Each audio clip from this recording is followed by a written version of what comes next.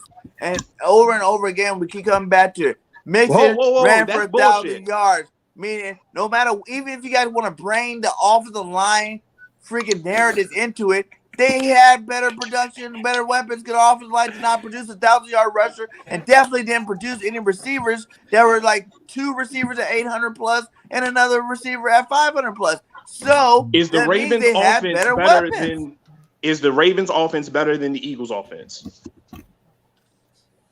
You're going like you're taking this way where it doesn't need to go. So all right, That's zero to let me take it percent another way. argument. Is the Ravens Argument about offense who had better than the weapons Giants out of offense? Joe Burrow last year and Is the Jalen Hurts Ravens? this year. I'm asking That's a the direct only question. argument we're You talking never about. answered the Like question everything directly. else Answer that the you guys want question to bring up directly. is irrelevant at all. Answer the what I'm saying? question Like, directly. the question was Answer the who question directly. had You've yet better to do that weapons, yet. and You've yet to do Burrow that. had better You've weapons yet to than do Jalen that. Hurts has this year. You've yet to do that. I'm hearing a lot of double speak. Yeah, but Answer the question directly. Joe Burrow play better. Is the Samson, I know where Ravens Wells is going offense with that. better Bird than the gang. Giants offense?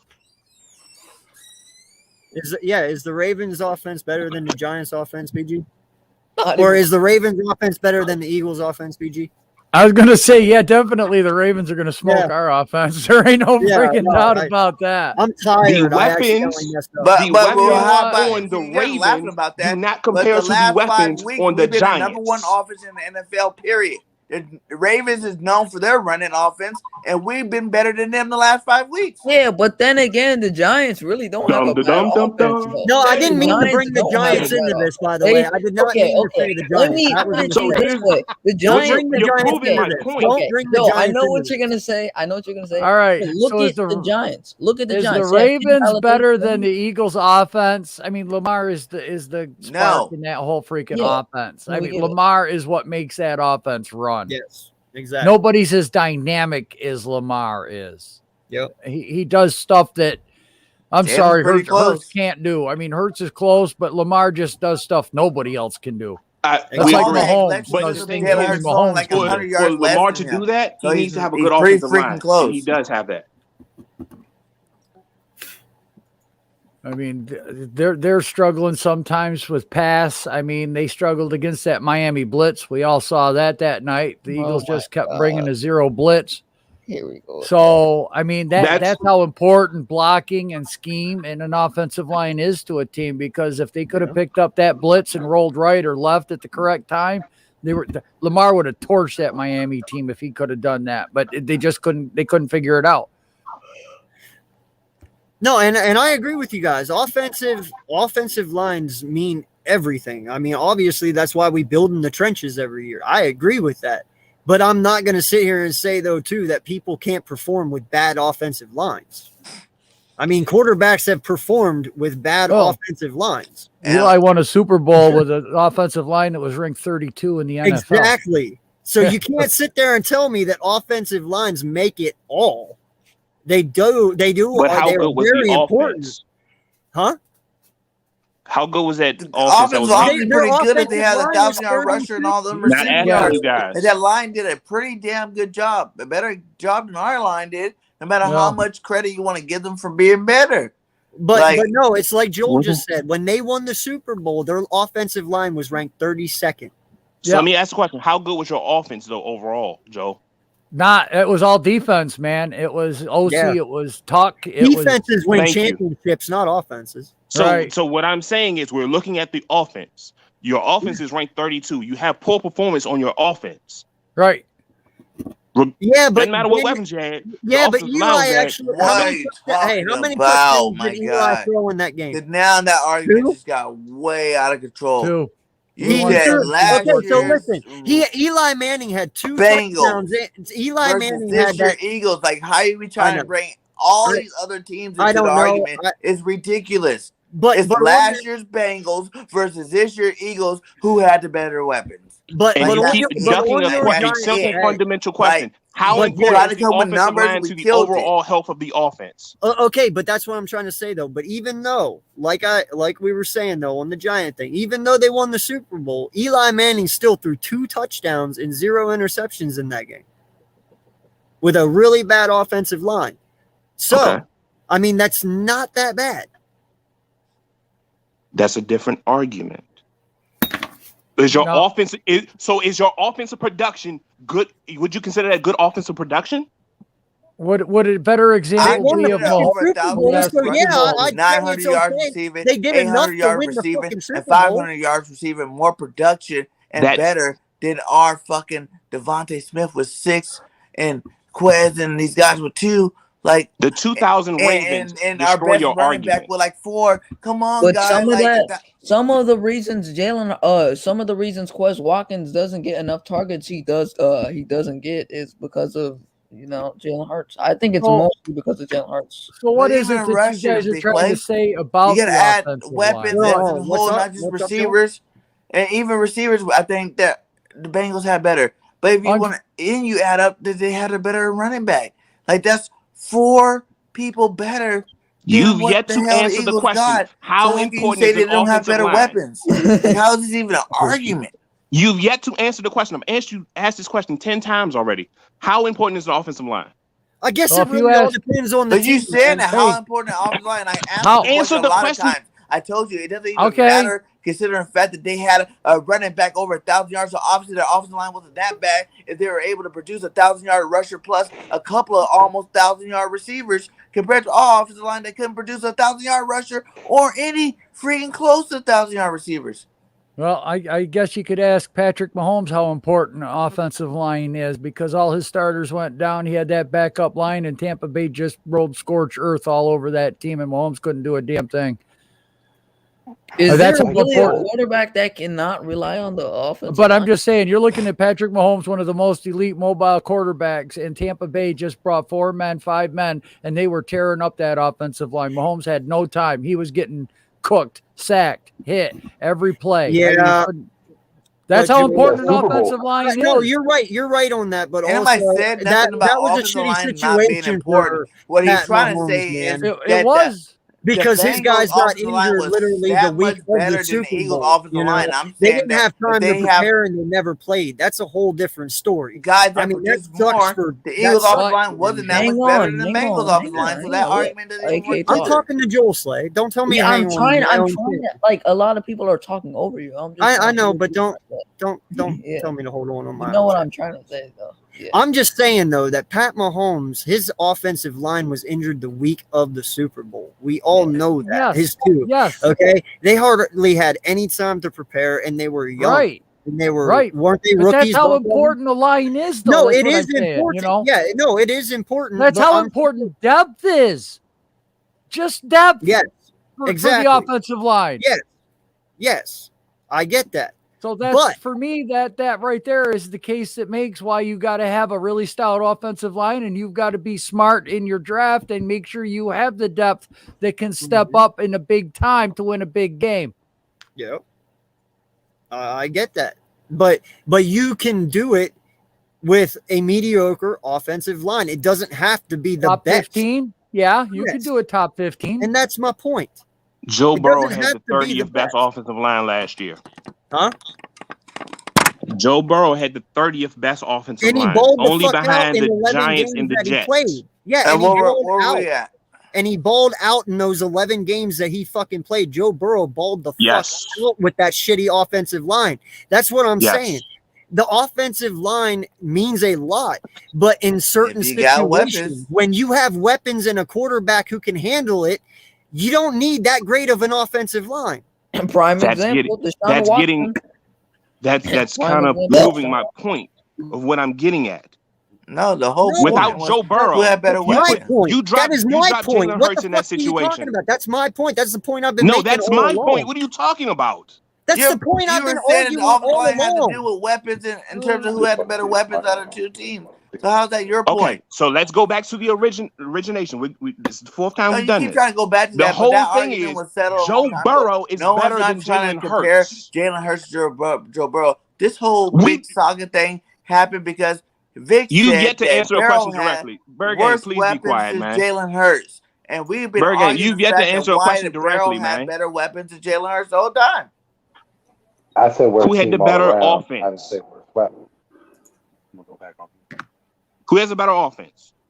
Who had more You keep saying weapons. weapons. I keep saying offense. But we were talking weapons weapons from the whole time. offense. I said team No, all you around. brought up weapons. I said offense. This whole time I've been saying offense. You keep bringing up weapons. You were saying weapons. The whole argument came from weapons.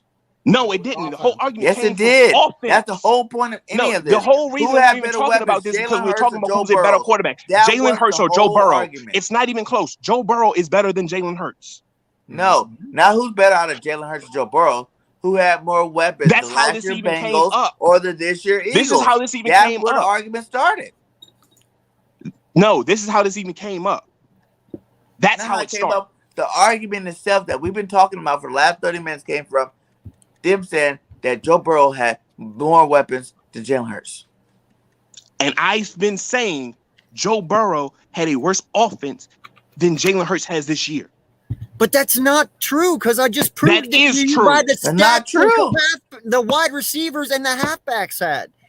Hold on, guys. I Can I just say told you one that. So thing? the We've all wide, agreed. We've all agreed. The only thing that's a that the testament to Eagles how have good Joe over Burrow is. Yes, but the only thing, but what I'm trying So to tell that you is is my the only point. thing. You're because guess what? You keep going after the stats. Guess what? Without Tree this, low you key can't fine. How go many off of fucking a times stat-based do I got to offense because you tell you I'm eliminate the the stat quarterback. guy, my guy? How many times? I can tell you this blue until I'm blue in the face. I am a stat guy. There are But you have people to out there. understand there's a flaw in the stats approach. Not all the fucking time. No, it is a flaw in the stats approach. And in this case, there is a flaw in the stats No, approach. it's not in terms of this case, man. If Matt Schaub throws for AJ Green is 5,000 better yards, than Devontae and Smith. AJ Green's career, he's if one of the Matt greatest Schaub receivers throws for ever. 5,000 Devontae yards, Smith Hey, is let still me a ask. rookie. Let me ask AJ Joe a better. question though. Period. He's a Giants fan. Can I Hey, ask fellas, Joe let me just say something right quick. before you go? I love Giants y'all. fan. I'm gonna Hey, head Is out. I AJ gotta go Green decorate better? my wife. His career better than No. Devontae Smith. Oh man, I love what's you the too, Vic. secret to that? I haven't decorated her in a couple of months. Yeah, that's right. I'm gonna go decorate my wife right now. I love y'all, man. Have a good one. Glad somebody can do that. Yeah. But Joe, let me ask you a question because I know you're a Giants fan. Oh Jesus! Who is What better, game- Trayvon Joe. Diggs or James Bradbury? Who is Based better, off of what Trayvon No, Diggs go off or your first what? one, Slay. Go off your No, I'm not saying that. I'm just saying off of like what you've seen. It doesn't matter about the picks and stats and stuff. Based off of what you've seen, the talent and what you've seen in the performance in every single game, who is better, Trayvon Diggs or James Bradbury? I'll take Bradbury's first game. I agree with first you 3 1000%. years. I'll definitely take Bradbury's first 3 years. He had a lot stiffer competition than Diggs is facing right now. Thank you. That's the point that we're trying to make here. That Stats I would doesn't because always if you look at Bradbury's first year in Carolina, Gettleman signed or drafted him, and he was going against Evans. He was going against Julio Jones, and he was going against what's his name for the Saints? Michael like 2 Thomas. games. Michael Thomas, 2 games a year, man, and he was shutting those guys out 2 games each year. You know, he was just there. I don't think those guys had very good games against him the 3 years he was in Carolina, and then we got him, and you know what? He had a rough first half of the year, but he settled down. The defense, you know, and he's playing like he did back then. He doesn't have the interceptions, but you know what? I think that's just a fluke year for Diggs right now. I think he's just right place, right time when it comes to some of the things that are coming down with Diggs. Okay, when you look at Slay and Diggs, who do you think is better in terms of the performance? Yeah, again, you got to go with Slay. He had tougher Thank you. competition. He was on a Another team. He was on Detroit, and look what he did. You know, he was on such a bad team in Detroit, but yet when he hit the free agent market, he was able to make bank because of his play at Detroit. You know, and then they didn't throw the ball at his way at Detroit, so he probably doesn't have the numbers. But now, you know, with the Eagles, his numbers are probably equal to the top 5, top 6. You know, Yeah. I mean, you have to look at situations, man. I mean, it's like when Darrelle Revis was with the Jets, you know, nobody threw his way. Then he went to the Patriots for $20 million 1 year, got a ring. Went back to the Jets for another $20 million a year. And, you know, he had Revis Island was a damn good island for about 4 or 5 years, but then he started to fall off. And, but I mean, if you look at great quarterbacks, I mean, now if you really want to talk about quarterbacks, who's better, Darrelle Revis or Deion Sanders? Sanders. Ooh, yeah, that would be a debate and a half for about 3 hours. Yeah, but Dante made a point earlier about Higgins and Hopkins. But based off of what we've seen, the performance, we all know Hopkins is better. But statistically for this season, he said that Higgins has been playing better. We know that Higgins has probably been playing better this year, but we all know in our right minds Hopkins is. Well, here's the thing, and Slay, when you're talking, we also know that Hopkins have been out 4 fucking games. I was too. just going to say, if you the give best, those 4 games that he's not injured and he's actually playing, he's not better than Higgins. Well, that's just it. The best availability is availability. Exactly, So and that's kind right of now my Higgins is the best because of that reason right there. Yeah, and it's not because you know what, you give me D-Hop all day if I was in fantasy. Yeah. If I'm drafting fantasy, I'm taking D-Hop over Higgins every freaking day and 6 times on Sunday. In fact, I have D-Hop and Higgins both, so I win both of that.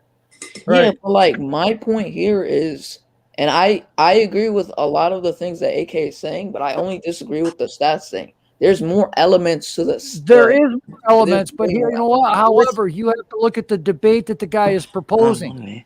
Now, if somebody's proposing a debate with stats, you have to go by that because numbers are important.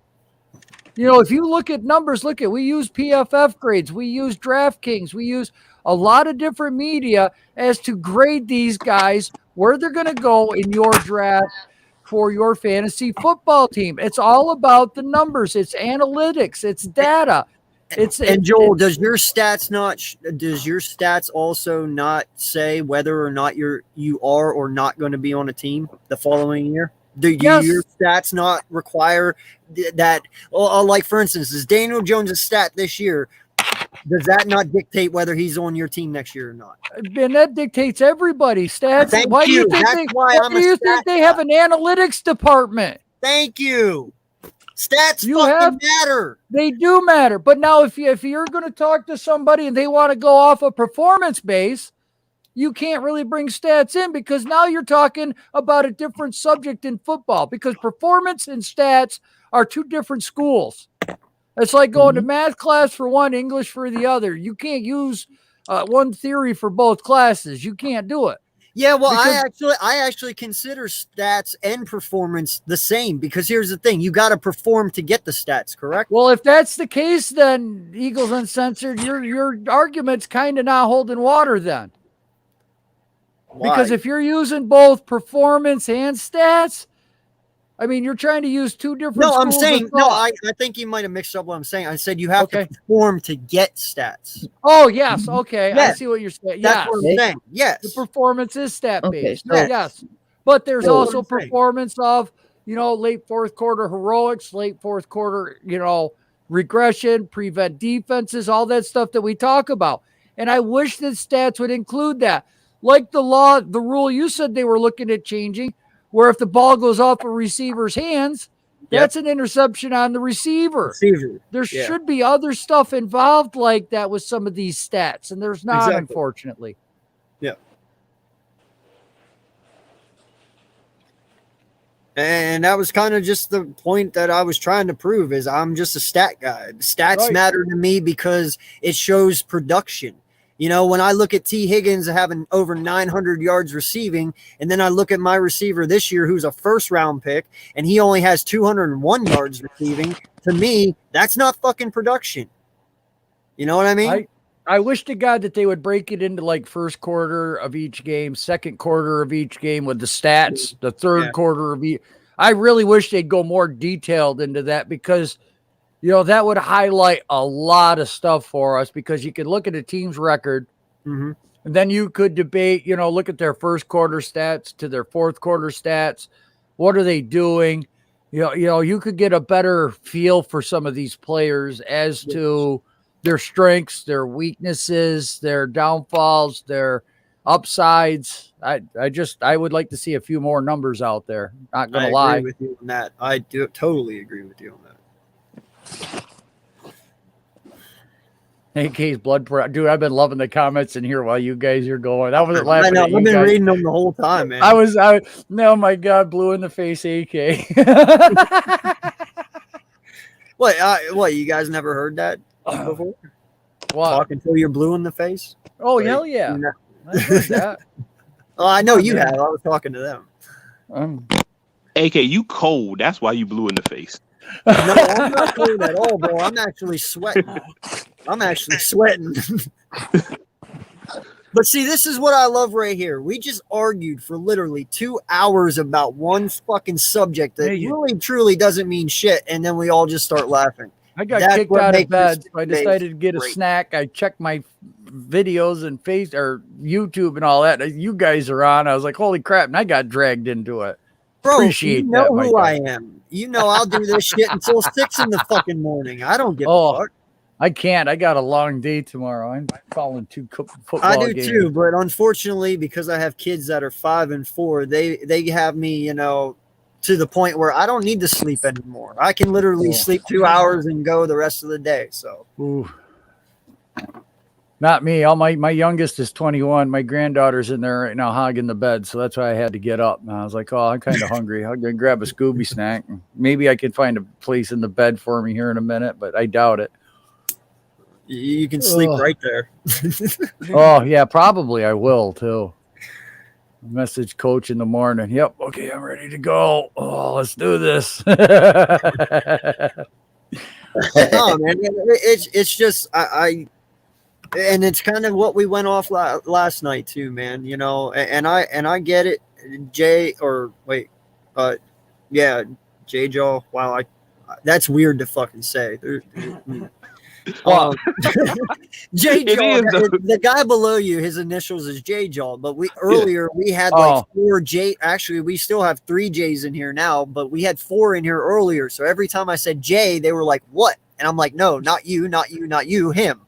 So I have to call him J Jaw so he knows who I'm talking about. J1, 2.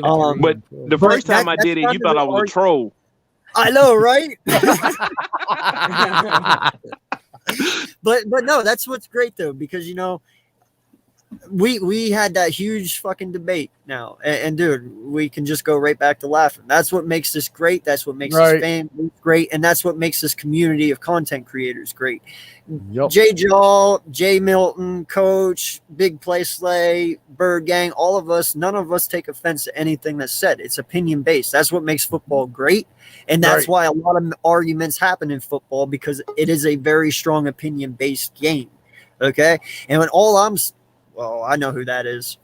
All I'm saying is that we don't have great weapons at wide receiver, and they can be better. And for them to be better would make Jalen Hurts look better, and I'm all for that. That's why I made the argument that T. Higgins and Tyler Boyd are better, because statistically Yeah. Which would end up making your quarterback look better. So don't take offense to it. Be happy about it. It just is what it is. It's not our fault that we're stuck with fucking Jalen Reagor and Quez Watkins. It's not our fault. We didn't fucking draft them. Okay? But what I'm saying is realistic, and what I'm saying is true. If you replace T. Higgins and Tyler Boyd with Quez Watkins and Jalen Reagor, you might win a little more fucking football games because the production is better than what we have. Therefore, Cincinnati has better weapons than what Jalen Hurts has right now. I've said that from the get-go. You need to get this kid more weapons to give him a fair evaluation. And right now, it's not fair. That's why when I say Cincinnati has better weapons, it's because of that fact. You sit here and say he had a worse O-line than us last year. Facts. But his wide receivers also did better. So I don't know what else to say. And that's why I go by stats. Nah, Jinx Wolf, it's not bad you're dating two girls. I did the same thing until I got in a car accident, broke both my legs, and then they both came up to the damn hospital room at the same friggin' time. They rode up the elevator together, too, and everything. Yep, I sat there where my room was. I could see the elevator, people coming on. I saw the doors open. They were there shoulder to shoulder. I was like, oh, shit, this ain't good. I can't even get up and leave. I couldn't even hide in the bathroom. So you had to come clean, or you just made, or you had to make a great excuse? That was. Oh, my mother thought it was fucking hilarious because she's telling the nurses what's going on. The nurses were like, "Why is your son like wigging out right now?" Well, both his girlfriends showed up at the same time. Yeah, great, loved it. The drugs, Robbie. Hey, don't you know that's why you're supposed to get them from different counties? Dude, one was in Rochester, New York. The other one was in Manchester, New York. It's 50 miles away. That's too close, my guy. Oh, my God. Now I know that. I know. I thought 50 miles was a good area. You know? Yo, shout out to Wales, too, from New Jersey, man. I believe he's actually like my fourth giant content or giant fan to be a member of my channel. And Wales, you show me nothing but respect on your guys' channel over there. So I appreciate you being here, man. And I'm glad you were entertained. That is what this channel is here for. And it's just a lot of passion, bro. We have a lot of fun over here. That's right. It is what it is. We're diehard fans. We love our team. You guys love your team. You can always come on and talk, bro. It's not an issue. But I do respect you and thank you for joining the Fuck You crew, my guys. So thank you. But Jay, I mean, go ahead, bud. I was just gonna say, Wales, it's kind of fun to watch other fans argue, isn't it? I thought we were the only ones that blew up like this.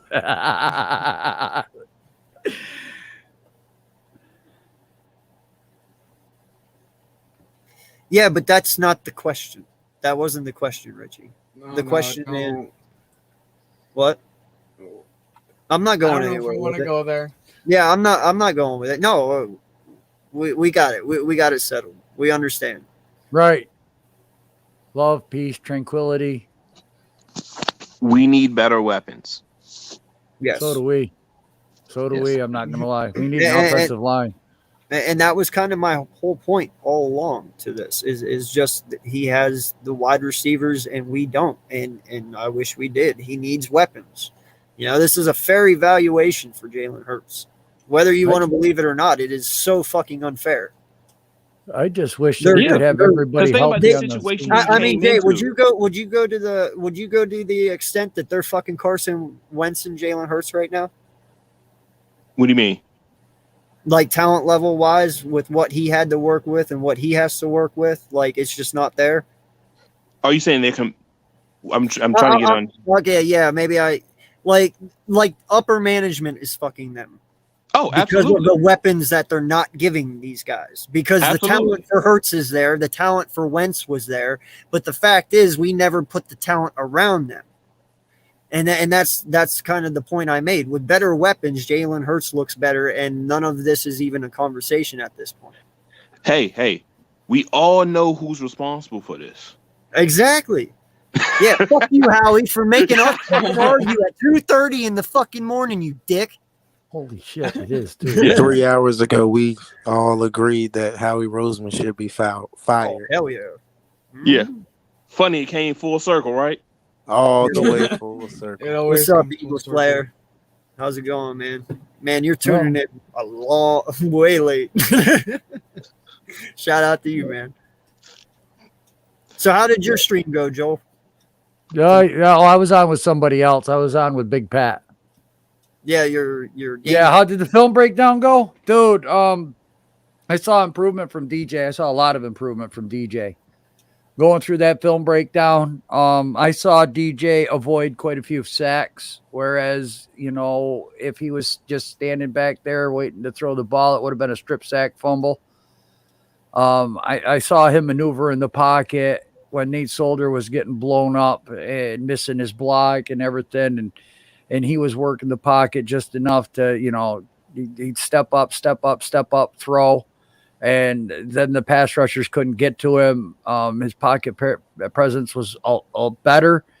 Still needs to improve. There was a couple of plays where he didn't have any. But then again, it's only been 1 week under Freddie Kitchens, and now he's not playing this week. So, I mean, I hope that doesn't set him back. I liked what I saw. He made some really good throws.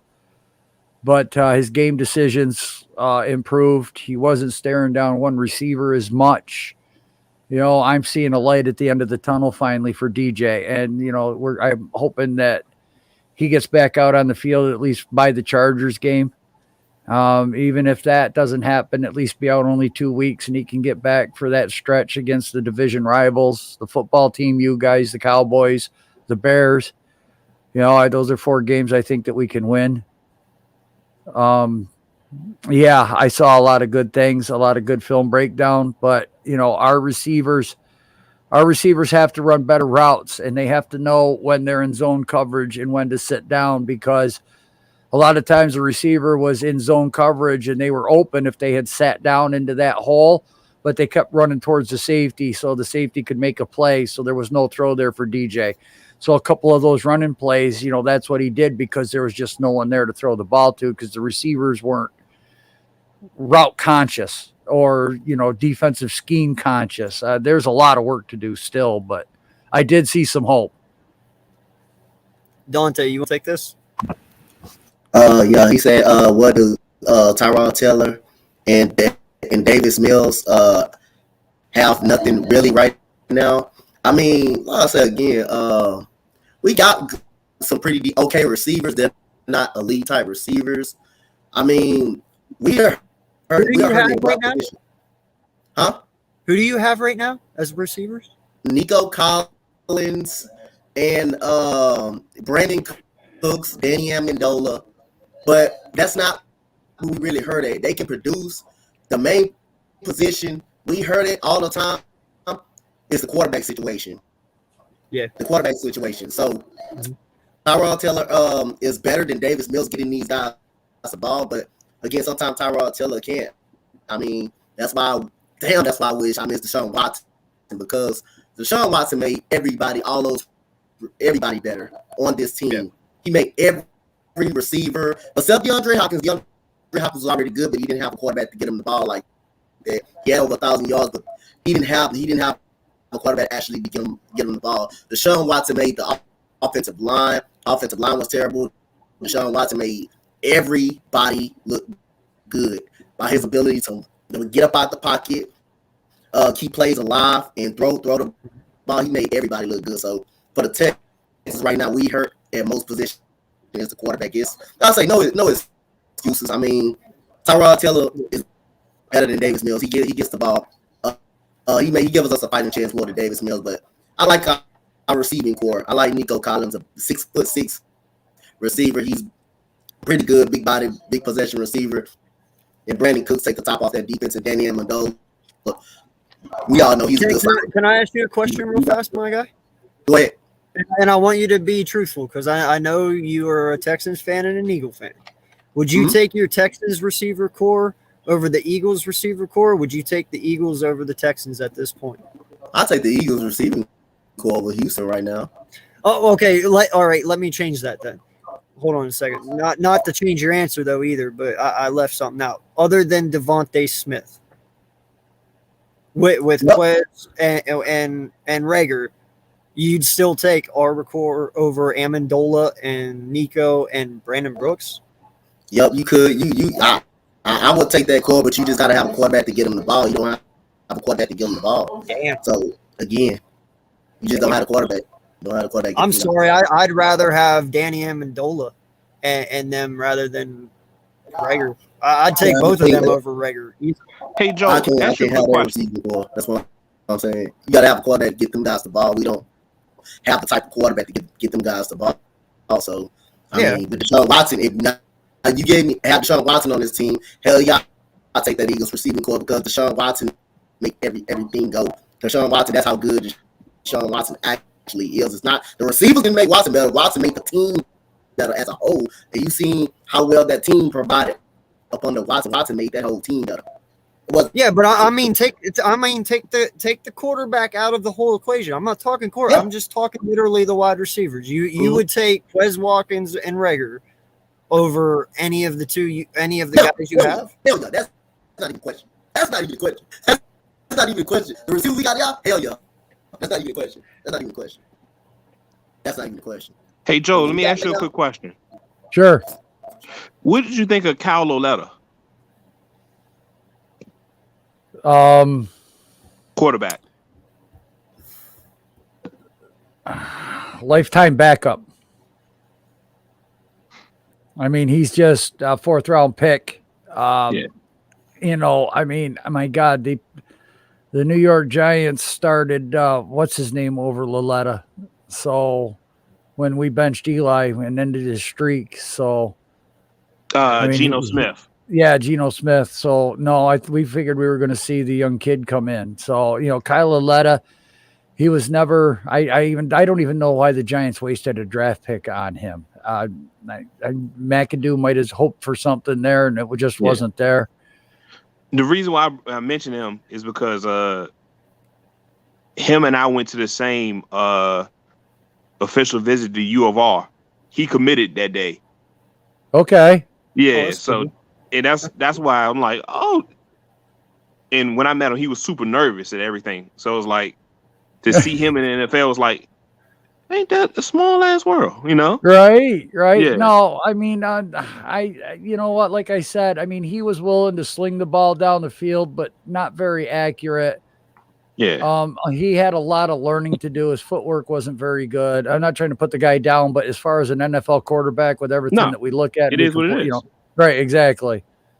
So, he would be a backup quarterback. That's about all he would ever. I mean, he had a couple of shots with some other teams, but I don't think that panned out either. I'm trying to remember where I saw him. I think the Jets might have grabbed him at one point in time. Because when I saw him in the preseason, he was tearing it up. Right. Yeah.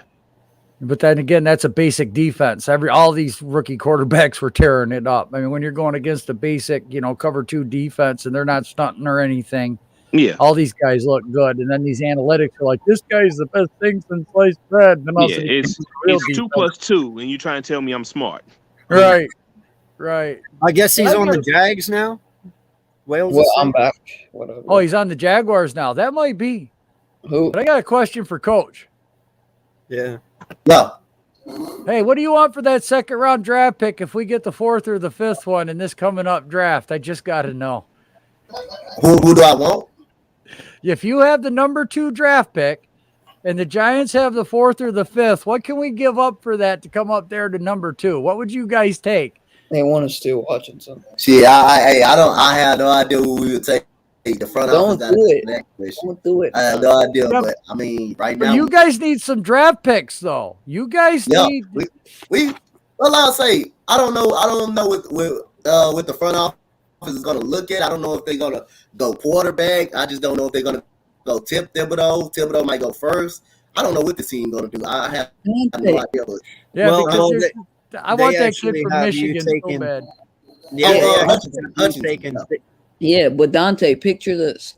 Aiden Hutchinson, 97, on the Texans, sacking Carson Wentz every game. Would No, you want to see that? We'll see. It Actually, doesn't matter. I mean, again, I don't care what we get, as long as we get something and improve the Would team. I you don't want give a damn. that or the Giants having Aiden Hutchinson? Oh, he looked good in blue, baby. You He know looked what? Good in blue. If the Texans get the second overall pick and they try and trade it back for a haul and trade Deshaun Watson, that'd be a nasty return. You get what I'm saying? Right, Three picks, but, you know, three picks for Watson, and you Because probably if could we're get 2 or sitting 3 there at for the, And that's a good if time we're to sitting trade at the Watson. fourth or fifth too. pick, I That's mean, a good we time to wouldn't have trade to give Watson up too. much. Use them for trade bait for the draft because you know people gonna want a quarterback in the draft. So that's a good time to hold Watson Hey, too. Denver is the number one place that should be calling y'all. Nah, Carolina should also want to be calling. Yeah, them Deshaun too. Watson too. I don't know. With Watson watching this Miami defense as of lately, I mean, Watson might still have his heart set on Miami because he could turn them into contenders real fast. I don't see Watson coming back to the Texans. I think that's finally done. He's not coming back. Look at the Panthers right now, and you tell me Miami's better right now, my guy. I agree with you. That Miami's better right now, and they just beat the hell out of the Panthers a couple. And not only that, if Watson goes to Miami, he doesn't have to pay 1 red cent in taxes. It's a tax-free state. But look at the Panthers. They have more.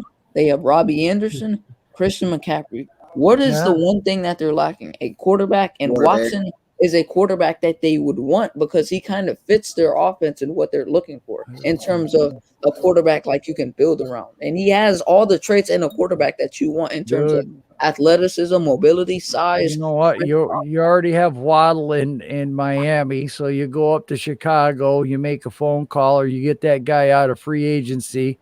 Robinson. Yeah, if you get Robinson down there with Waddle and Deshaun Watson down there in Miami, bro. Honestly, Miami got a few good chips. They got Devontae Parker still down there. They got Fuller. Is it Fuller? Yeah. Is They it got Fuller? Rowe. They had Fuller. I forgot. They have Rowe. Eric Rowe? Eric Rose in Miami. Yeah. And then they also have the corner, Xavier Howard. And Byron and Jones. Byron Maxwell or Jones. You put Don't say that Watson. name ever again. You put Watson on any of those two teams. Those two teams gonna get better immediately. Those two teams. Wales. AK, don't say Byron Maxwell again. I didn't mean to say that. I am really tired right now, so it just flipped out. Our last big acquisition at cornerback might turn into him. You bring his ghost up. I just don't want to hear Brian Maxwell's name. Well, Wales, I admit that the Texans are asking a lot, but you know what? If you really think about it, Miami does not have to mortgage the future to get Watson. Maybe this year's draft. Okay, what's Watson? 27? 20. Yeah, he's only 24 or 5. He's still a young freaking quarterback. Okay, Yeah. You're going to have him for the next 10, 12 years. You're giving up one draft to get a kid that young, that dynamic on that team right now that's got a damn good defense, a pretty good offense. You know, you're only giving up one draft, really. He's 26. Is that really too much? It's not like you're giving up 3 firsts from 2022, 2023, Now, I guarantee you, Joe, that's not too much. And I don't blame the Texans because you're getting a quarterback, you're getting a superstar quarterback. So, hey, they're going to ask for you're getting a quarterback that's going to make your team better immediately, that's going to put you in a playoff hunt immediately. So, hey, why not? Yeah, I think though what makes it go down though is you are getting a fucking superstar quarterback, but you're getting a superstar quarterback with a lot of fucking baggage. But this might all be cleared up in March. And if it's cleared up in March, then he doesn't have to worry about anything about it anymore. Because that's when this is all supposed to take effect, is in March. That's when this trial is supposed to start. That's when all the courthouse appearances and everything's supposed to start is in March. Hey, Coach Dante, let me ask you a quick question. Yes, sir. How do you feel about your front office letting Whitney Merciless, the Cunningham guy, all of your linebackers and your edge rushers just go for nothing for the last 2 years? I mean, like I said again, I don't sit up there and bitch or whine about it. Whitney Merciless has not performed since he got a contract. Jacob Martin has performed better than Whitney Merciless. You have Blackman. You have Blackman. D'Angelo Blackman has performed better. You have Aruja Hill has performed better than Whitney Merciless. And plus Whitney Merciless has passed his timeline with the Houston Texans. So right now we're not bad on the defensive side of the ball. If you just actually look at us, we're not bad. We can get pressure. We can get to the quarterback. The offense just can't put points on the board. That's just what it is. I mean, the defense is competitive. It's the offense. No, I'm looking at it in terms of you didn't remember like a few years ago, all these guys were young and emerging, and like right there, once they signed their contracts, they had a steep decline. I was saying like you don't fault your GM, your front office for like, hey, we need to unload these guys because think about it, your cap was about to balloon because you guys were about to sign Watson, and all that stuff could have been avoided if they had just made a move sooner than now. What 2 years later, cutting everybody from that, from that team was 2 years, 3 years ago. Yeah. I agree with you on that, but the most important thing, you have to secure your quarterback better than them. You have to secure your quarterback. You have to make sure you secure the guy that's, like I say, made your team better. And like I say, Whitney Merciless then was declining. Whitney Merciless was declining. Couldn't get to the quarterback anymore. Again, I mean, you had other guys performing better than Whitney Merciless than was. So I understand why the Texans made those moves, and then we're rebuilding right now, so they don't fit our rebuilding mode in the timeline. So I believe Cunningham is going to be the next one to go. He's still on his team right now. He's performing very good, but he's going to be the next one to go. Give him to us. We gladly would take So him. let me also ask this question. What do you feel about Titus Howard? If he can stay on the field, he can be productive. The problem is he's not always on the field. Our offensive line is always hurt. We're not always 100% healthy, so we got no. At one point in time, I saw he got kicked in the guard. Yep. How has he been performing there? Because was he performing that bad at tackle that he had to go to guard, or he was performing at tackle more better? But again, he doesn't stay on the field a lot. He always stays hurt. He's very injury prone. Everybody on our offensive line is very injury prone. Man, every weekend we have to start a different face and different people on the offensive line. And we have probably the worst offensive line all in football. We can't even run a snooze of the football. We can't run the football at all. So again, we don't have an offensive line. When Deshaun Watson was playing, we still didn't have an offensive line. The reason why Watson wasn't getting sacked that much because he's very mobile and he's like a wide receiver. He's very slippery. So again, that's why Watson was able to avoid so many sacks and stuff. But our offensive line wasn't really good, even when Watson was a quarterback. It was just basically him being good, and make it seem like this offensive line doing a great job. But in reality, Deshaun Watson was keeping plays alive and just being great, just being the great player that he is. Yeah. Say you on that one. So Duncan has a question here. Is anyone on Team Minshew on this panel? No, he's bad. I'm on Team Minshew if we can get a 4th round pick for him. I'm with Yeah, that Minshew is there. definitely trade bait. Who need a quarterback? Yeah, and I understand they're on Team Minshew, but listen, man, this is the way I look at it, Richie. The grass is always greener on the other side. Right. That's the only point I can make about that. Because Hurts is doing bad in their eyes, they think Minshew can do better. Well, the grass is always greener on the other side. That doesn't mean he will be. Who knows? So Okay. 3:00 in the morning. yeah, I know, man. Definitely. Hey, there you go, Richie. There's your fucking 6-hour stream, my guy. Yeah. I got one thing done for you. But thanks for having me on, guys. Appreciate it. All right, Coach, Joe. I will See you talk to later tomorrow. Yes, sir. Yes, sir. Yeah, Joel, thank you for coming on, man. Not a problem, I guys. missed Y'all my have a great opportunity to morning. go get dinner. You too. Dude, I am so fucking hungry right now, dude. Richie brought up a comment about Zach. Y'all can use that Cunningham. We can use that Cunningham. He's better than any linebacker we got on the field right now. Yeah. How much money you making? And isn't that I have funny? no Didn't idea. you guys want Andre Dillard to begin with in that draft? Yeah. Yep, we did. So that works out. It really Yep. does. Hey, Hey, he's how much the money is best Zach linebacker making? on that roster right now. Huh? How much money you making? I don't know how much money he making. I don't keep up with the money and stuff like that. I keep up with the production and stuff Appreciate they do. you guys. You know, like I don't keep up with the money. I don't know how much money that man making, but again, I mean, Okay. the guy. But he wanted did to- sign the second contract though, right? Yeah. He does. Okay. He does. He'll be very good on this team, right? On this Eagles team right now. He's How old is he? linebacker we got. How old is he? He's young. Zach Cunningham not old. He's young. Like 26, 27. 26, Is 20. he? Yeah, he's No, probably. I was just asking how old he was. I didn't know how old he was. He'll come up. He can come up Oh, to that's hit, and he's so very he's like fast. TJ. So very he's like fast. TJ Edwards' age. Then. He's very fast and Yeah. stuff, and he can come up. He'll come up and hit somebody. I'm all for that, bro. You want him? Take him. We'll take it. We'll take Cunningham off your hands. Shit.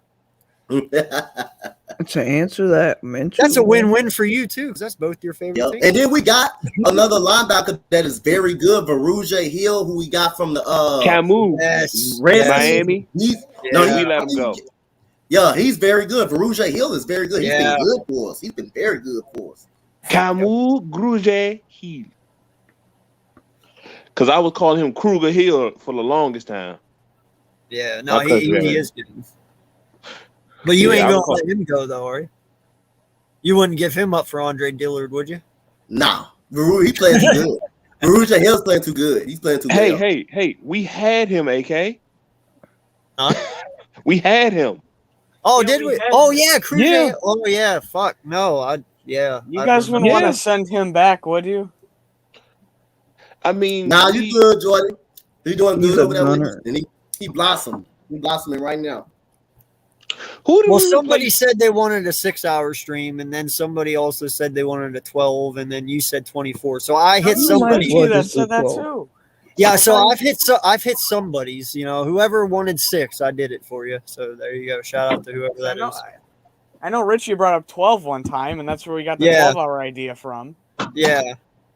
So we'll get to the 12. I'm already on 6, so 12's next, man. But like I said, I'll do the 24 You're hours. being serious?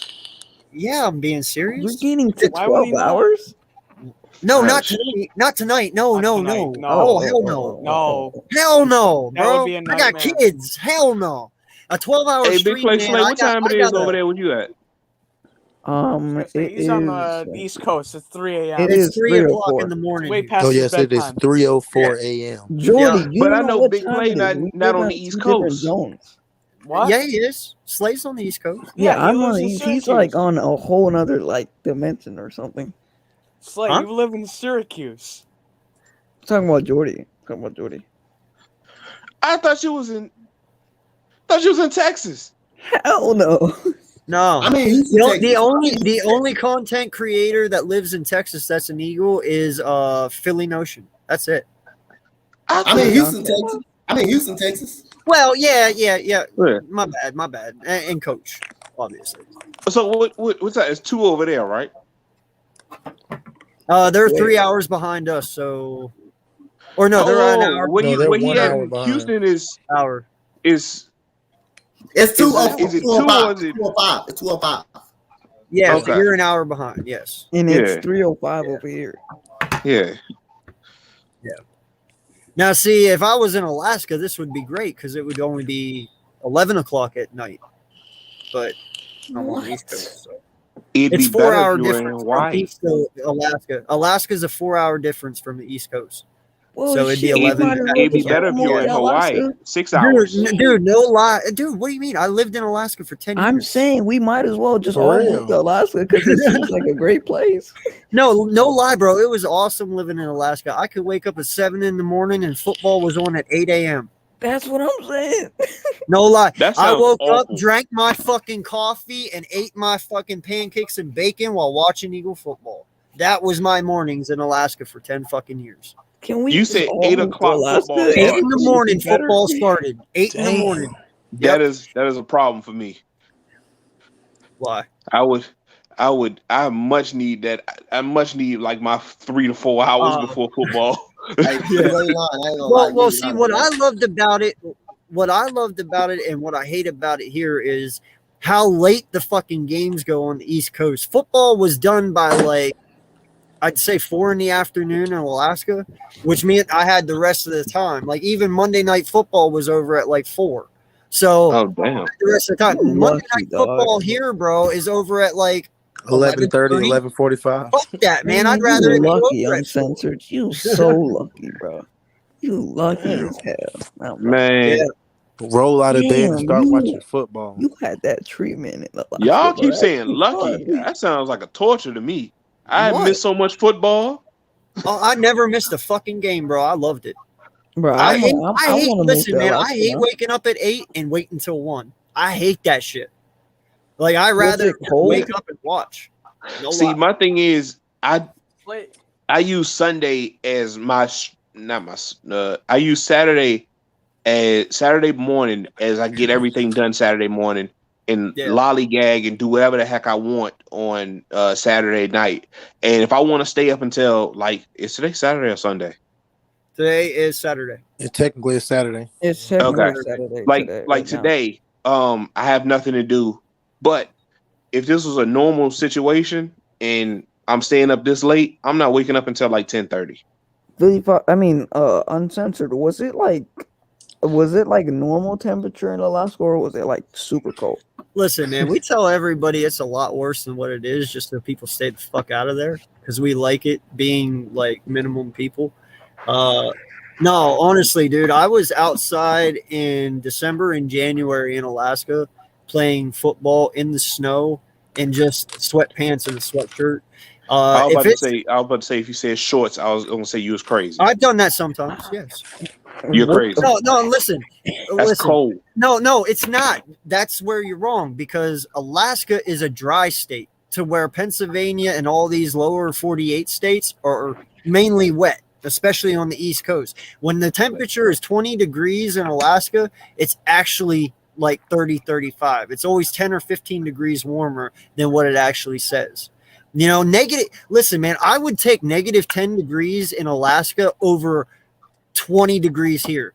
Like, no lie, when it's 20 degrees in Pennsylvania, and for those of you who live here, dude, that shit goes down to your bones. You know, So what that about the goes- wind chill? There is no there. We didn't really get. Now, listen, that's what's awesome. Do you know that it never thunders or lightning in Alaska? There's no thunder and lightning.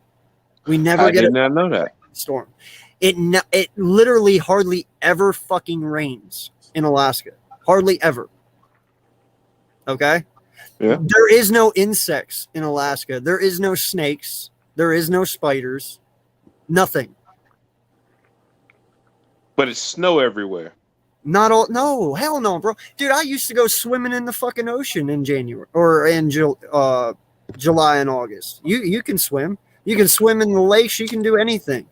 Like I said, it gets 80 degrees in Alaska during the summer. Hell, it's been 90 there before. But like I said, it's a comfortable because it's just a dry state. There's no humidity there. None whatsoever. Is there more like animals there? Oh hell yeah, dude! No lie. Yeah. When I lived there, bro, when I first got there, I went and I moved out to Nikiski, Alaska, which is kind of like bumfuck Egypt. No lie. It's Yeah, you literally- got to keep at all times in Alaska. You basically got to keep iron on you. Because there's like. Oh there's yeah, like man. the There's wolf plenty of pack. nights I would get out after work at like 10 p.m. and I'd open my car door. No lie, a fucking moose's face is like right here in my face. I parked next to it, never even knew he was there because in my driveway I had trees that lined the driveway. You know, and he was just hanging out. And dude, they eat the trees. Like no lie, when I first They got eat there, the I saw a trees? porcupine. Right? They say everything is bigger in Texas. I've lived in Texas, and I call complete bullshit. Sorry, Dante. No lie, dude. Crows in Alaska stand 2 feet fucking tall. Damn. No lie. They're the biggest blackbirds I've ever seen. I was outside one day, and my dog went after this thing. It was running across the grass. I figured out it was a fucking porcupine, right? His fucking tines were like this fucking long out of his back. He was the size of 2 or 3 basketballs. I've never seen him that way. Okay, Is it because, all that way? Everything's fucking big up there, man. let me ask a question. Do you think it's because that all the predators are spread out? It might be because of that, but I also believe it's because up there it's all about nature and preserving nature. Like you cannot do anything without being harassed by the Environmental Protection Agency. EPA like watches over Alaska more than any state. Okay.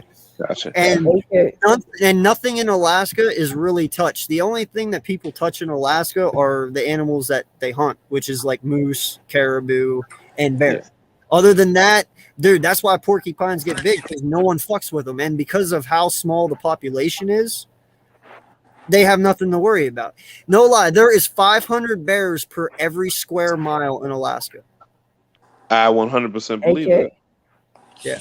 What is that one animal called that it's almost related to like bison? It has like furry, like coat-ish, like type of like fur.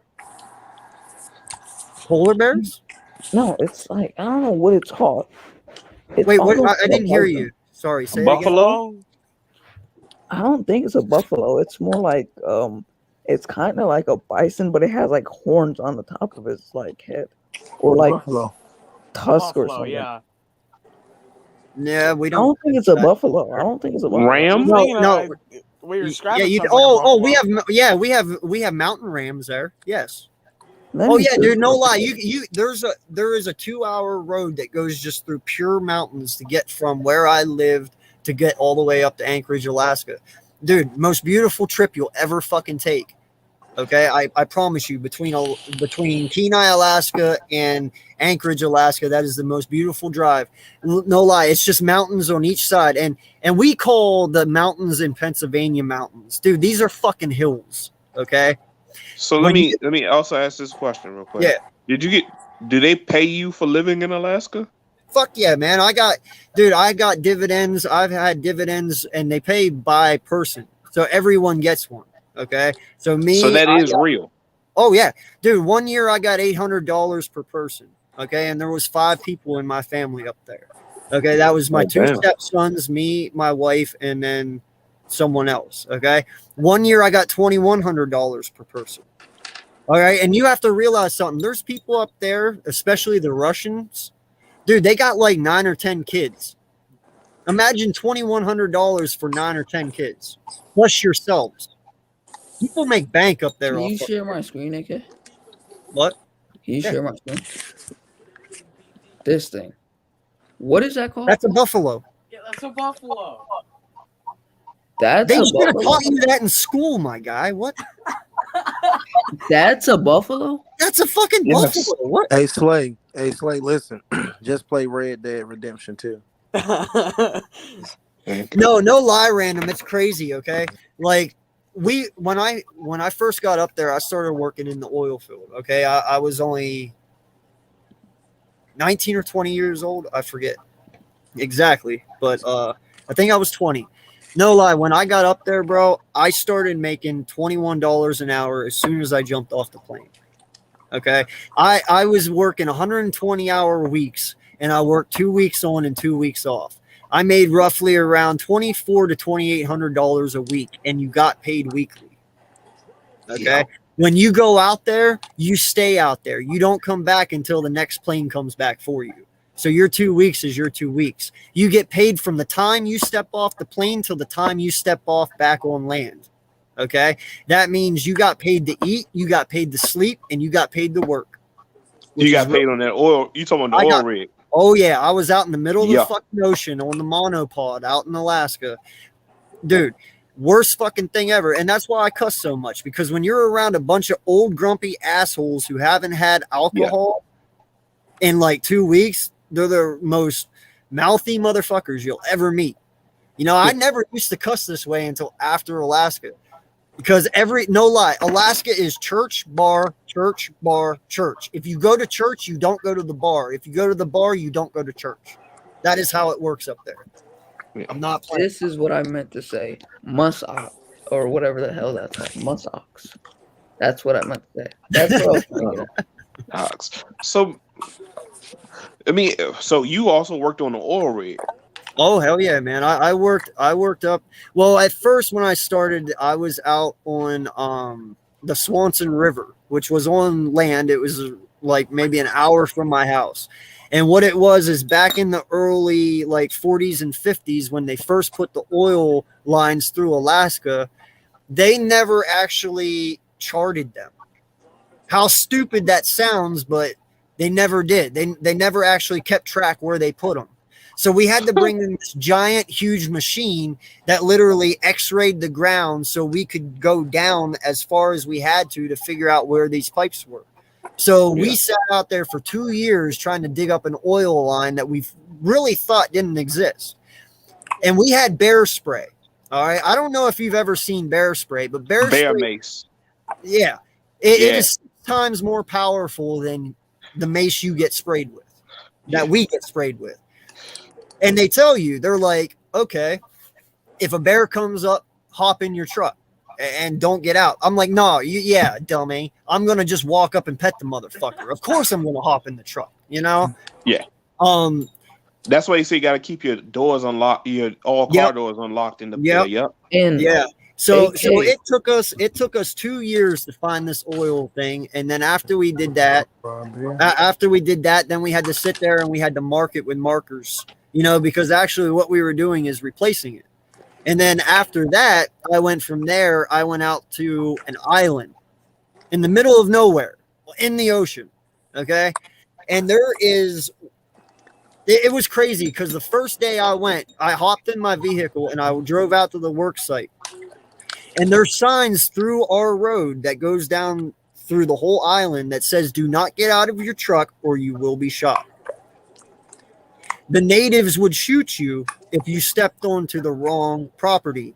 And now what sucks in Alaska is if a native kills an American, he doesn't get tried in American court.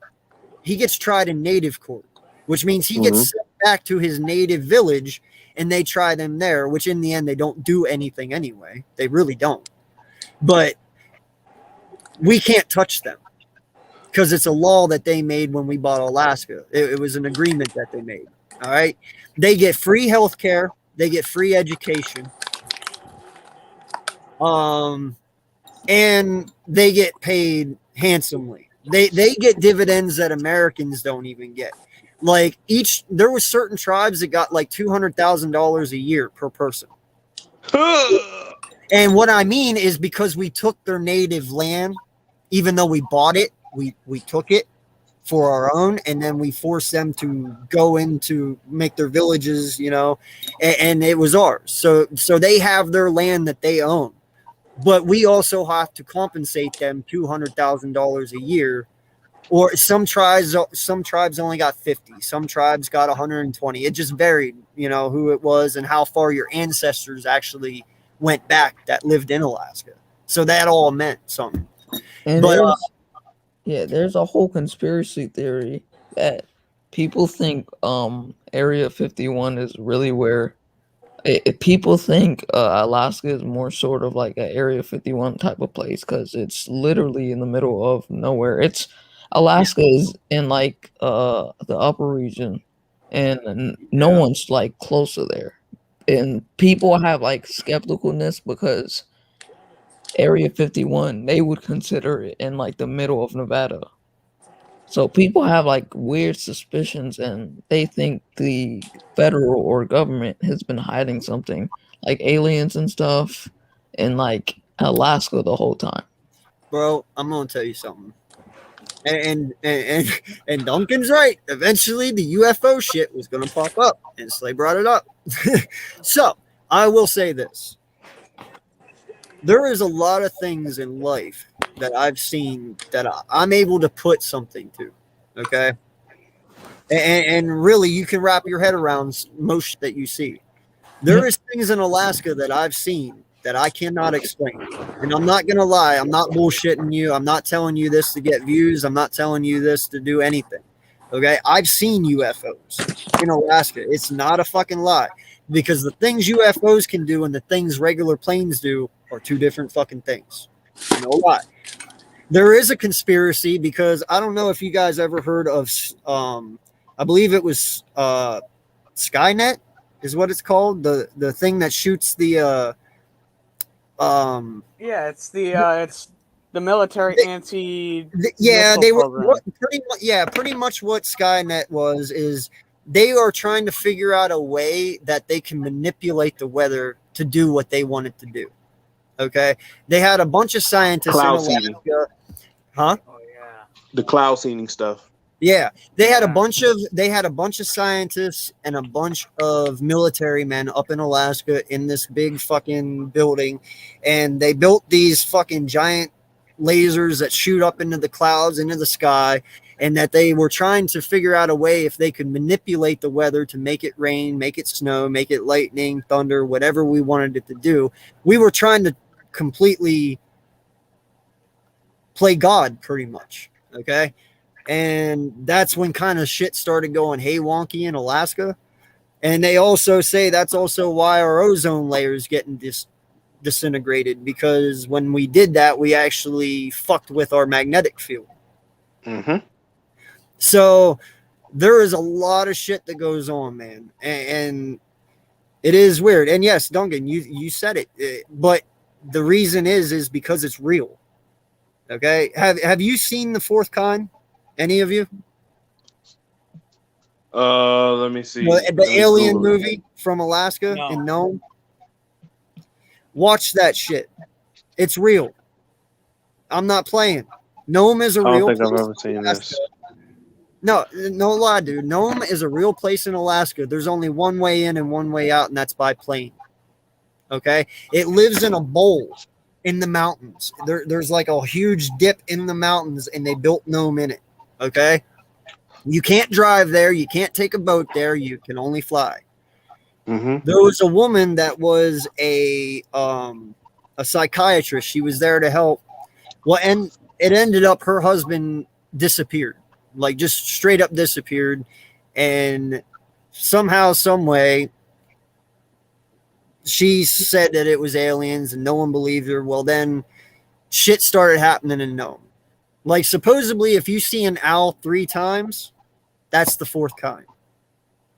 A snow owl.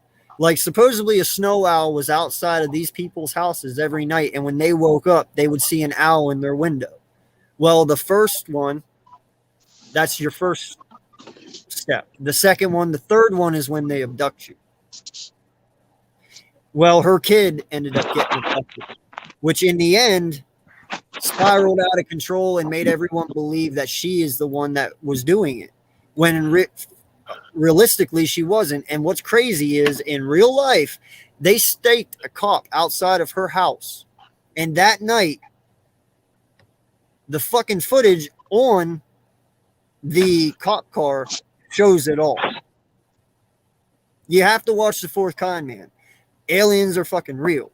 The only reason that people won't tell you that they're real, and the only reason the government won't tell you that they're real, is because of what? Panic. Worldwide fucking panic.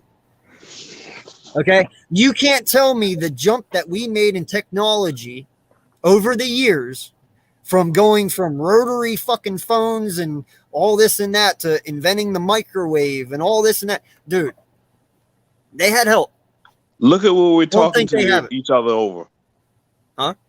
Look what we're talking to each other over. Yeah. They had help, man. Like you just don't And Yeah. I'll even say this, and before I get into my conspiracy theory territory, because when I get into that Yes, mindset, Brandon. I'm Yeah. gone forever. But CIA, Harp, everything we're saying is a joke. Duncan. Thank you. HARP. Yes. HARP. HARP. You're right. HARP. My bad. I mixed up the words, but like I said, I'm really fucking tired right now. Yeah, but you're I right. think we all are. Yeah. And I'm telling you, bro, that shit's fucking real. You know, I'm not playing. There's things that we do that we shouldn't be fucking doing. I mean, look at the jump that we made going into the Industrial Revolution. I mean, one day everyone just collectively figured out a way to jump to industrialization. It makes no sense how it would just make one big leap over a certain amount of years. Yeah. And then, like, the leap, computers have advanced so much in 10 years.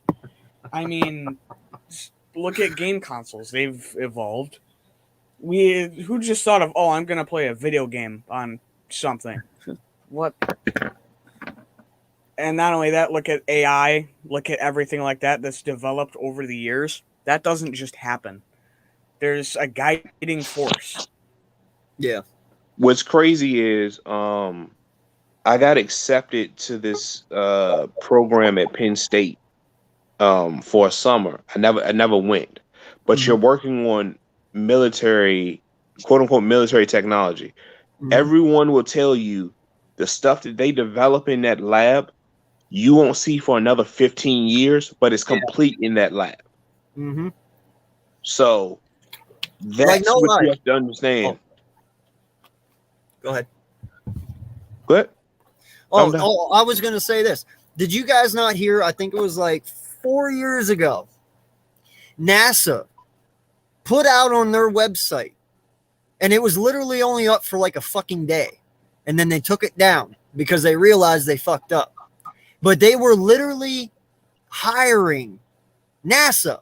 Okay, this isn't just some random fucking organization. This is a government affiliated NASA was hiring for, I know I'm not going to word it right, but pretty much they were hiring somebody to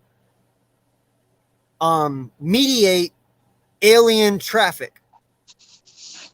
Okay, I don't know if you guys saw this, but it was a job post that NASA put out that they were hiring people to watch aliens coming and going from Earth. And once they realized what they fucking did, they took it off. I don't know if you guys know that or not. Google it. It's real. You know, there's a lot of shit real. And I'm going to tell you this. I would not be surprised if movies are thrown in front of your face and they're fucking real, but they know it's so far-fetched that you won't believe it, and that's why they do it. Okay? I'm not even playing. Like, let's think of one. Dark Skies. Yeah. Armageddon. Yeah. I mean, they've made many alien movies. Because think about this. Like no lie, Ted or Paul. Dude, Paul could be as realistic as you even know. How many things did they say in Paul that could truly be real? Oh, remember the alien said, "Oh yeah, I helped them with the microwave. You know, I'm the one that's on the shirt. I'm this and I'm that." You know, they put shit in movies all the time that make it so unrealistic that it's just crazy enough to be realistic. And they know you won't believe it because it's that far-fetched. It's crazy. Conspiracies are real, yes. Yeah. And I agree with that. You know, I have heard that statement, Wales, many fucking times. We have given aliens, because here's the thing. They gave aliens permission to abduct humans and to do experimental tests on them in return for technology. Technology, yes. Okay. Now, supposedly, all of our airports in America, okay, have underground tunnels connecting them. And in, I want to say it's Colorado, yes, underneath Colorado. The fucking, underneath the swastika fucking airport in Colorado, there's a huge military base about 20 fucking stories down underneath the swastika fucking airport in Colorado. A huge military base, in every tunnel that goes from the airports all around the United States funnel into that base. Is that the name of it, or is that the shape of it? No, it's literally shaped Denver as a Airport. swastika. And it's a Nazi sign airport. They shaped it as a Nazi sign. I'm not lying. Go look it up. Think about this. Crazy.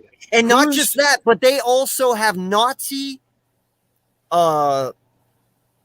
like pictures and stuff throughout the I've been there into that airport. I actually flew in there from Texas going back to Alaska. Yeah. They have really weird shit pictures in that but think airport. about this. At one point in time, people thought it was a conspiracy theory that Americans hired Nazis to develop stuff over here. that they were working on They did Operation Paperclip. They were bringing in German scientists. Germans were in NASA. but this thing is, put it this way: at the time, people thought that was a conspiracy theory. You're out of your mind. That's crazy. Come to find out, years later, actual documentation stuff gets redacted, unclassified, and it's true. Same way with Dude, these the UFO aliens wouldn't have videos. ducked Howie even if we wanted them to. They'd throw his ass back. Nah, they'd experiment on Howie to Yes, Wales, see if you're it- getting it. See, Wales knows what the fuck I'm talking about. Yes, the Denver fucking airport is a fucking Nazi sign. It's fucking ridiculous. Why would we put something that we fought and we thought so unkindly about? Why would we make their insignia a fucking airport? That makes no sense, does it? They put shit in plain sight, right in front of your face, and it's so far-fetched, we don't believe it. There's so many dumps in the U.S. Well, I'm looking at it right now. It is in the shape of. It is 100% in the it's a shape of fucking Nazi swastika. sign. Yeah, it's a fucking swastika. It's fucking ridiculous. And underneath that airport, supposedly, is our biggest never known secret military base in the world. And every fucking airport goes right to it underground. That makes sense because guess what? Like in that area, you have every defense contractor from any and every side of side of the continental U.S. You're talking about Raytheon, Boeing. You're talking about Northrop Grumman. You have everybody there, and that's why. And they always recruit people to say, "Hey, come on over here to Denver." To Denver, would not surprise me at all. Dude, no lie. I'm going to tell you guys this story. I don't know how long ago it was, and it's actually not a story. I've seen it. AK in Denver. What's up? I gotta fall off, man. I'm tired. Oh, no problem, man. I appreciate it. Yeah. All right, for sure, y'all. man. Y'all be easy. All right. All right, fam. All right. So in Denver, a while back, it was over at like the East Gate or something like that, if I remember right. The lookout tower at the Denver airport, the two guys that were watching, the skies to do all that stuff, they spotted a UFO hovering over the East Gate of the Denver airport. Like, I want to say 10, they said it was like 10 stories up from the ground. It was just hovering. And then next thing you know, it just fucking disappeared. All right. They sat there and they reported it, and you could hear them. No lie. I believe you can watch it on Netflix too. They have it on that Netflix alien show as well. You can hear the tower control people going, "Do you guys see this UFO that's hovering over us right here on the East Gate?" And a pilot comes through and he's like, "Yeah, I see it." He's like, "What is it?" He's like, "Is that what I think it is?" And the guy's like, "Yeah, I do." And then their next step is to go to their boss and report it. So they call him on the phone and they're like, "Hey, we got an unidentified object that's floating over the East Gate about 10 stories up. Can you confirm that?" And the person goes, "No, I don't see it." And he's like, "Well, it's sitting right here in front of me. I see it clear as day. Can you confirm it?" And then next thing you know, it just disappears. And they're like, "Nah, you just saw something that you thought you saw that you didn't." They truly made these guys admit that and deny that they seen it, even though they did. And they're not crazy. So what I'm assuming is, yes, we let aliens come to the United States. And those underground tunnels are a way to funnel the aliens into that military base because we work with them. I mean, dude, I don't know. You guys got something? I'm just saying, there's so many things, man. So many freaking things. I would talk about stuff, but that's a rabbit hole I don't want to go down. Then I'm going to be paranoid for the rest of the night, if I'm not already. Yeah. You're right there too, Wales. You know, it's fucking weird, dude. It really is. And I don't really care. If there's aliens, there's fucking aliens. Whatever. They don't bother me, so what the fuck do I care? You know? Dude, if there's other life on other than us, be happy about it. Don't be scared about it. I mean, and truly, if they wanted to fucking kill us, they would have already done it, right? Yeah. That's the way I look at it. I'm not worried. They could demolish us with a snap of a finger from the technology they have. I mean, hell, they can get here and wherever the fuck they live very easily. We can't even travel like that. Yeah, like You I know, was talking to somebody I know, because me and him will talk every once in a while about like aliens and stuff, and it's just like every conversation always starts with, there's got to be something else out there. It can't just be us. And then we spiral into the conspiracy theory side, and then we spiral into supernatural. There's always something else other than us, and some people don't realize that. Wales, I have a question for you. I think I know who the fuck you're talking about.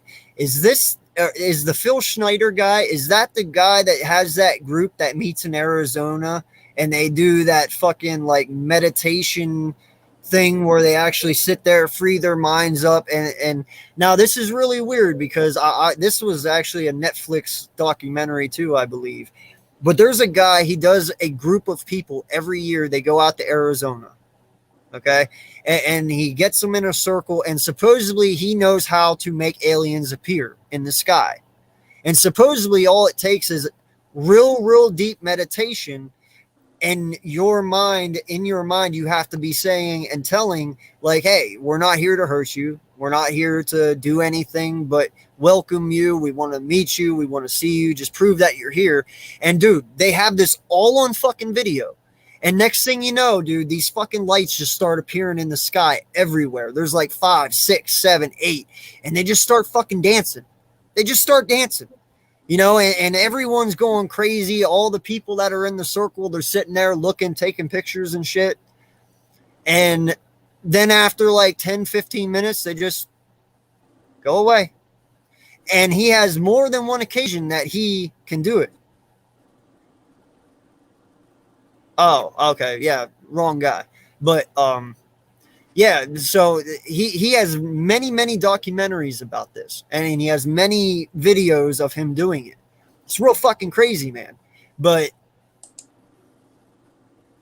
proof is in the pudding.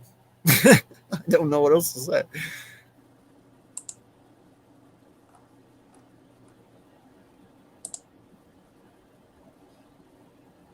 Yeah.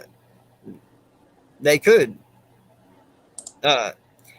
It's really weird, man. I'm a very big conspiracy nut. I love conspiracies.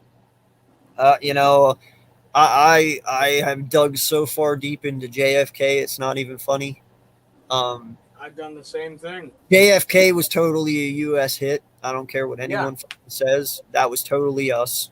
We killed him. Our government did. That's the only thing that makes sense is our government killed him because they didn't want us on the war with Cuba and stuff. And he pretty much was that guy that says, nah, fuck them. So we killed JFK. We blew up our Twin Towers. I hate to tell you, but we did. Whether you want to believe it or not. I mean, I know that's going to be a sore subject between certain people, but we knew what was going on. We knew. The intelligence agencies had word of it days, weeks before. Yeah. I mean, look at the evidence of the fucking plane hitting the Pentagon. Okay? Like, there's no fucking plane. Planes just don't disintegrate. Not like that. Yeah, I think it was a bomb. I don't even think it was a plane. Yeah, it was a fucking bomb. I brought that up before, and people are like, no, it was a plane. Yeah. I'm like... There's no plane in any pictures anywhere. How does a fucking 757 vanish like that? It doesn't happen. It doesn't make a fucking 757 happen. just magically go away. Yeah. Okay. Our FBI building that fell in New York. We blew that up. Did you not see the charges go off one by one, and then the building fell? Are you talking about every time it Tower fell, 7? You're talking Yeah. about Tower 7? Yeah. That was controlled Well, demolition. but that was they also did it to the FBI building there in New York. There was like 2 of them, Wait, they but did the it to the FBI FBI building, you building could see the charges going off as the building fell. So didn't you're know it was telling the me FBI in an building. FBI building that terrorists got in our FBI building without being seen, and people worked there 24/7, and they set explosives on our pillars in our FBI building and got out with no one noticing that? Really? Okay.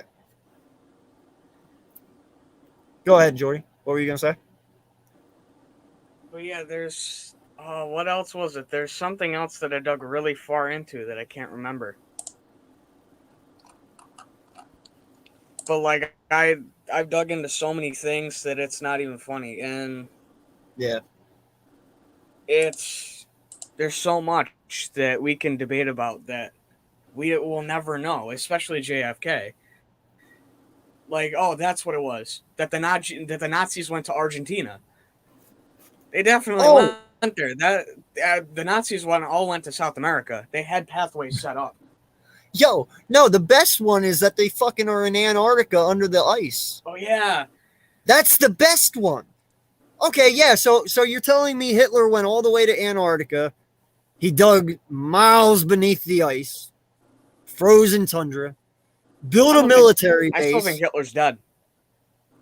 Huh? I think Hitler's dead. I don't think he's alive. Hitler's I think that body was gone. Here, dude, no lie. If Hitler wasn't dead, he would have tried to make a comeback. Yeah. You know what I'm saying? Like you can't sit there and tell me that if he lived, that he wouldn't be the most pissed off individual in the world that he just lost, and he would not try again, or you would not just hear of him. Like he would have done what Napoleon did. Napoleon tried to come back twice. Yes, they did. Yeah, they did kill him. Like there's no doubt about that. You know. Oh, are you saying? Wait, yes, they did build one in the Arctic. Is that what you're saying, Wales?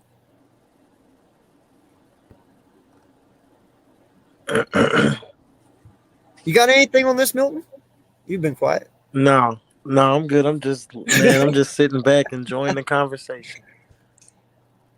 Oh no, I do got a question though. AK, back about Alaska. Is it really dark for like 30 days up there? All right. So it's not 30 days. It's actually 3 months. But let me put it this way. Birds aren't real. You know what? I have actually something funny about that, but I'm going to answer his first. Okay. So whenever you have half the year that is full daylight and then half the year that is full night. Okay. Now, when I say it's full night, sunrise in Alaska will start at like 10. The sunrise will start at 10. And it'll only go till like 1.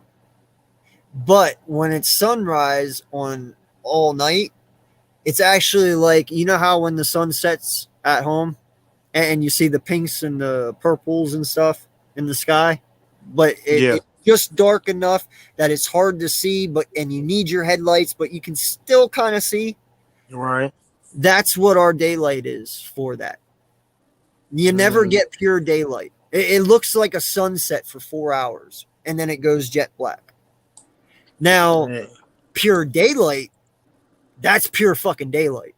Okay, when I first got to Alaska and I got my job, no lie, I got off on a Tuesday. I went home, I started a campfire, and I invited the neighbor guys over. We were having beers, playing cornhole in the backyard, just chilling, having campfire, just relaxing. And I'm just sitting there, I'm playing, I'm drinking, all this shit. Kids are in the side yard fucking playing two-hand touch football, tackle football, whatever. No lie, bro. I look down at my watch and it says it is 5:30 in the morning. And I'm like, oh shit. And they're all like, what? And I'm like, I got to be at work in 30 minutes. I'm drunk as fuck, okay? That is the biggest thing that fucks with you in Alaska is 24-hour daylight. In all honesty, 24-hour night was actually pretty fucking dope. I won't lie. I did not mind it. And why I say that is because you do all your partying in Alaska from March to September-ish. You know, you got like 4 months there you can play with and stuff. But people in Alaska go hard for that 4 months because they know that the night's coming. You know, and I saw a question earlier, is there vampires in Alaska because of 30 days of night? Not where I live. Maybe up north where it's all snow. I have no idea. I've never been up there.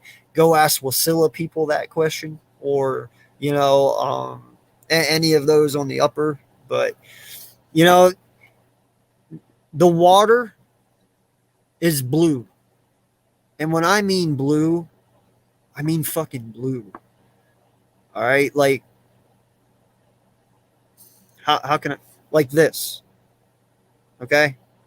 Because one, the water is fresh up there, and two, it's all icebergs. You know, it's from the icebergs melting. So that water's real old, and it's not tampered with. Like, there's no pollution in Alaska at all. Okay, I'm not even playing. There's none. It's the cleanest air you'll ever breathe. The trees and everything, granted, it's only spruces. They only have pine trees in Alaska, you know, but everything up there is just way fresh, you know, everything. And there's nothing like, I don't know how to say it, man. Alaska is a place of its own. It truly is. Like, it's more Canada than it is United States. I'll put it that way.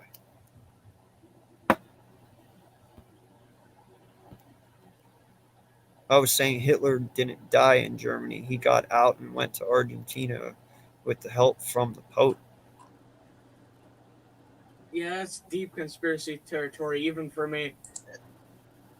Hey, I'll leave every option on the table, Wales. Yeah. But I'm saying, though, it's kind of hard for me to not assume that he would have tried to come back if he was truly alive. Like, that man, you just don't shut evil off. You know what I mean? Like, you just don't shut it off. You can't. And because of what he wanted to do and his objective in life was to take over the world, hey, Pinky, what's the plan today? To take over the world. You know? That just doesn't vanish because you go to Argentina. You know what I mean? You still want to take over the world, Pinky.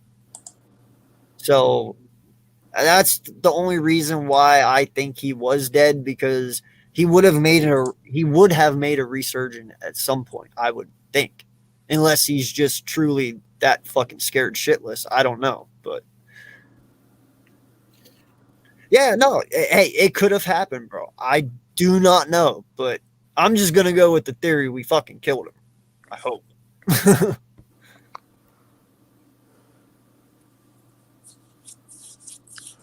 Well, you know what? I don't know about y'all, but I'm not a big fan of the Pope either. So,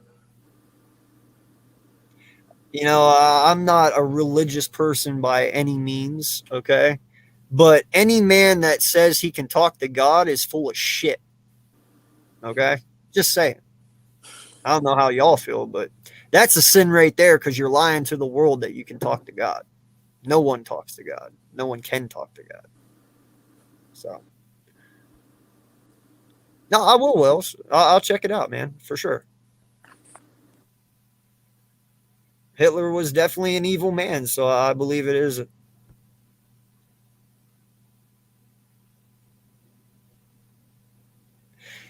Yeah, I know.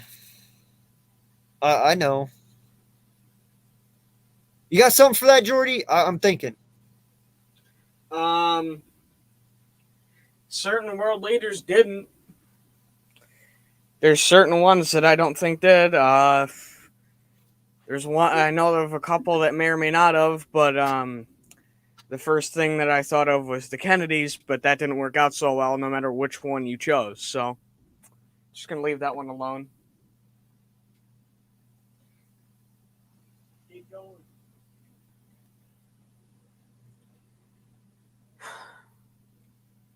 It's almost been 7 hours. Yeah, that is longer than any stream I thought would have gone on.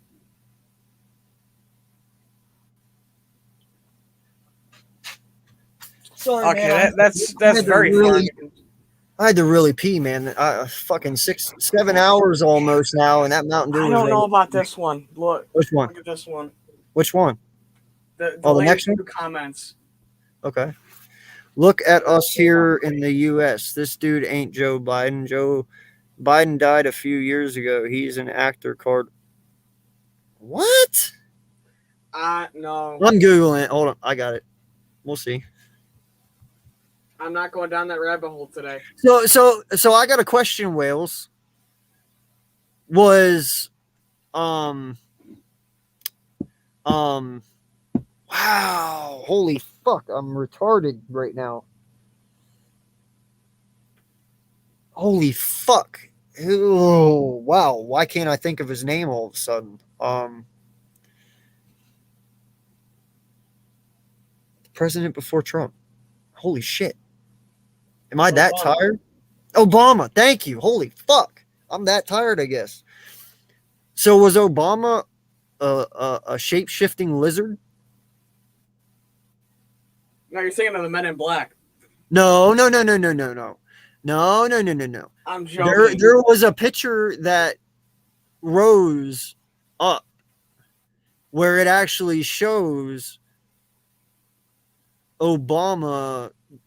It's weird. You gotta look it up. He actually like forms fucking scales in one of his live things, and they like come in and out real fast. Like it's really fucking weird. Like that's another conspiracy theory.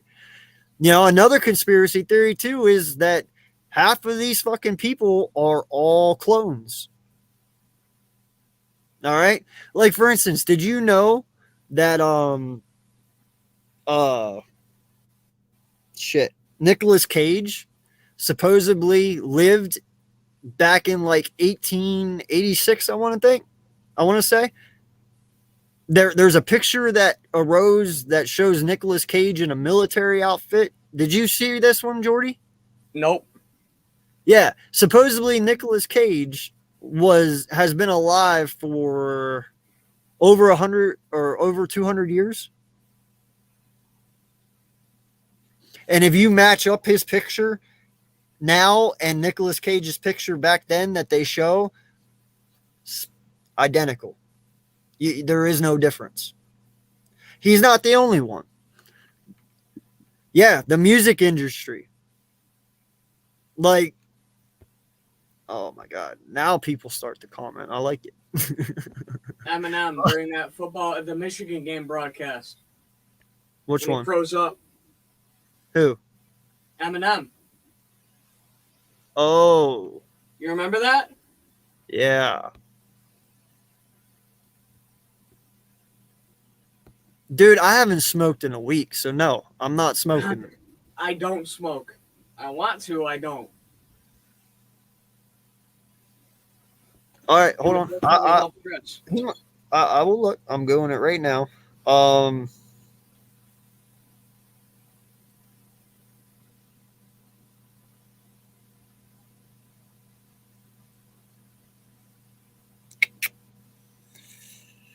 Come on, Arthur Robinson.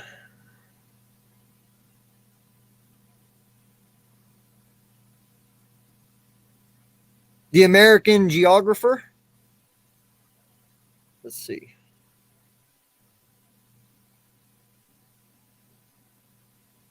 Come on, internet. Don't fucking fail me now. Oh, hell no, he doesn't, bro. His face is way too fucking long. If anything, he reminds me of like an old fucking like Nixon or Reagan. But here, let me see if I can. Does that look like Joe Biden? I don't think so. No. That's more like a Nixon or Yeah. Yeah, his face is who too did I long. say? Yeah, his face is way too long, man. Clinton? Did you say Clinton? No, I said Nixon or Reagan. He's more of a Nixon or or Reagan. I don't know why type guy. Clinton popped into my head. Yeah, no, that he looks nothing like. No, I'm sorry, man. But I'll show you this Nicolas Cage one though. Hold on.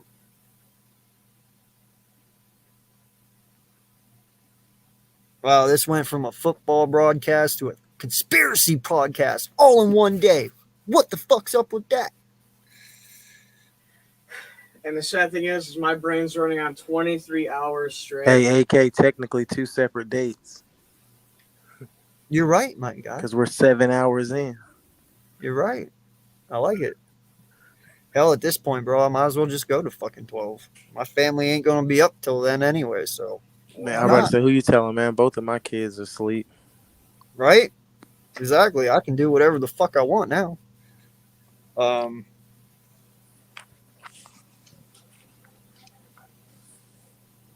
Gosh darn.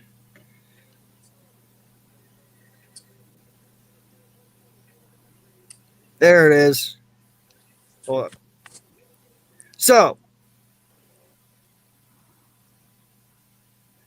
I know it's a little abstract and shit, but that's Nicolas Cage now, and that's Nicolas Cage back in the day. Yeah, I've seen that before. Now that I think about it. Okay? You want to know who else?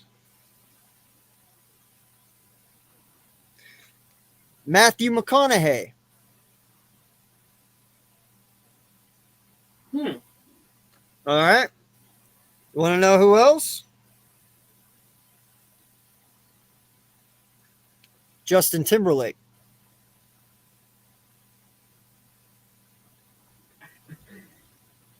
So many people. Oh, and this is one I've actually. You can't deny this one, my guy. Bruce fucking Willis.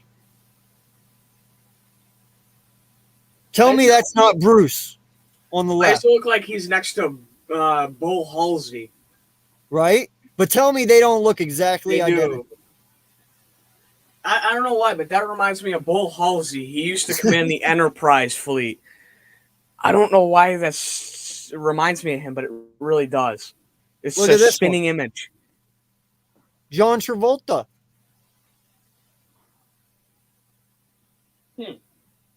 Dude, It's a rabbit hole. they've already said they can. Didn't they already clone a goat? Yeah. Yeah, they've been able to clone a long fucking time. They're just now letting you know that they are. Sorry, man. There's a reason they needed so many COVID tests.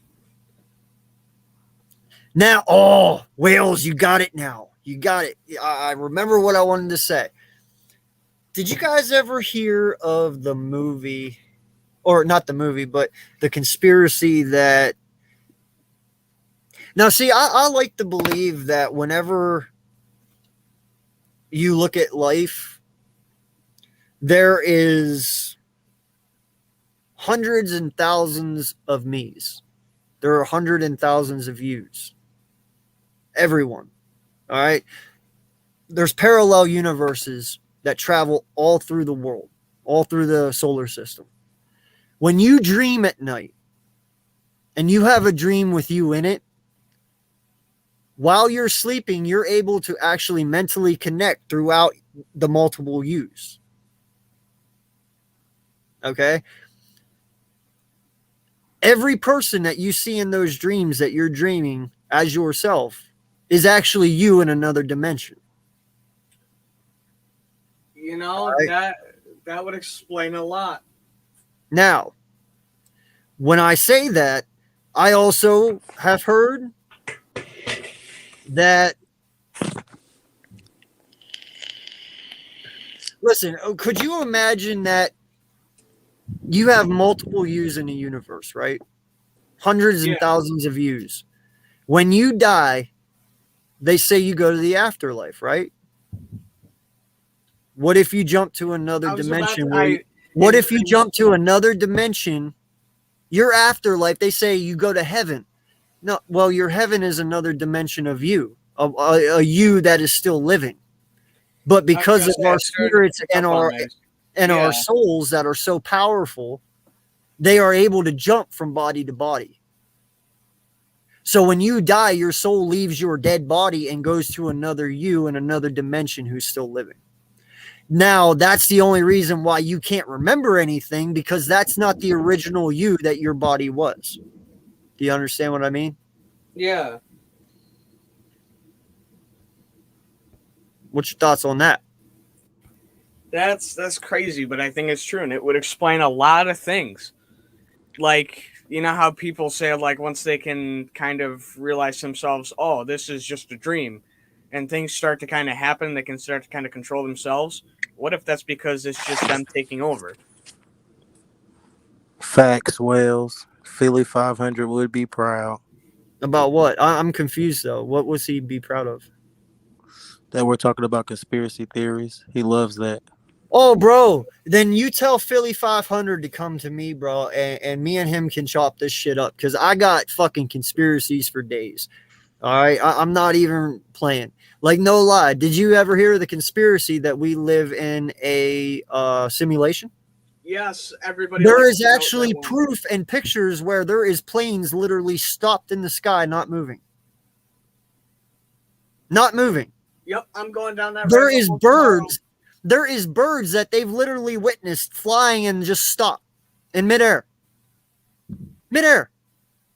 Okay. There is also another one where these people, they have a weather balloon that they release with a camera on it, and they let it go up in the outer space, all the way up, as far as it can go. And you see the weather balloon stop. It hits something, almost like a fuck. I can't remember the movie with oh fuck, what is it? Like the junk on Netflix, Squid Game. How you're in like a big glass cube type. Well, what they're saying? No, I'm thinking more of a It's the one with the comedian in it. It's old school. Oh my god, I really am. What do you mean by old school? It's more of an old school movie. Yeah. It's the one with the comedian Jim Carrey in it, where he plays the dude in the where they put him in the big dome and film his whole life. No, I haven't seen that one. What? That is like one of the few Jim Carrey movies I haven't seen. That is probably his best one. If anyone in the chat can help me, what is the name of that movie? Truman Show. Thank you, Randall. I'm an Ace Ventura fan, dude. Watch The Truman Show. I think I Okay? have to now. I'm not even playing. That is one of his best fucking movies ever made. He does so good in that movie. Now imagine that somebody puts you in a dome that's bigger than anything you've ever seen. All right, say the aliens are the ones that fucking did it. And that's what I'm saying. They let the weather balloon go up and it just stops. You hear it hit something. It goes boom, boom, boom. It's just doing that. Boom. And you just see Earth just sitting there. It doesn't keep going up and vanish. No, it just sits there and it's boom, boom. Like it's hitting the top of a dome. Dude. Yeah, there's nothing to explain that. Yeah. Talking the string theory, I think the theory of holographic universe.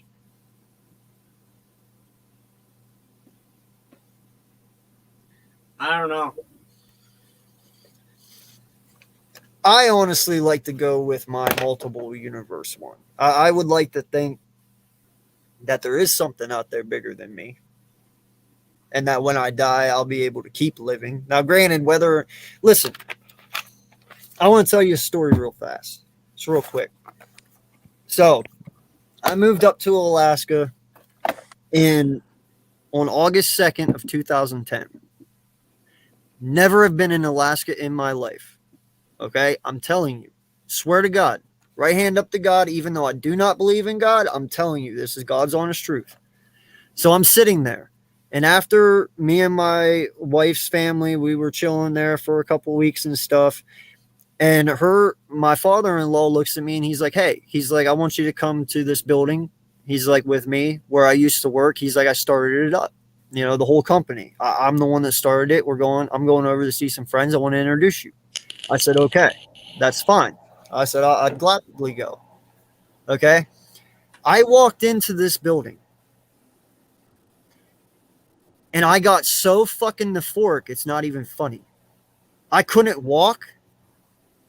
I really wasn't talking, and my head spun and just spun and spun. I had deja vu of being in that building because I've been there before. When I looked down at, and do you know what triggered it, Jordy? What? The pattern on the carpet. I've never seen the carpet before, and I haven't seen carpet like that ever before, I promise. But when my eyes hit that carpet, you know how it feels like your body just leaves? Yeah. That's what I did. And I was sitting on that chair and I didn't say anything. I said hi a couple times to some people he introduced me to, but I almost got sick. And when I got in the car afterwards, my father-in-law looked at me. He's like, what's wrong with you? He's like, you don't ever act that way. He's like, what's wrong?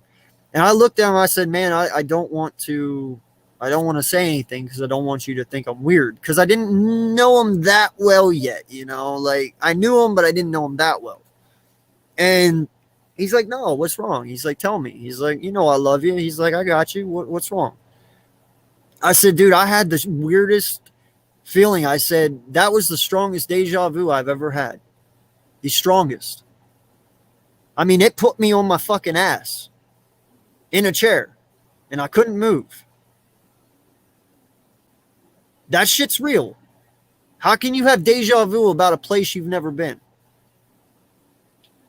Yeah, and that brings up something like every once in a while I'll dream a little bit, and like I remember this one time before school started, and this was like half a month before. It was just a random summer night. Now in my head, I'd just gone to bed. It'd been a long day. I think I was just hanging out with my cousin the whole day. Now I'm in a classroom. I see one of my buddies. I'm hanging out with him, and there's somebody writing something on a whiteboard. I thought something was funny. I don't know. And like after I have some of those dreams, I won't really remember much. And then, what was it? Thursday, I walk into my classroom. Now, I'm in a program my school pays for, so I'm taking like extra class. I'm taking classes where my normal classes would be, and I hang out with my buddies because they have to bus us over like 15 minutes. So I'm hanging out with my buddy. We get off the bus. We all kind of filter in from our different districts, and our names are on the board because some people had to get one thing done or another thing done, and some people were just completely done.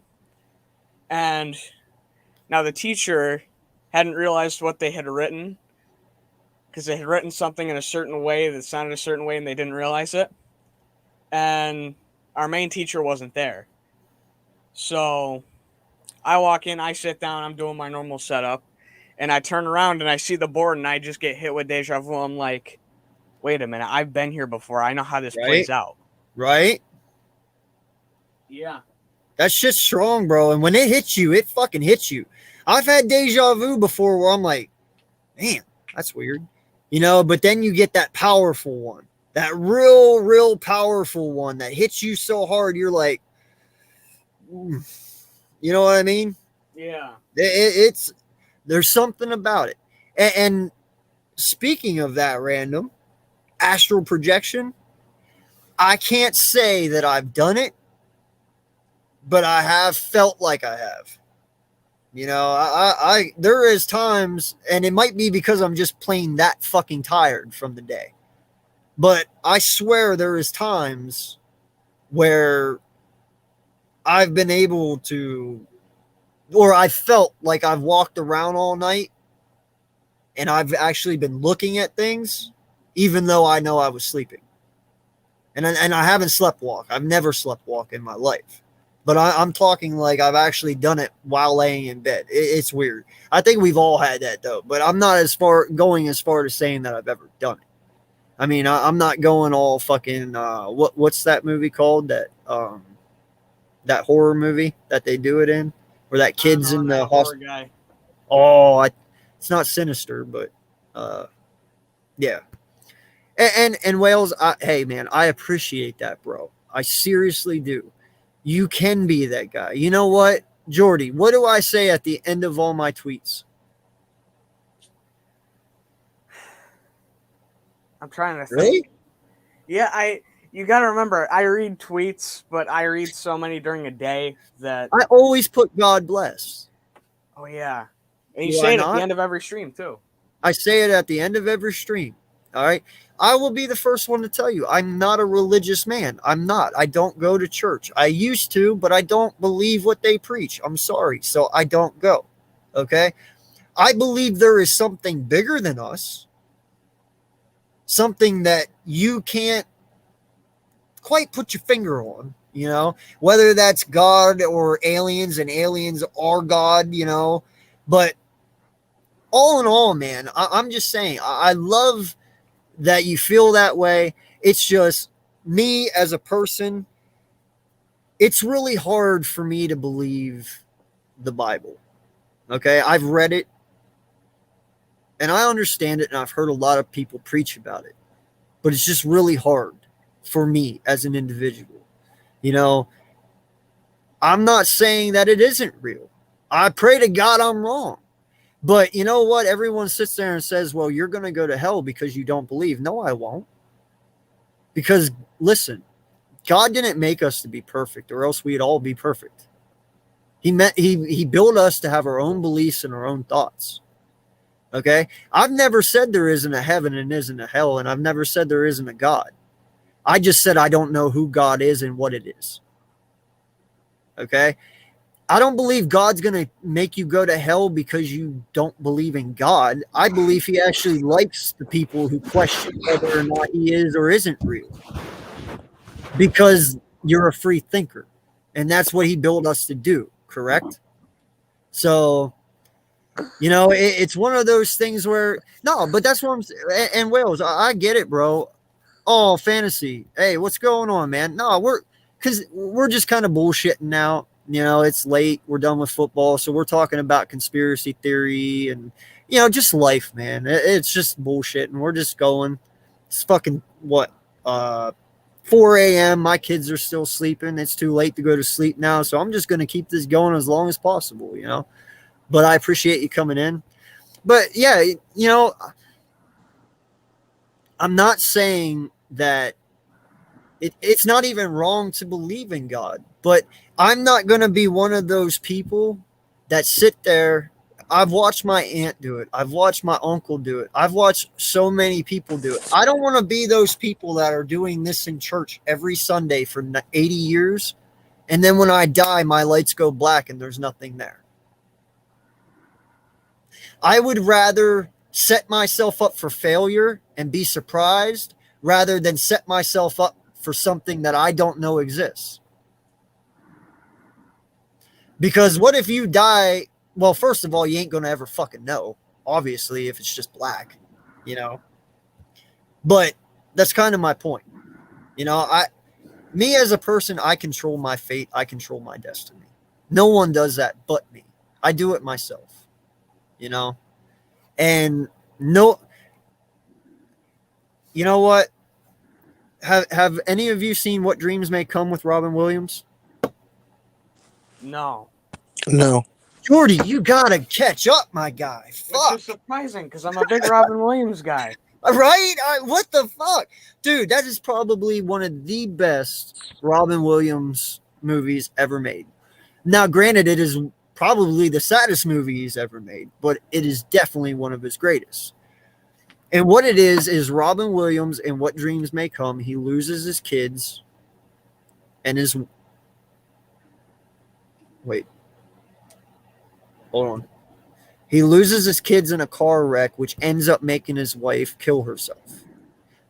And then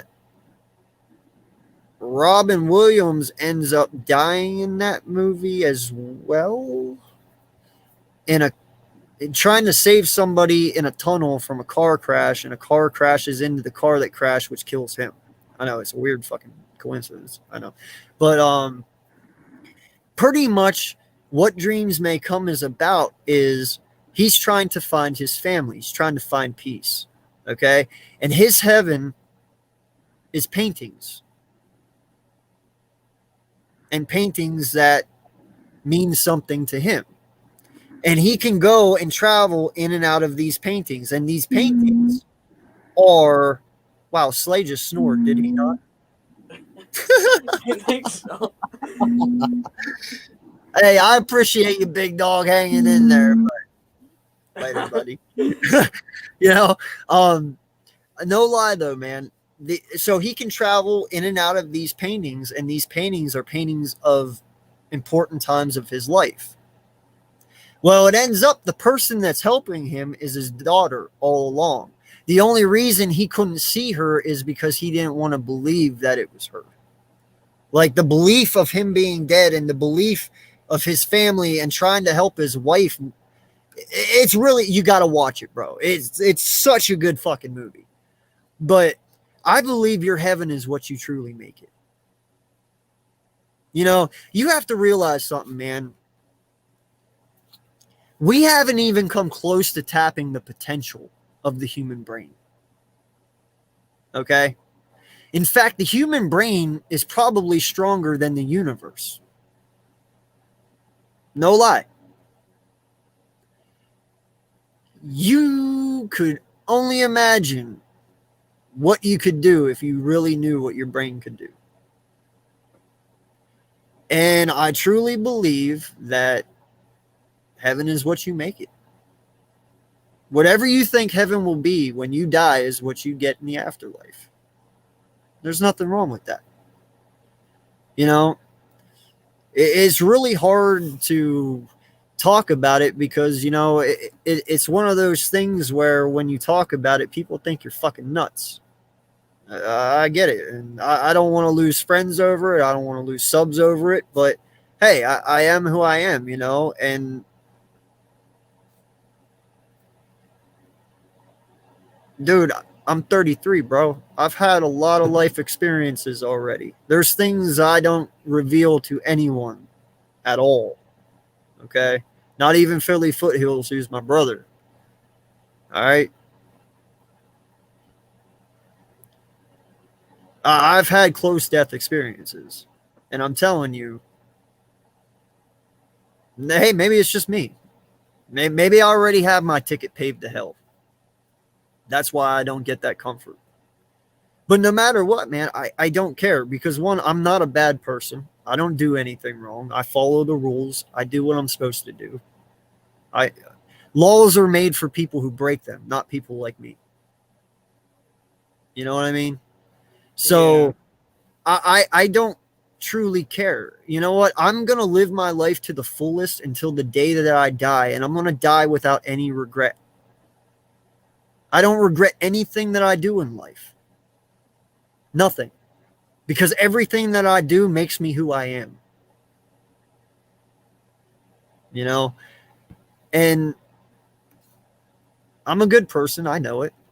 You know, these guys wouldn't be on here. I wouldn't have 10 people on my panel every night and come on and want to talk to me if I wasn't a nice guy. They'd be like, fuck that dude. And I'd be up here talking this shit by myself. You know? But I live my life to the fullest because you're never guaranteed tomorrow. You know? And every day I tell my family that I love them for that purpose only, because I don't know if I'm guaranteed tomorrow. Wales, I don't know. I just said that as an example. It could be. You don't know. You only believe what people tell you, right? People tell you that heaven's real, that God's real. You chose to believe it. So therefore, that's what you believe. Okay? You got told this at a young age. It was driven into your mind from a very young age.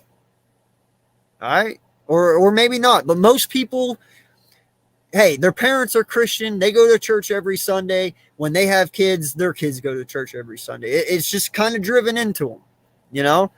Now, as you get older, you get to make your own decision on whether or not you want to believe it or not. And I chose, it's a little ridiculous. There is parts I believe. Like I said, I believe in a higher power. I just don't know what that higher power is. I'm not going to say it's an old dude in a white beard, but I'm not going to say it's not aliens either. Because if those aliens can come here, like we were talking conspiracy earlier, and do all the shit that they did, what makes you think that the aliens didn't come here and put us here because their planet was overpopulated and they needed a new planet? Because you have to realize, aliens are way more intelligent than what we are. They're light years beyond anything that we have. They can travel at the speed of light. They can do whatever the fuck they want. So if your planet was overpopulated and the shit that's going on in the world today with our magnetic field and all the shit that we're experiencing, yeah, we're already talking about turning Mars into an Earth, right? So we can go there and put people there so we're not overpopulated here, so we can try and save this planet and have that planet. Well, you don't think they tried to do that? Especially if they've been around a lot longer than us? So we could just be the overpopulation part of their planet. I don't fucking know. But that's the thing, though. I'm not a one-minded person. I don't believe in just one thing. You know? I don't. There's too many things in this world, and there's too many coincidences that have happened in my life to prove otherwise. And that's just where I stand. But I don't hate anybody for their religious beliefs. I don't hate anybody for their non-religious beliefs. You want to believe in God, bro? Go ahead. I appreciate that. Somebody's got to. For us that don't. But it is what it is, man. I'm not a bad person for not believing it. I'm sorry, I have better things to do on my Sundays than go to church. Plain and simple. I only have one life to live, and I'm not going to plan to be in church every Sunday. None of you guys fell asleep on me, have you? No, I'm still alive. How do you feel, Jordy, about that? I mean, you don't have to agree with me. I don't care. I respect everyone for their opinions and everyone for their beliefs. But, I mean, I said what I said. What do you think? So I never really grew up religious. I was never really in a church. I never had that sort of thing around me. So it was always just, at first I never really thought about it. I always had a focus on a lot of other things. And then as I started to get more into high school, a lot of that stuff started to come up. And through COVID and everything, it's really started to be a forefront, especially with mental health and stuff. And at this point, I've just come to the conclusion that I know what I've done. I know the mistakes I've made. I know the good things I've done. I know what I've done. I know what I could do. I know what I could be doing. I know where I could put my better self towards. And at the end of the day, it's about living your life to the fullest. I mean, I have somebody tell me that all the time, somebody that I trust and I believe him. And I kind of think like you. Heaven could be what you make it, or it could be something else entirely. But at the end of the day, nobody really knows. And that's about as good of an answer as we can get. You know, Wales, I understand what you're saying, man. I've asked Jesus to test me. He's never done it. I've been told many times, don't tell Jesus to kill you, because he will. Dude, I've been so pissed off many times in my life when I was a kid. Probably about stupid fucking shit, I won't lie. But I have literally walked outside so many fucking times, and I've looked up and I've told him, fuck you, kill me. And guess what? I'm still here. Like, you, all right, this is what I want to say. We're going to get into this a little bit. You tell me there's a God and that he cares about each and every one of us. Then how the fuck can God sit up there on his throne and let the shit happen on earth that fucking happens? Where's Jesus Christ? Where's his second coming? The shit that happens on this planet, all the bad things that have happened over the last 20, 30, 40 years. Nobody who cares about us, like people say they do, or he does, lets that shit happen to the people he created.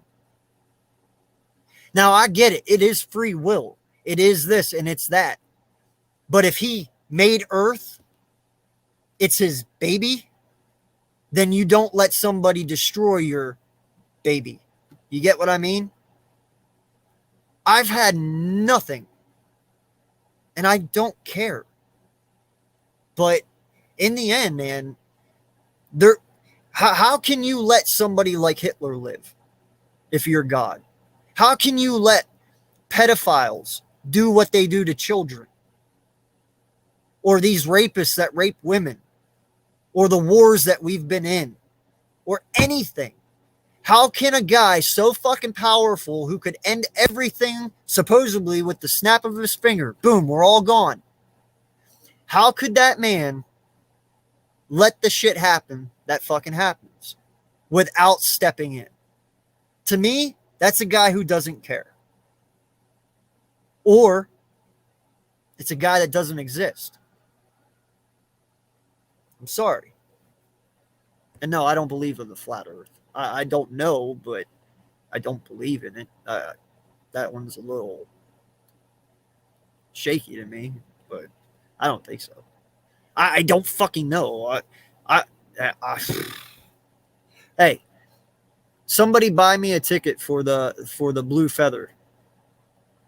You know, the Amazon guy. Let me go up for 3 minutes. I'll tell you if the earth is flat or not.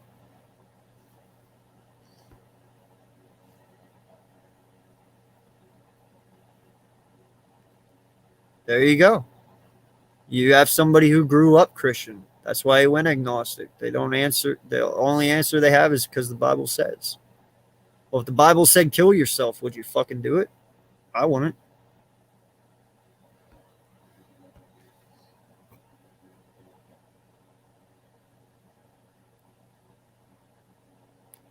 Hey, Duncan, welcome back, man. Appreciate you stopping in before work. Yep, still fucking going, dude.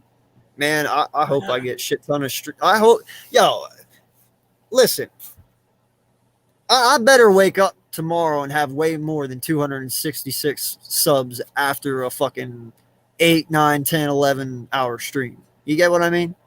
Like, yeah. That's dedication. It's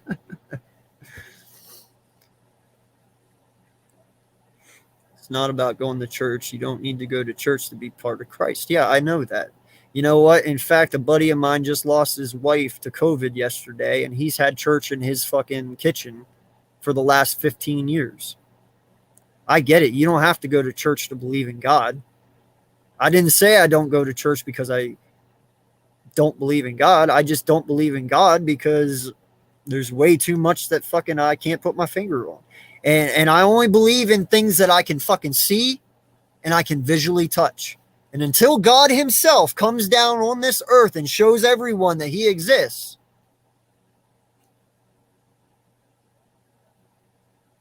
that is. But like I said, I do not knock you for it, Wales. I don't knock anyone for it. I am happy that you believe because somebody has to. But it's not wrong for me not to. It shouldn't offend you that I don't. In fact, you should be happy about it. Because that's just one less spot you got to worry about being taken, I guess. But I don't think that's going to keep me from getting into heaven. And like I said, I believe God wants us to question it. Because it is kind of far-fetched. And it's okay to question it, whether God is real or not. That's what we're made for. You question 20 things a day, maybe more. Might not be about God, but you question a lot of decisions you make, do you not? Should I do it or shouldn't I? Well, same thing with religion, my guy. Is he alive? Is he real or isn't he? Some people choose to believe he is. Some people choose that he isn't. And some people just believe that there's something bigger. We just don't know what it is. And that's me. I'm the guy that believes there is something bigger. I just don't know what. And I have no fucking proof. He has not come down and touched me. He has not come down and shown me any reason for me to believe. So until that time, I stand where I stand, bro. And it's okay. That's kind of the issue too that I have, you know, like I don't understand why, because someone doesn't believe, it has to be pushed on the people.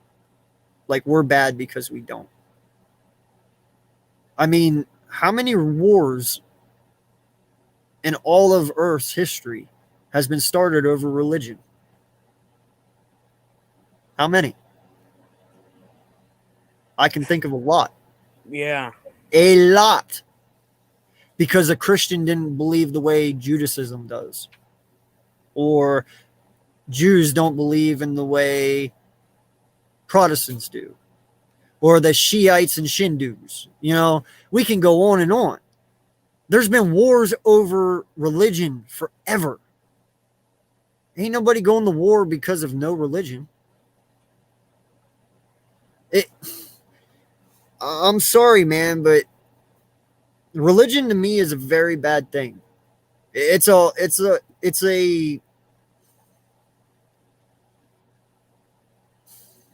I don't know. I don't want to say anything and fucking offend anyone, so I'm not going to, because I'm not trying to offend anyone.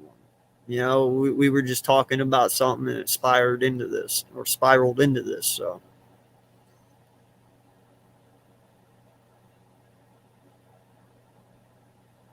Yeah.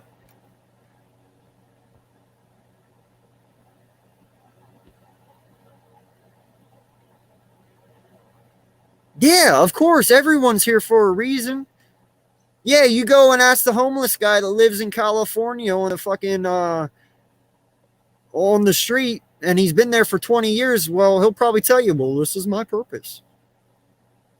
I'm sure Bill Gates' purpose was to create Microsoft. Everyone has a fucking purpose. My purpose was to have a family and work in the oil field. Yours is whatever yours is. You know, everyone has a purpose, man.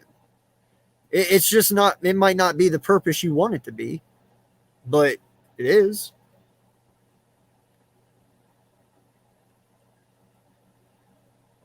Exactly. I don't look at religion. I just look at you as just another brother of mine or another sister. You know, that's all I look at. I don't care what your religion is, and I don't care what your race or color is. If you're fucking cool to me, I'm cool to you. If you're a dick to me, I'm a dick to you. Not all the time. Sometimes I just turn the other cheek and be the biggest person, but there is times I don't. But I don't give a fuck what your religion is. Not at all.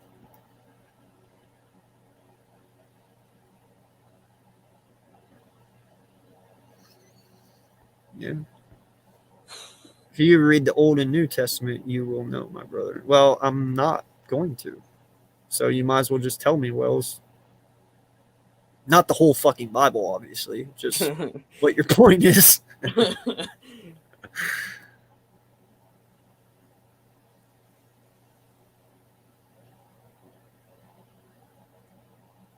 Bro, you believed in fucking Santa Claus at one time. Just because you didn't see him doesn't mean he's not real, right?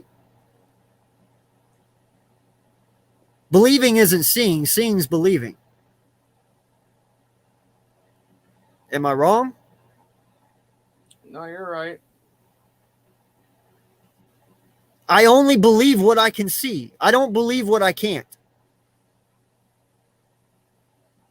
You could sit there and tell me, wow, there is a very big pink elephant fucking the shit out of a purple dinosaur.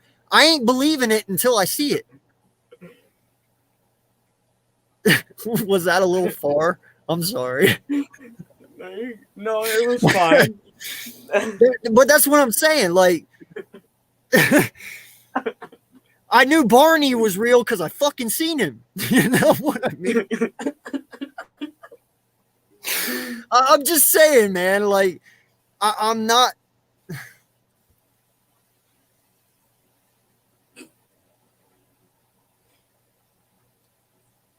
Yeah. Yes, exactly, Random.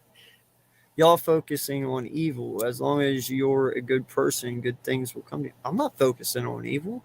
What's evil? What evil did I talk about? What? That I don't believe in God is evil? Because that's all I've said. I didn't say I'm not focusing on evil. Well, are you talking about like the religious wars I was bringing up? That's not evil. That's facts. I have said nothing evil. And I am a good person, and I have everything that I ever fucking need. I mean, I got a 1,200 square foot home, 2 stories, brick bi-level, on 2 acres, 3 vehicles, 2 kids, and a wife. What more do I fucking need? That's all I need. That's what a man's purpose is. To get on the planet, provide for his family, live out the days of his lives, and go on. That's what we do. We're supporters. That's what we do. There's nothing wrong with saying that. Well, I'm glad, man. I'm glad because I'm not trying to offend anyone, man. I really am not. Yeah. It's just all difference, man. And that's what makes it great. It is okay to question. And that's the beautiful part. It is. You know, and yeah, hey, in fact, Wales, if you want, I haven't done it in a while. If you want, bro, now that we're on this subject, hey, anybody can come in and talk about this. You know, hands down, I'm all for this. It's not going to turn into a yelling match like earlier. This is shit I truly believe in. You know, this is shit I truly, when I'm talking to you right now, everything I've said this past hour, this is truly me. I'm telling you from the deepest part of my heart. I'm not hiding anything. In fact, this is probably the most honest you'll ever see of me. This is a side no one on YouTube has ever seen before. Okay? Ask Jordy. He's been around me more than probably anyone for the most part. Jordy, have you ever seen me be like this? Nah, YouTube, no. How about off YouTube? Not really. Exactly. This doesn't come out very often. It's probably because I'm sober, and I apologize for that. But it is what it is.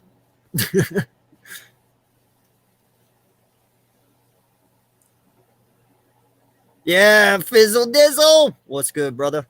Yeah, man, fucking 7 hours and 36 fucking minutes. Milton, you still here? Oh, shit. Milton He passed did. out.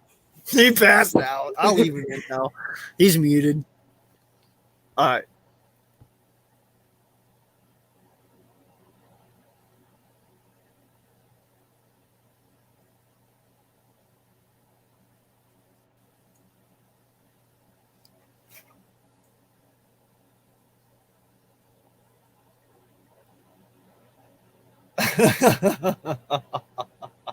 Sorry, I tried for the longest time not to laugh. I'm not laughing at what you said. I'm laughing because that's pretty fucking...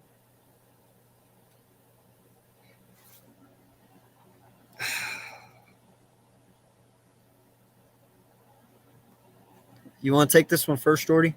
I don't know. I don't know how to answer this without... I don't one. Listen, man. The one thing I know about the devil... Wow, I look so much different right now with my hat off. Holy shit. The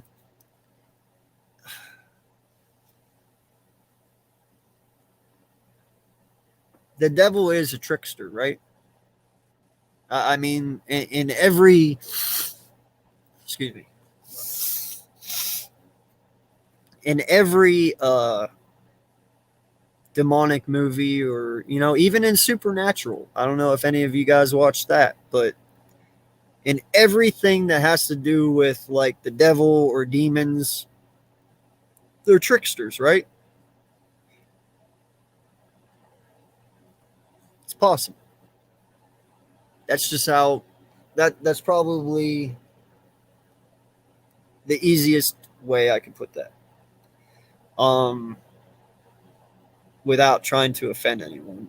But like you said, it's a conspiracy theory. And yeah, some people will probably call blasphemy on that, but you're entitled to your own belief, and there's nothing wrong with that. I mean, it could be, it could happen. I don't know, but man, Random, that's really fucking good. I don't know what to say to that. That's a really fucking good that man. one.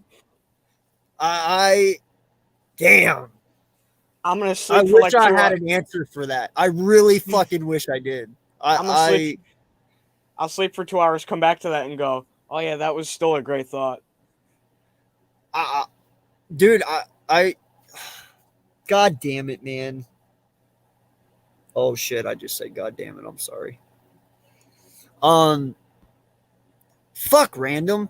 You know what, man? Now I gotta go buy a 40 bag today when my dealer wakes up and fucking smoke and think about this question. Thanks a lot, dude. Like, fuck. That would be an interesting It's such a conversation good to fucking have. question. That is such a good question. Right after you get it from your dealer, that would be such a good conversation to have. Oh my god. I don't know what to say to that. I'm leaving it alone for now. Best Hey, Cree. Go ahead, bud. It's best to think about that in a clearer mind state. Yeah, truly. And after you slept for 10 fucking hours too. Yeah. Yeah, no. Hey. You're right. You're right.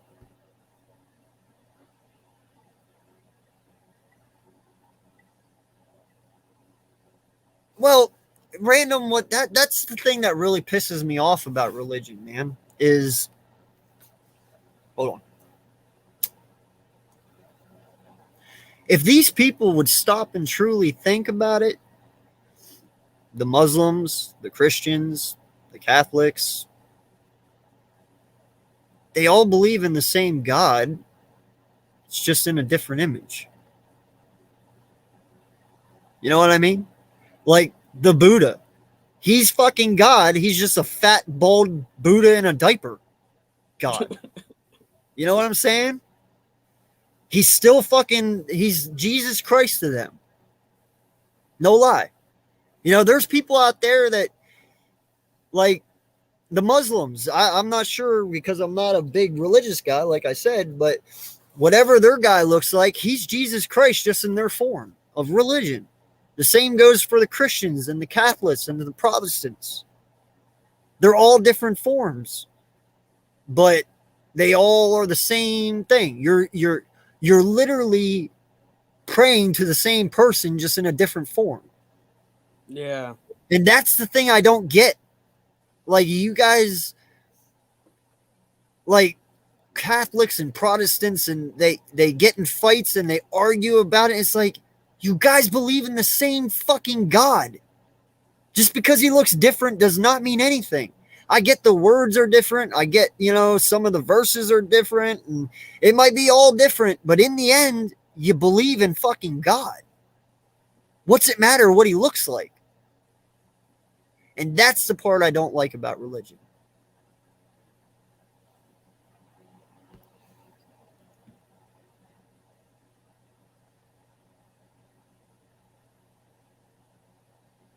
Well, yeah. I mean, do you believe in unicorns? Do you believe in, like, help me out here, Jordy. Name shit that's so far-fetched that people believe in. People believe in fucking unicorns. People believe in fucking dragons. I mean, all this shit. Huh? Centaurs. Have you seen one? No. Because they don't fucking exist. But if I saw one, I'd be like, wow, they fucking exist. Perfect example. Do you believe in Bigfoot? Yes. I believe in Bigfoot too. I haven't seen it, but I believe in it. But I would truly believe if I saw one. But the only reason I believe in Bigfoot is because there's that many fucking reports. It's kind of hard not to. I mean, but truly though, because I haven't seen one, I don't believe. But I believe because I truly think it'd be cool to see a Bigfoot. I believe if Bigfoots were real, that's fucking dope as shit.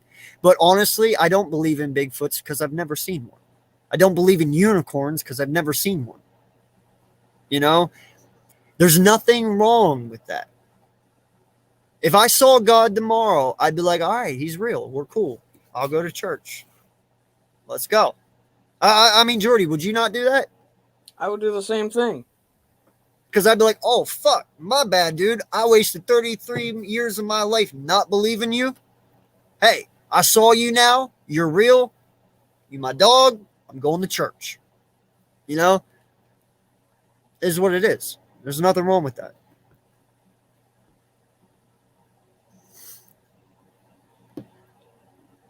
Well, I like the words, but I'm not sure what I'm doing right. So, can you please elaborate? There was a lot said in the last hour, so. It's become a blur. Yeah.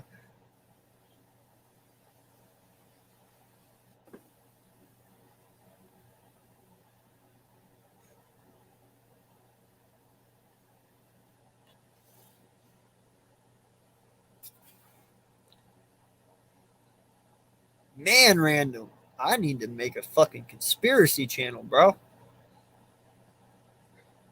Yeah, that would be interesting.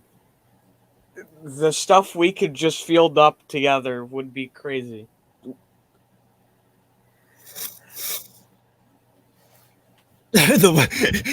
right, so you don't believe in the air you breathe or the Wi-Fi you are on, huh? Yes, I said Wi-Fi as a joke. Yeah, I got it. Because it's in a movie.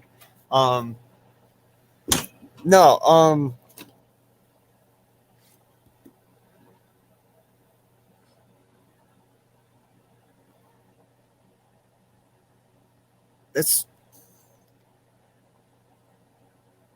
you don't have to believe in air to breathe it. Air's air. Why do you have to believe in it? So if I stop believing in air, I'm going to choke to death? No. I see.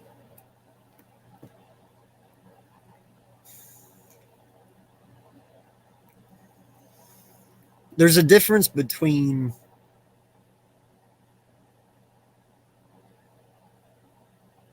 I don't know how to fucking say this.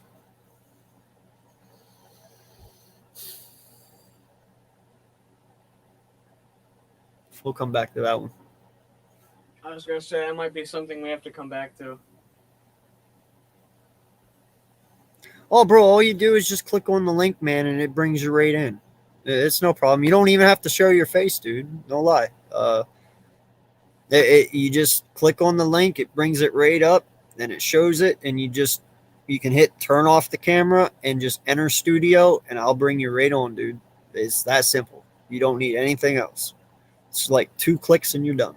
So, no, man, I would love to hear your opinions, dude. This is why we do this. Well, all right, first off, this is not why this podcast does this, because I don't normally do this. We talk football here, but now that we're not, I'm totally fine with it. Please, definitely. You know, I love to hear people's opinions, bro. I do. Thank you, man. I try. I'm starting to look like fucking Santa Claus here, though. No, honestly, dude, as soon as I took my hat off, the way my hair was, instantly, I thought Fred Claus. That movie was just on yesterday. Right? Such a good fucking movie, too. Yeah.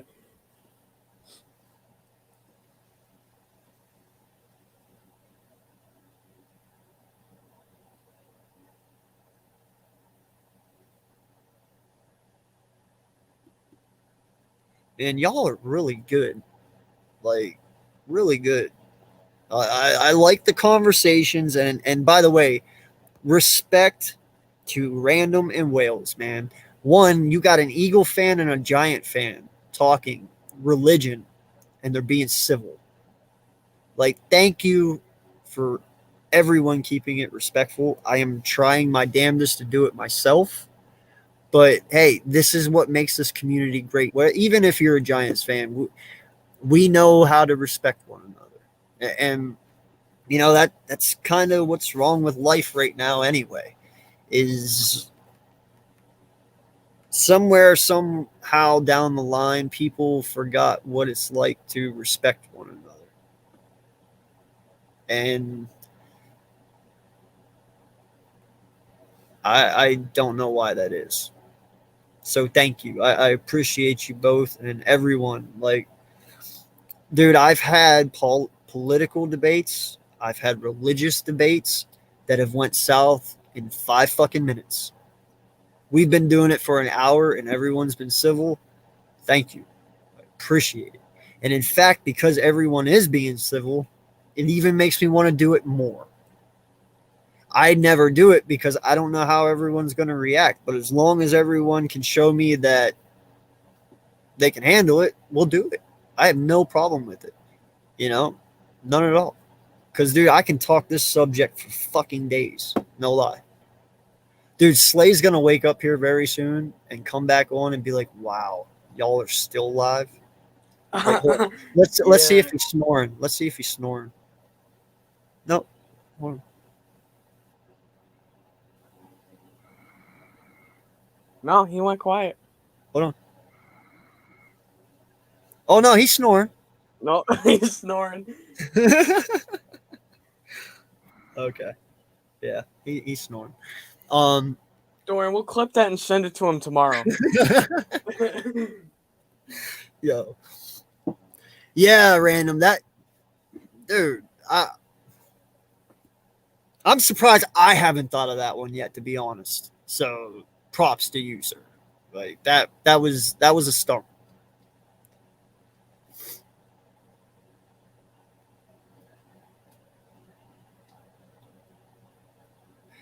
Wait, when you talk about that though, Wales, it's a classic example of random. You can't see it, but you know it works. Are you talking religion or air? Because I don't know which one. To be able to respond to that, I'm not sure which one you're talking about, my guy. Sorry.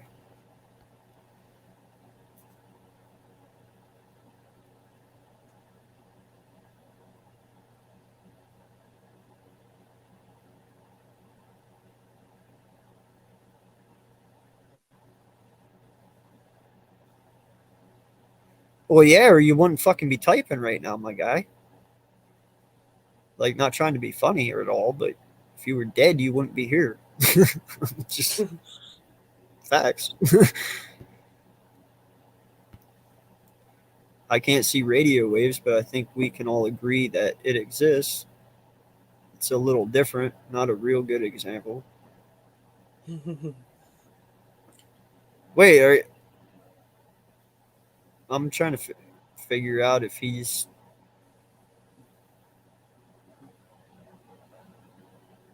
What are you trying Are you talking to me or are you talking to him? I don't know. Because I'm the one that made the comment about I don't see it, I don't believe it.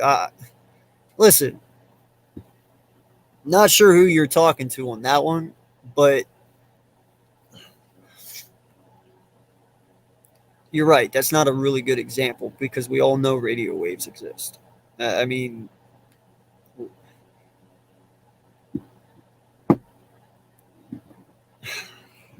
it's a special case. You're talking about one person who controls everything compared to radio waves. That's a huge gap. A very huge gap.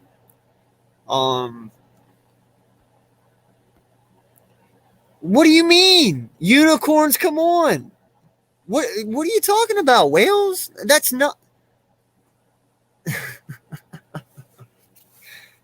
Come on. The unicorn is seen just as much as Jesus Christ, is he not?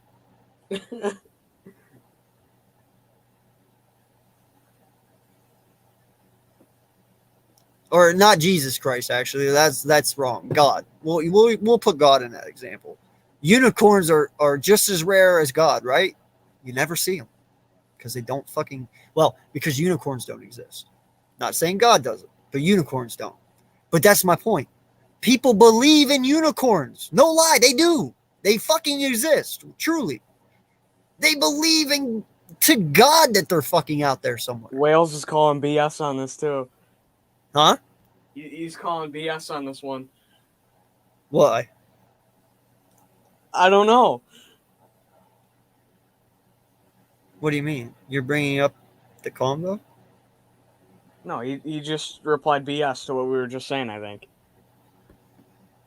Oh, fuck. I'm way far back. Holy shit. That's okay. You can call bullshit. That's what's the beautiful part about it, my guy. But I'm telling you, people fucking believe in unicorns. They do. Yeah. I've known people that truly do.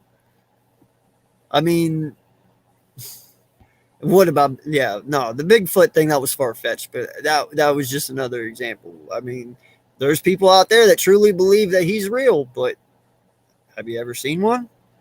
No.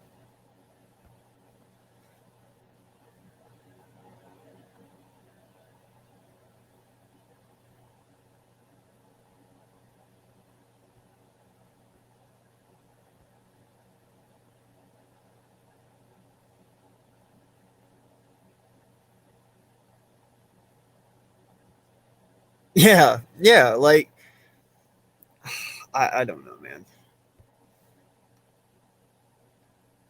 Exactly. But you don't need Jesus Christ to live. You don't need God to live. That's my point. You need air to live. Just because you don't see it, it's real, but that's because we need it. You don't need God to live. I'm sorry, you don't. Listen, all right? In my opinion, the Bible was created to keep people in a box. Okay? It is their way of telling you what you need to believe so they can control you. Because as long as you fucking sit there and you believe what that Bible is telling you, then they know that you're not going to do wrong. Do you know what the most printed book is in the world in history? Jordy, do you? I'm guessing the Bible?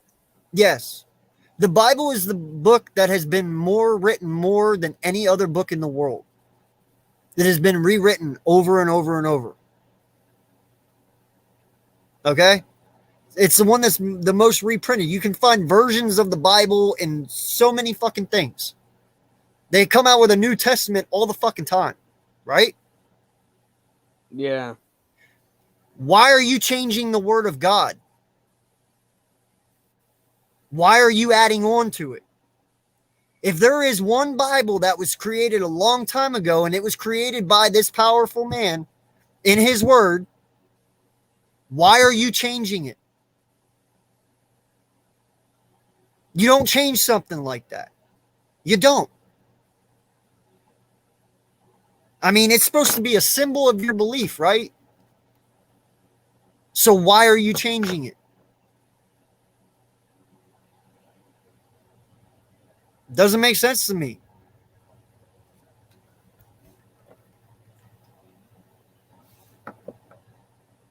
Yeah, no doubt, man. For sure. It's all about respect, bro.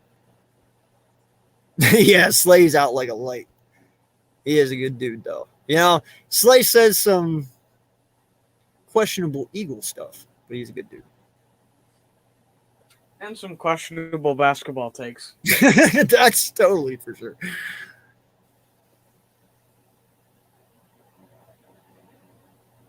Okay, yeah, Wales, but I don't understand what works.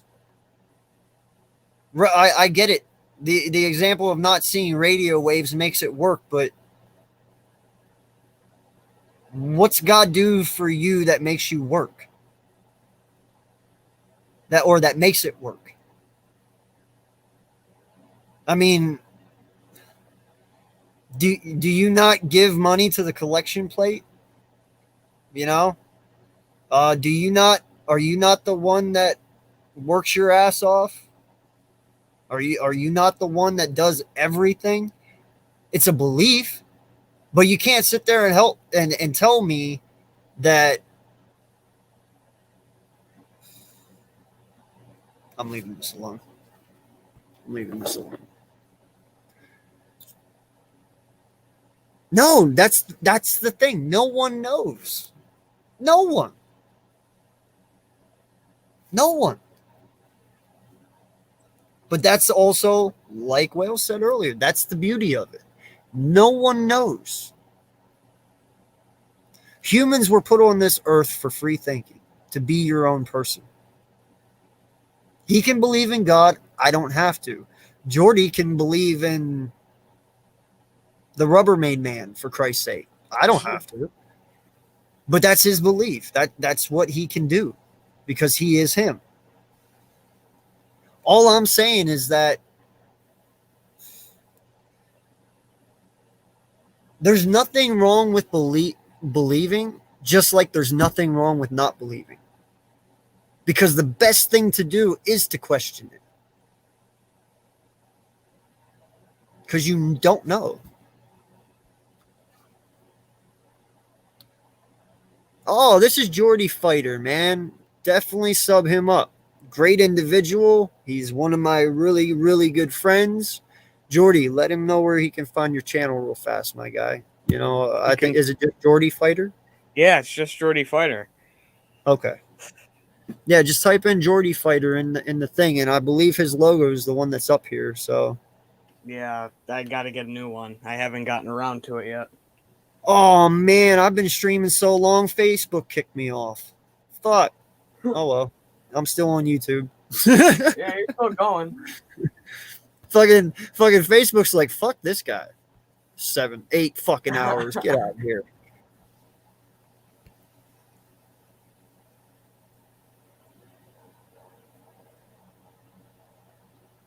Oh yeah, no, I'm trying to keep up with y'all, but you type faster than I can scroll.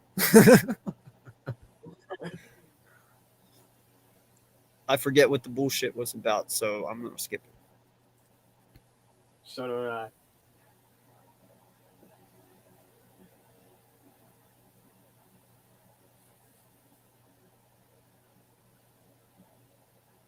Wales, that's my point. That's my point. It's exactly what I just said.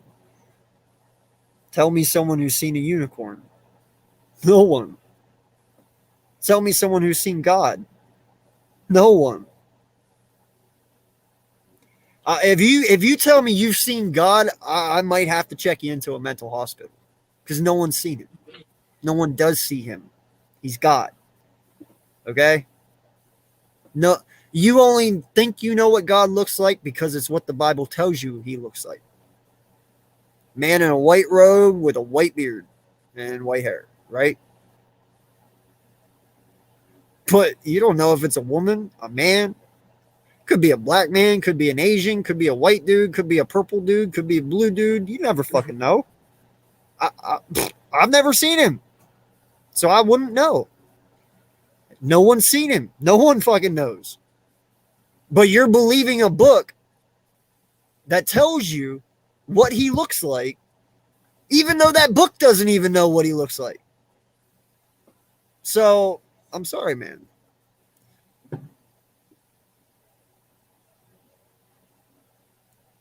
Yeah.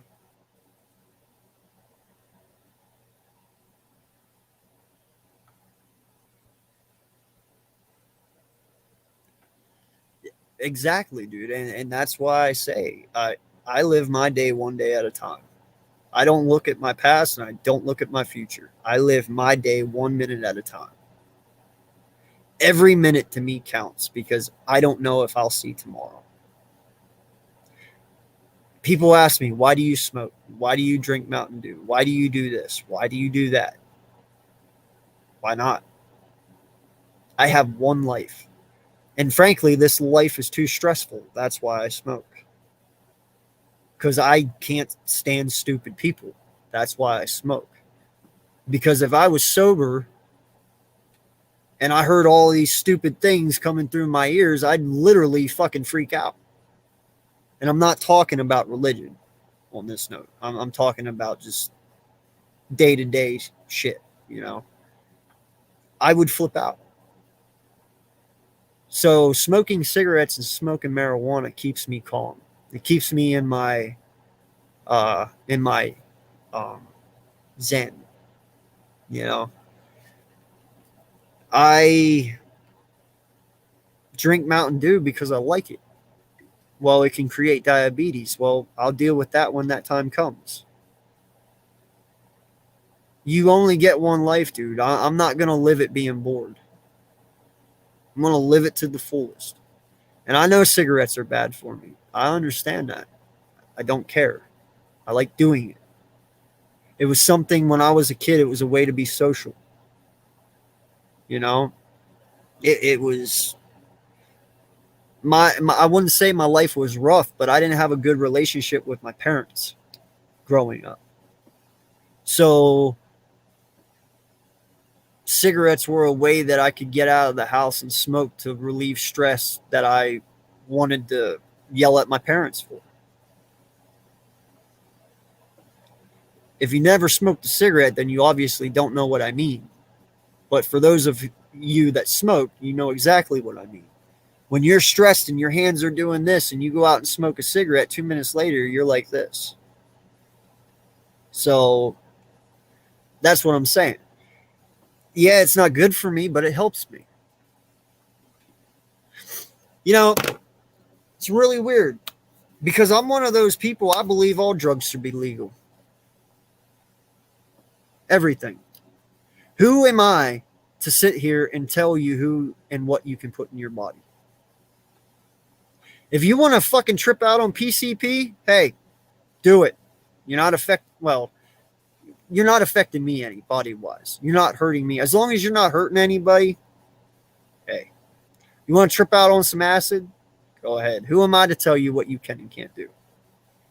Now, there is limitations, obviously. Obviously, you just can't go around killing people, you know.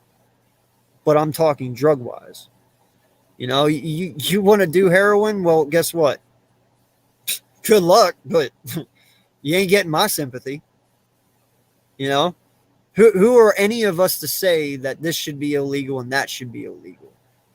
Nobody should be able to tell you what you can and can't do with your body, because in the end, it's you.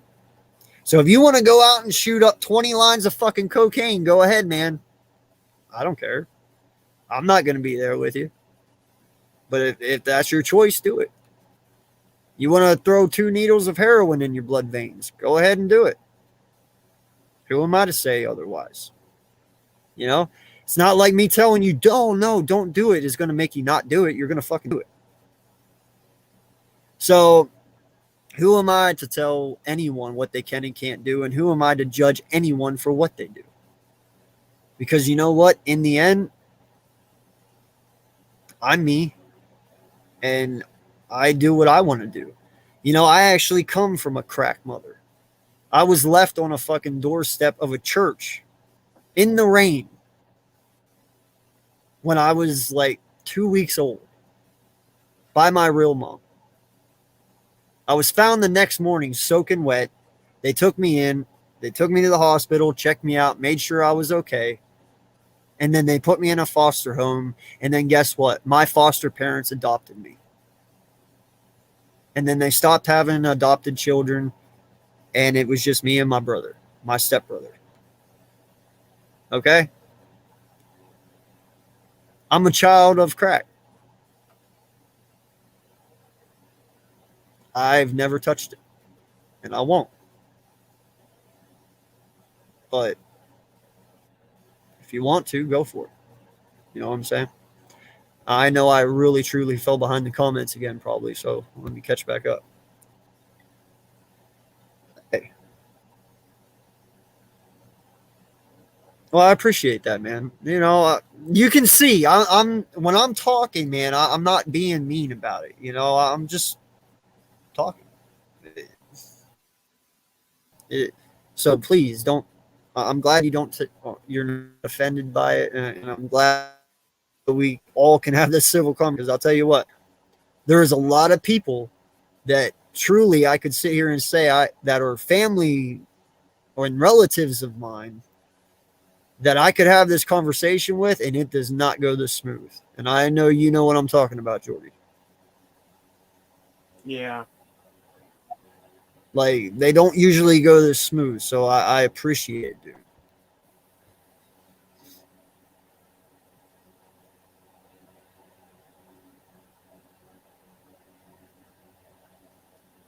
Yeah, no, that's exactly what my point was, Randall. It's the most copied book ever. You shouldn't be copying the Lord's word, right? You shouldn't be changing it. So why do we do it? Oh yeah. Well, because you know.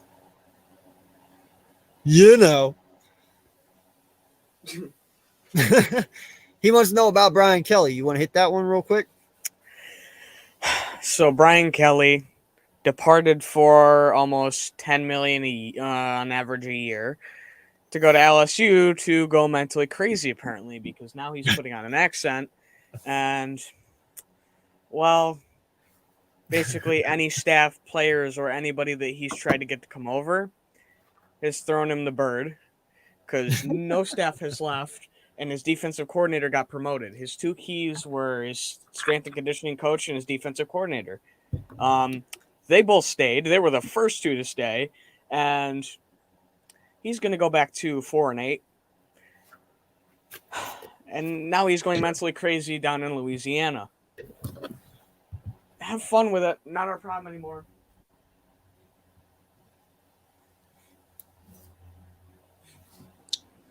Have fun with what? LSU can have fun with Brian Kelly. I'm done. He's going crazy. Didn't you just sit here a little bit ago, like a couple weeks back, and say you wouldn't mind him coming here? No, somebody brought up Brian Kelly to Philly, and I said, don't do it. It never works. My bad. I remember Are the you exact English? face I made to him, like, it never works. We tried it with Chip. Don't do it with Brian. So, are you English then, Jordy? Or are you German? I'm mostly Irish Italian. Irish Italian. Yeah. See, I'm actually Sicilian.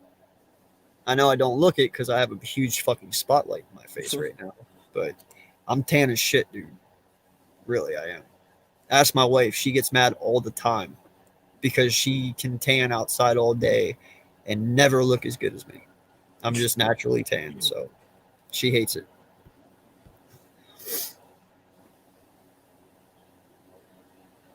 Hey, I've never. Yeah, if that's what he looks like, man. Yeah, hey, I'm not disagreeing with you, bro, and I'm not agreeing with you. I'm just telling you how I feel, and we're just really actually talking. So, you know, I don't disagree with you, and I don't agree with you. That's the brilliant part about it. You don't have to agree, and you don't have to disagree. You can just be like, whatever. You know, it just how it all goes, bro. I love it though, because what would this world be if we were all the same? It'd be pretty fucking boring. If you dressed like me, looked like me, talked like me, acted like me, did the same shit like me, nah. I'd probably have to blow my head off because this world would not be interesting at all. If everyone acted the same and believed the same thing and did the same things, the world would not be the world it is today.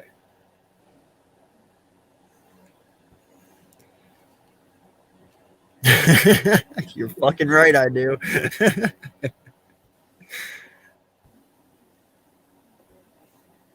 Me, I'm 33. You know, but you know, like I said, there's things that I don't reveal, but for 33, my life is packed full of fucking craziness, so to speak. You know, I mean, there's things that have happened that my parents don't even know. So that's what I'm saying. You can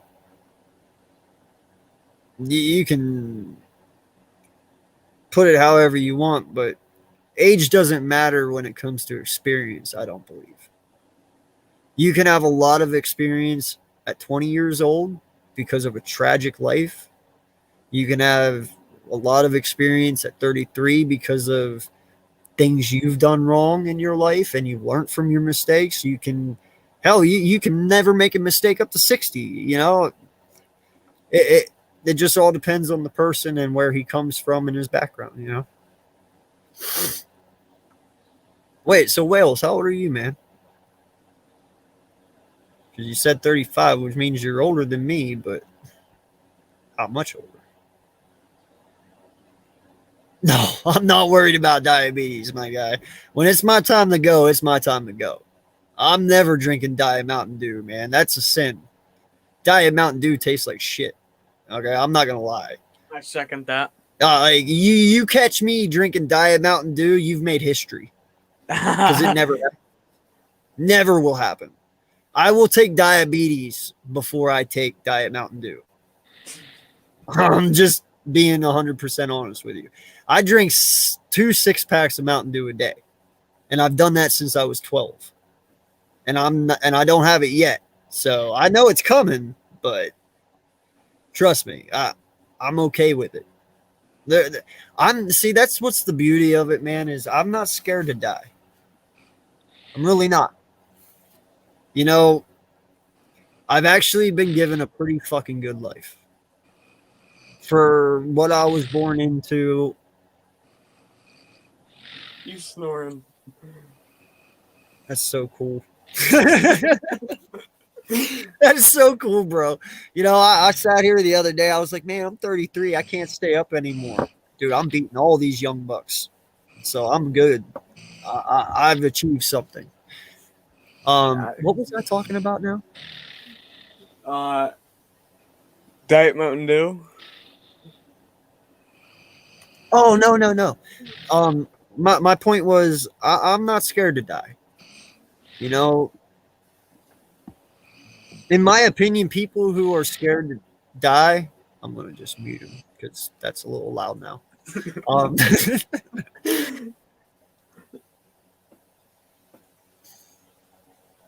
People who are scared to die, they either have felt they haven't done enough yet, or they're just truly scared of it because they don't know what comes after, or there's many reasons. But dude, I have kids that will live on and take my name on. You know, I got a daughter and I have a son. I have a lovely wife. I got a home. I have a family who cares about me from one end of the United States to the other. You know, and down in Texas too. I have everything anybody would ever want. I'm not going to lie. I do. I've been given a great life, dude. And, you know, it doesn't bother me. You know, when I was a kid, dude, death scared me the most. I would wake up out of my sleep at night because I was scared I wouldn't ever wake up. Like fear scared me. There would be nights I wouldn't even sleep because I didn't want to not wake up the next day. I figured if I stayed up all night, I wouldn't die. And I'm talking when I'm like 6 and 8, you know, the normal age for that. I didn't truly know what that meant until I got a lot older. But with everything that I've done with my life and everything that I've done for my kids and my wife and my family and people that I've loved and doing this right here, dude, if I died tomorrow, my legacy's already here. My kids are my legacy. This is my legacy. My wife is my legacy. My grandkids will be my legacy. You know?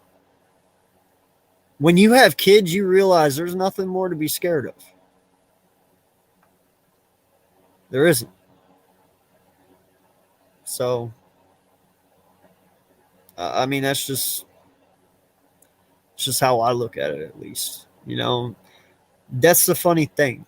It can come at any moment. It can come at any time. That really sounded wrong. Anyway. But, you know, yeah, wow. And then I had the but at the end, too. Yeah, wow. So, anyway. It's, yeah, you know what I mean, though, Wales. You get it, buddy.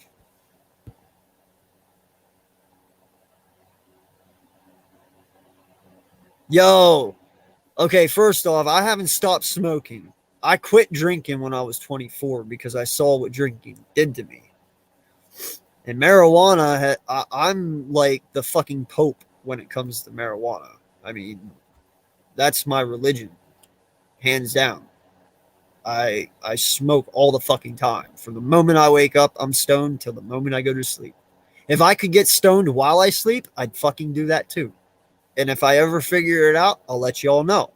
But I haven't yet. So. Wait. Don't promote what? I think he was talking about. Dude, I'm so far behind. I'm sorry, man. I think it was drugs. No, I'm not. Oh, thank you, George. No, I'm not promoting it, dude. I'm not promoting that at all. I mean, think about it, dude. Amsterdam, every drug is legal in Amsterdam. They have the lowest crime capita in the whole world. They have whorehouses on every fucking corner in Amsterdam where you can go in and you can live your fucking wildest fantasies in Amsterdam. There's no problem. Maybe if we gave all these perverts out there that like to touch little kids and shit and go to jail somewhere where they can go and get their jollies and their rocks off on women who are their age that can, you know, skit play and give these guys what they want, we wouldn't have people out there fucking murdering kids or diddling kids or, you know, doing wrong things. But it's the fact that these people have nowhere to go to live out their fantasy, so they do it for real. I mean, shit, if you want to dress a fucking woman up in a diaper and pretend she's fucking two and do whatever you want, then hey, so be it. If that means less kids get raped or touched inappropriately, I'm all for that. I'm tired of parents that go out there and blame the doctors for their fucking kids overdosing on medication that they got from other fucking friends of theirs. You know, I'm a parent. I can say this. I never had it, but I've had friends that have overdosed. I've had a friend that fucking flat out overdosed right in his fucking driveway. Can't bring him back. But you know what? I don't blame the fucking doctor. I blame the fucking parents for not keeping their eyes on their kids. Okay? I blame their parents for, you know, not being more involved in what their kids are doing and who they're hanging out with. You don't think for 1 second I'm not going to know my daughter's doing something bad? Yeah, I will. And I was the first to always tell my daughter, my wife too, that if my daughter ever tries marijuana, it's going to be with me first down the road whenever she's old. Because you know what? I want her to be in an environment that I can control, and I know that way she feels safe. You know, but that's what I'm saying. There's things that we do that we're like, oh, that's wrong. But then there's things we can do to not make it wrong. But instead, we just choose to make it wrong and not do anything to fix it and help people out that need the help. You know what I'm saying? So I don't promote it, but I understand. Have you ever tried to tell a heroin addict to stop doing heroin? Doesn't work. They're going to do heroin whether you want them to or not. Right? So I mean, think about it, Wales. Say, and Jory, please pipe in if you want. Say you would make heroin legal for all these heroin addicts, right? But you could literally go out and you could buy a government warehouse or a couple government warehouses in all the states. And you could literally hook these warehouses up to the system that our doctors' offices already use, right? Where everything is intertwined and connected. So you couldn't go to this place and get a shot of heroin from a controlled doctor and somebody that is a government official that actually goes out there and administrates it into your blood veins so you don't overdose, right? And then turn around and go to another warehouse where it's at and get another shot. Because they could be like, dude, you just left like 10 minutes ago. What the fuck are you doing here? You can't have yours now. Get the fuck out of here. You know, there's no way around it. But the fact is, though, you control the product and the people get what they want. But it's controlled government-wise and everything. There's no way around it. There is no loophole. You know, they're all connected. When you go to the doctor, they know everything. From your previous visit to your visit now to 2 months ago to 8 months ago, right? That's what I'm saying. Like, there's things we can do to not make it so crazy. But instead, we just want to slap a label on it and just say what it is. And I understand that. But I've never been on it. And I never have ever sat here and said I know what it's like to be those people. But I know it's fucking hard. Or they'd be able to get off of it immediately. You know what I mean? So you got to do something to help them. But you got to do something. You know what I mean? Yeah, you got to control it at the same time. Yeah, I agree. I got to disappear for a second. I'll be right back. Yep. And aliens are going to get him. Oh, God bless you too, man. You know, I have no problem saying God bless because, like I said, there's something. I just don't know what. But hey. Yeah, I feel you, bro. That Mountain Dew is running through me too, so I had to as well. Might have to again soon. I don't know. Yeah, see, so we're not that far apart, man. You're 37, I'm 33. We're right there with each other. Yo, that's you heard it here first. You're right. I would take diabetes before I drink Diet Mountain Dew. Bro, random, have you tasted Diet Mountain Dew? Tell me I'm lying. I would choose diabetes before Diet Mountain Dew any day. Yeah, he's fucking out like a light, dude. Yeah, no. Listen, man, like I said, all right, hold on, Wales. I'm going to drop it. You want go that one right there, the one I just dropped.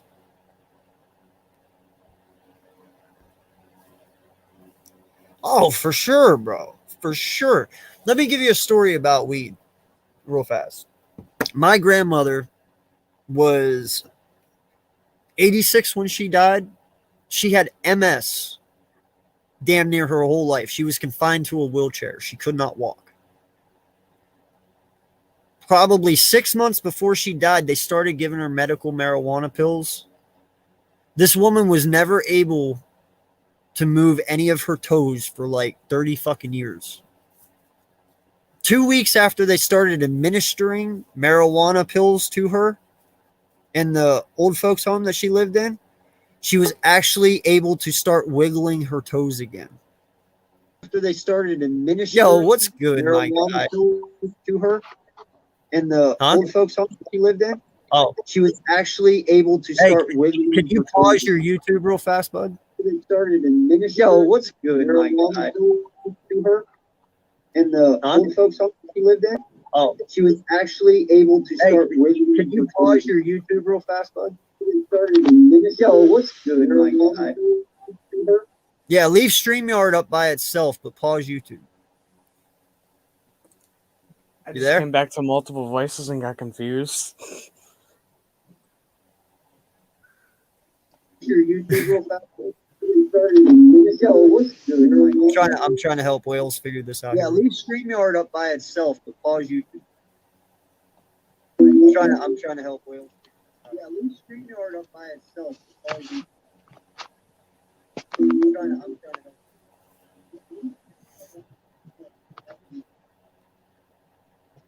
Don't get it figured out.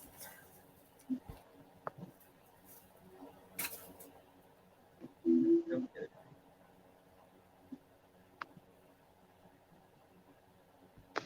You're right, bro. You are totally right. Listen, I have this theory.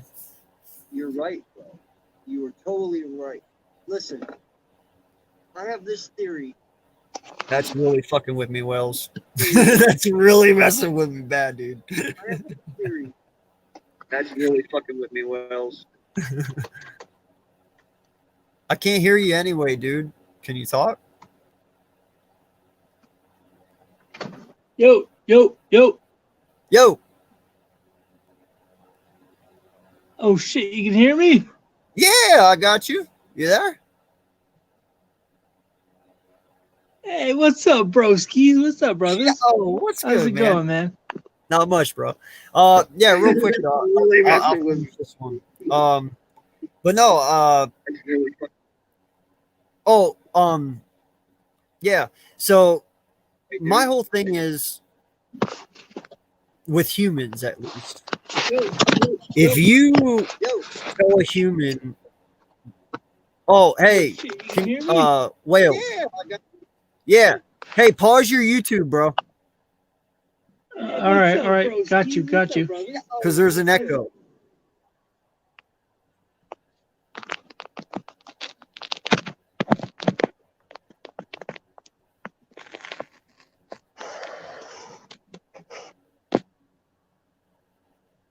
Yo, what's up, buddy? What's up, buddy? So, How's it going? Not much, man. Appreciate you coming on. It's my first time over here. I know, man, and thank you. You know, it's awesome. We're having great conversations here on this 8-hour, 30-minute fucking stream. Holy crap! Yes, sir. Hey, my man, I just have to say thank you, respect to you, like staying up here and doing this. 5:34 in the morning. Fair play, mate. Appreciate you, man. Thank you. Means a lot. Seriously. Yeah, it's my first time on here, bro. Isn't it? Figure this shit out, Hey, it's weird on the phone. You know what? I was you like 6 months ago. Yeah, the phone is weird for sure. I got. What time is it? Are you in Wales or? No, I'm in New Jersey. Oh, okay. I lived in Wales. I grew up in Wales. I moved over here in 1999. Okay.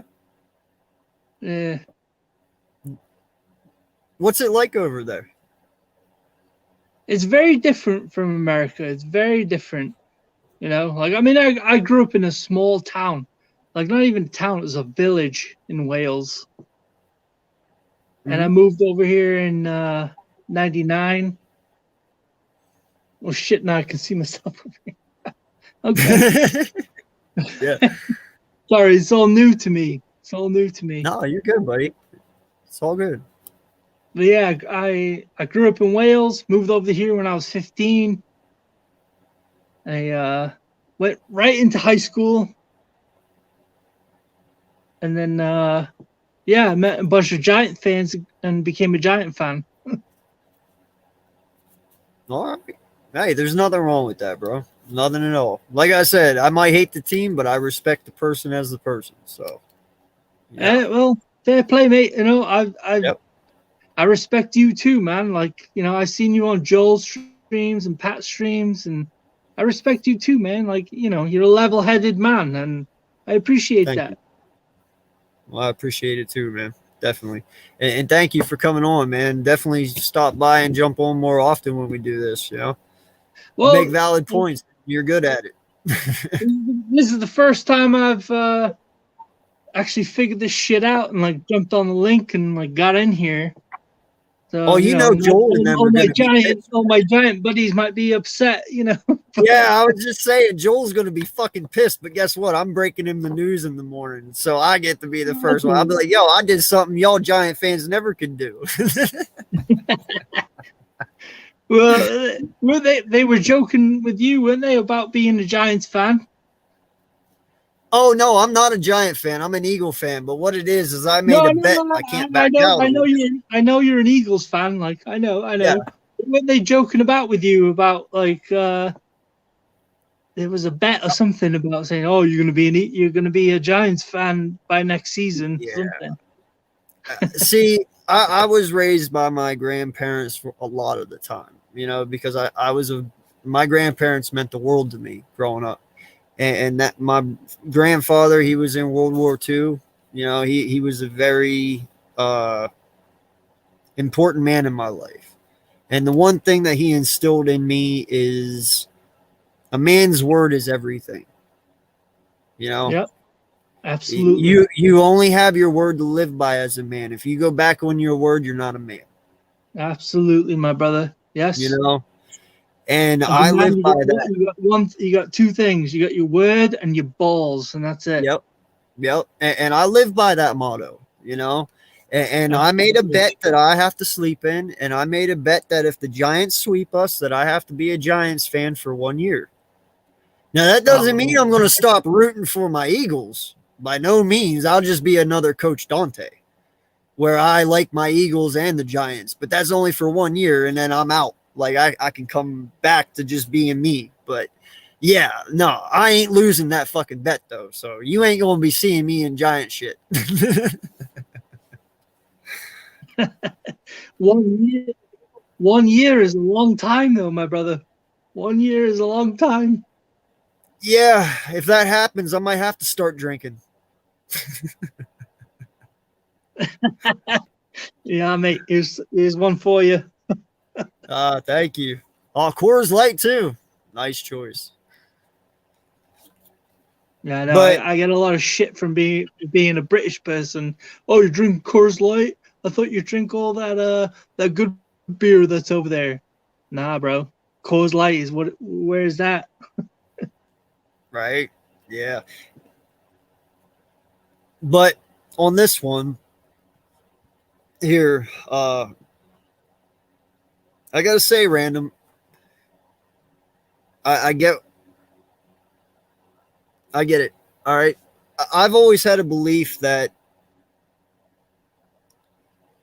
human beings are very complicated individuals. Okay. I truly believe that when you tell humans they can't do something, that's all the more reason for them to do it. All right. You sit there and you tell kids that they can't drink before they're 21. And guess what? We all do it because you tell us not to. And we know it's wrong. So we want to do it because it's human nature to want to do what people tell you not to do. It just is. It really is. And everybody has something in their somewhere, sometime in their life that someone told them not to do something and they did it, correct? I mean, I'm sure you have, Wells, right? Oh, absolutely, my brother.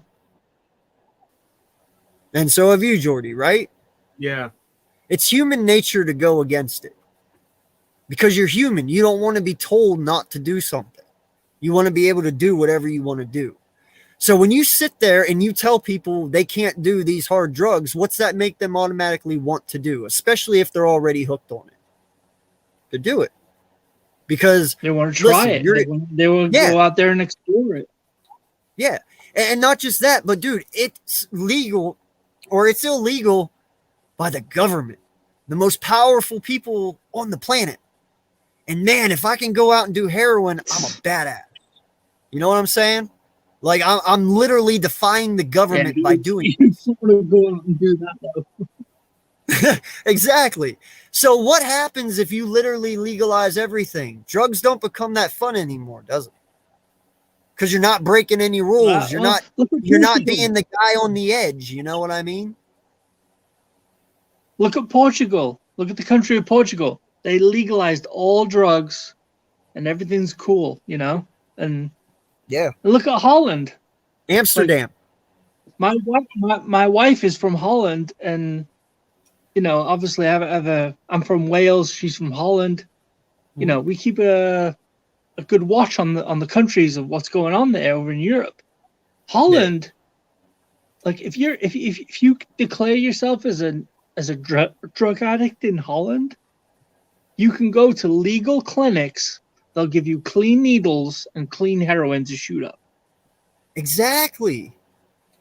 Yeah. But that's only the people that truly want to do it, though. But the ones who only want to do it because they're trying to, you know what I'm saying? Most people won't want to do it anymore because it's not breaking the law. You know, what happened in Prohibition when they took alcohol away? Everybody started drinking. Everybody started fucking drinking. They made underground fucking back of the bar, like hide fucking places that you don't know about just so they could fucking drink, right? Oh yeah, absolutely. New York City.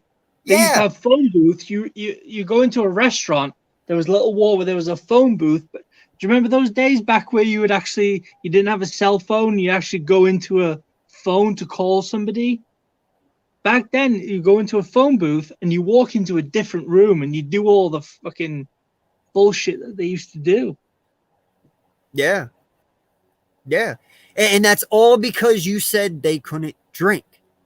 But then what happened when you said they could? Everything went back to normal, right? Yeah. I mean, I'm only telling you what I see, you know, and to me, a lot of this shit's common sense. It really is. I mean, yeah, random. It is a fucking bet.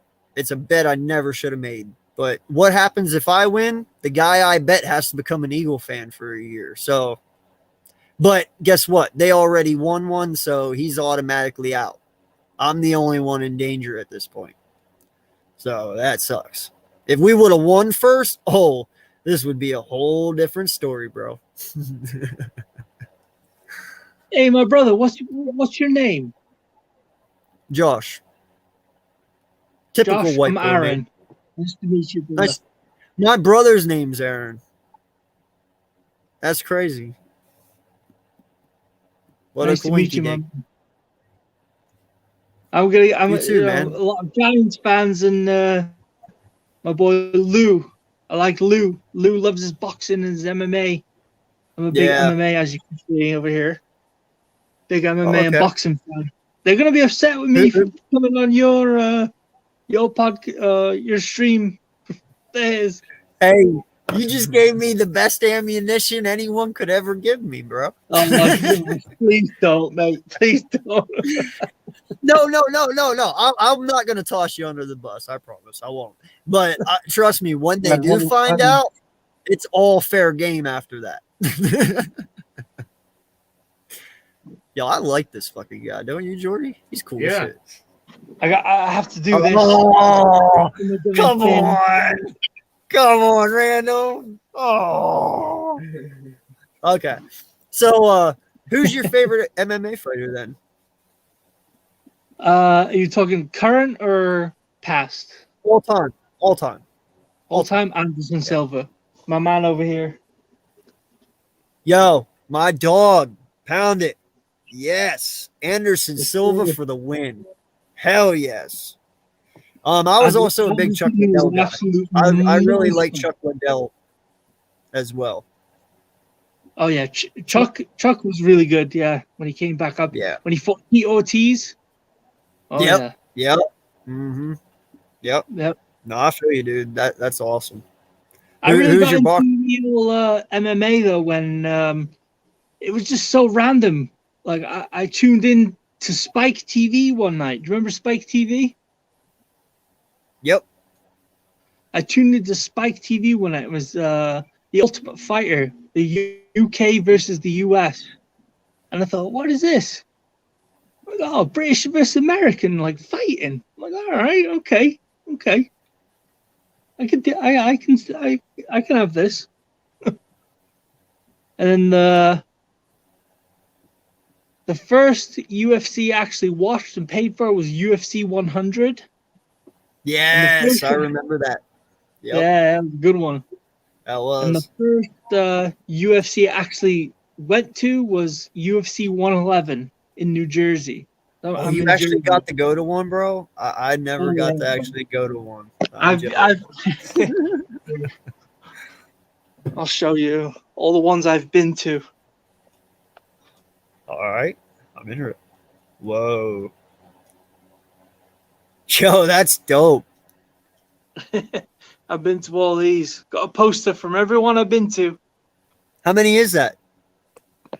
Can you flip? Hang on. No, I'm you can't. sorry. I don't I'm think all you new can. to this. I'm trying to flip the camera here. I don't think you can you, Jordy? Can you flip on stream? I don't know. I'm not on a phone. Well, nope. You can't flip. I'll put the link back in for him. It's all good. Yeah. Damn. Fuck. We'll have to wait till he gets back in. But yeah, no, you're good, bro. Just click on the stream and come back in whenever you're ready, Wells. I don't think you can flip your camera. I think it's only a one-way camera, dude. So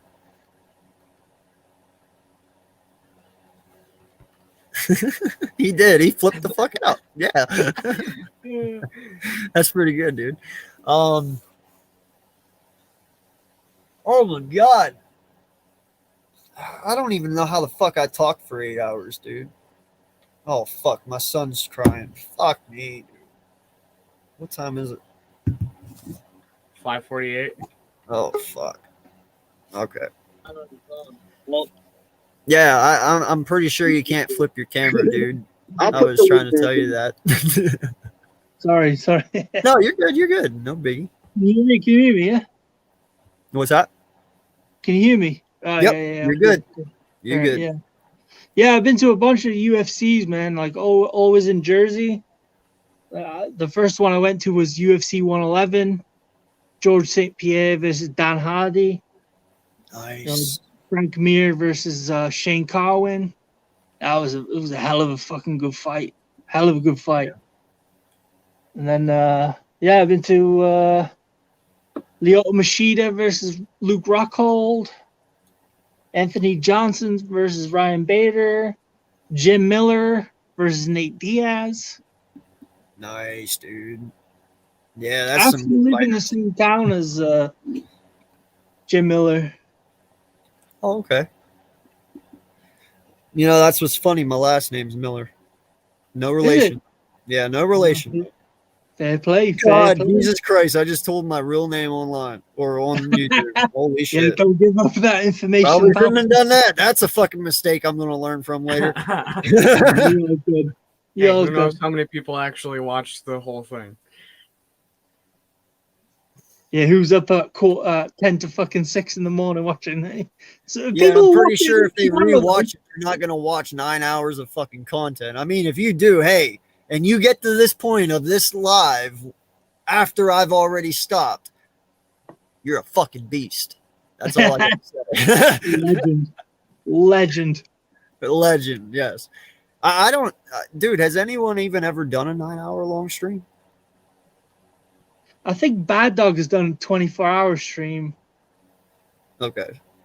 But I mean, literally just talking though? Like, No, I don't this. think I'd run out of shit to talk about after 24 hours, honestly. I think I've actually ran out of shit now. I'm just kind of going with the flow at this point. It's all good, brother. You know. So I do have a question for you, though. Yes, sir. Granted, this is probably going to be a dumb question, but Do you like Wales over the United States? As in like a I don't know how to put it. Maybe not like over the United States. Do you prefer to be in Wales though? Like, is it a place that you would ever return to, or Do I prefer living in Wales or do I prefer living in America? Yeah, I mean, I'm probably sure you're gonna say America, but would you be back? Would you be okay to go back to Wales? Or, like, do you like it there, or what? If they kicked me out, then yeah. I love it here, bro. I love America, bro. I've been here since 1999. Went through the whole high school system, and I love it here, bro. America is my country now. You know what I mean? Like, especially what's going on these days. Like, I'm very happy that I'm in America. I'm very happy that I met a very good American woman, and I'm happy, bro. I love this country.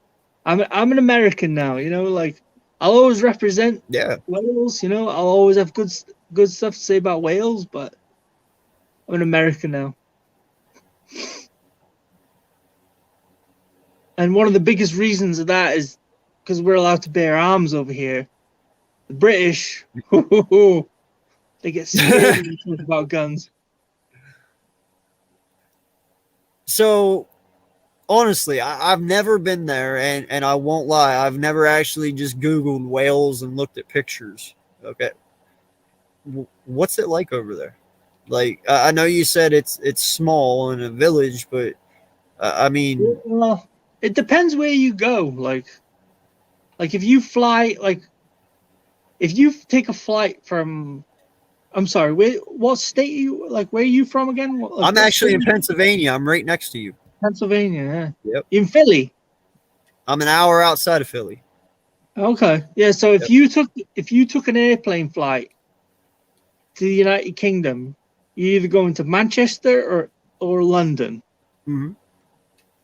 And like for the past 15 years, since ever since all this coronavirus shit started, but for 15 years, I would fly back every year at Christmas time to spend time with my family over there, because the only person I have in this country with me is my mother.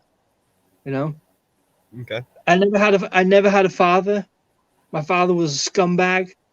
You know, back in the day, used to beat the shit out of my mom. So, scumbag. He died though a couple of years ago. You know. Mm-hmm. Long live the fucking dead king, yeah. But no, like going back every year.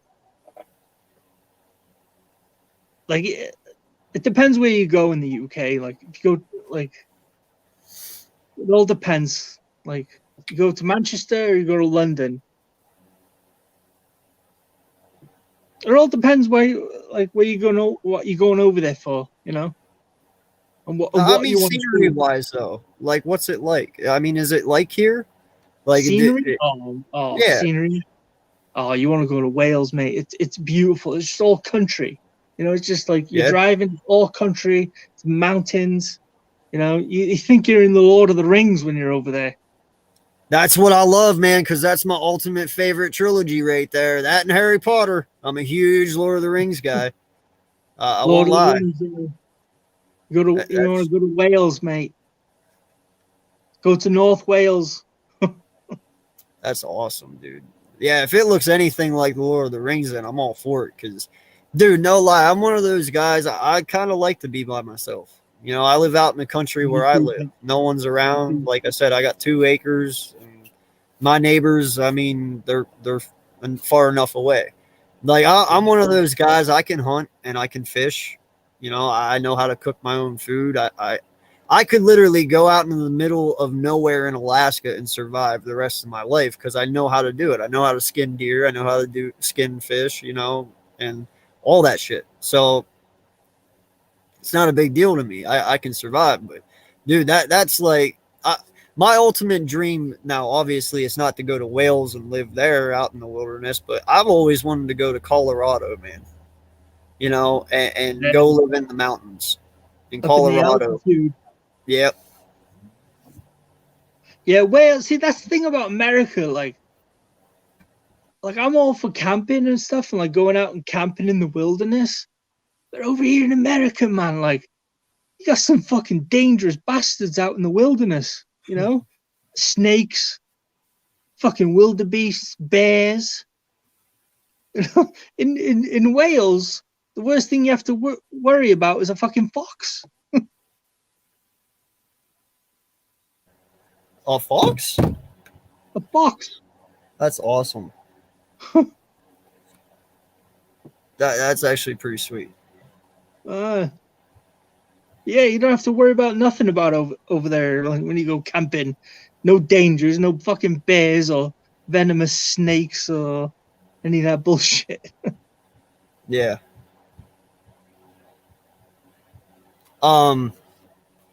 Yeah, no, man. I've always heard like, and I've always actually wanted to go to the UK. Like, I've always wanted to go see London.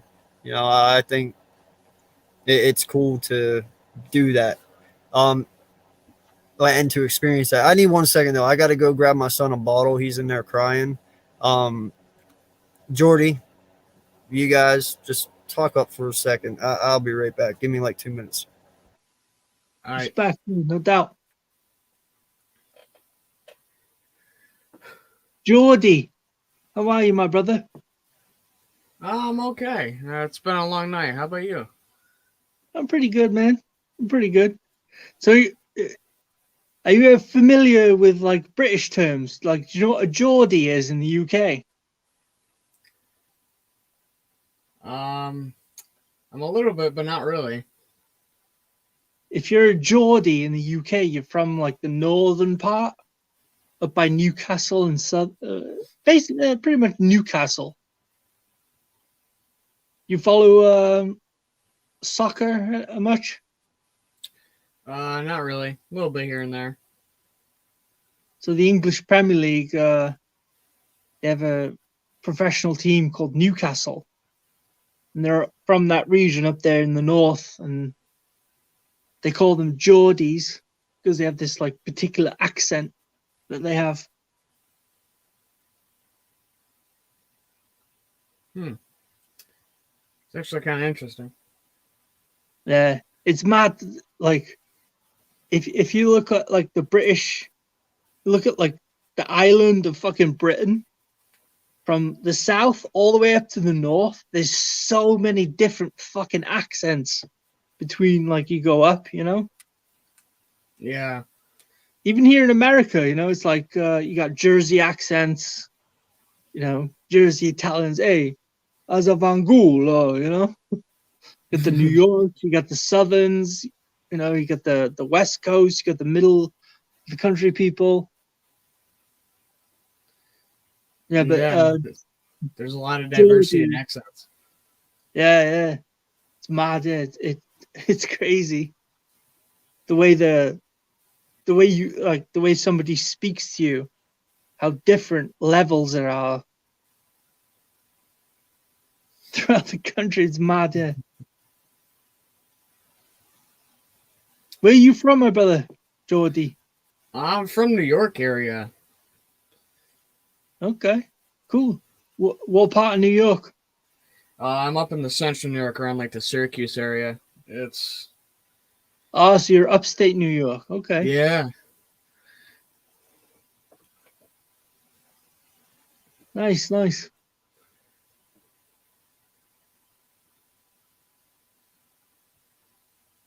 you a fight fan? Like, do you follow any fights? You a boxing fan or MMA fan or anything like that? No, that's the one thing I really don't follow. What sports do you follow? Big football, basketball guy. A little bit of hockey, baseball. Who's your basketball team? I'm a Boston Celtics fan. Oh dear me. I'm a Nets fan. Okay, I'm fine with the Nets. The Nets are a good team. Yeah, everybody over here is like a Knicks fan, like the Knicks. I appreciate the Knicks. Like I'll cheer the Knicks on if they're in the playoffs. But like when I grew up and like I came over here, my stepfather at the time used to have like corporate tickets to go to the Nets game when they were in Jersey. This is going back to like fucking 2004, 2005. Remember the old days of Keith Van Horn and Aaron Williams. Yeah. Yeah. So yeah, I'm a Knicks fan, I like James Harden, Kevin Durant. Yeah, I gotta say I'm a Bulls fan. Bulls, hey, you gotta respect the Bulls, man. Michael Jordan. When I lived in the UK, I remember when I lived in the UK back in the early 90s, seeing Michael Jordan, Space Jam. That was a massive one. Oh, fucking Michael Jordan. He's the man, Yep. No, he's the whole reason I became a Bulls fan, honestly. I mean, that was my childhood, Michael Jordan. Was. I was born in 88. That's whenever he pretty much started. So, I mean, I was a kid growing up watching him. Every kid wanted to be like Mike. Yep. Every kid. Like Mike. Yep. So. Absolutely. So.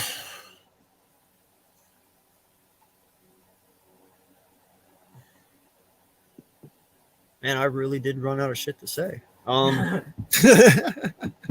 So,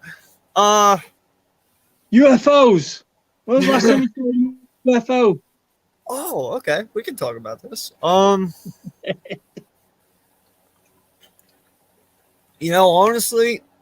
I want to say it was a couple months ago here in Pennsylvania, but I'm not sure if it was or not. I'm still a little iffy on it.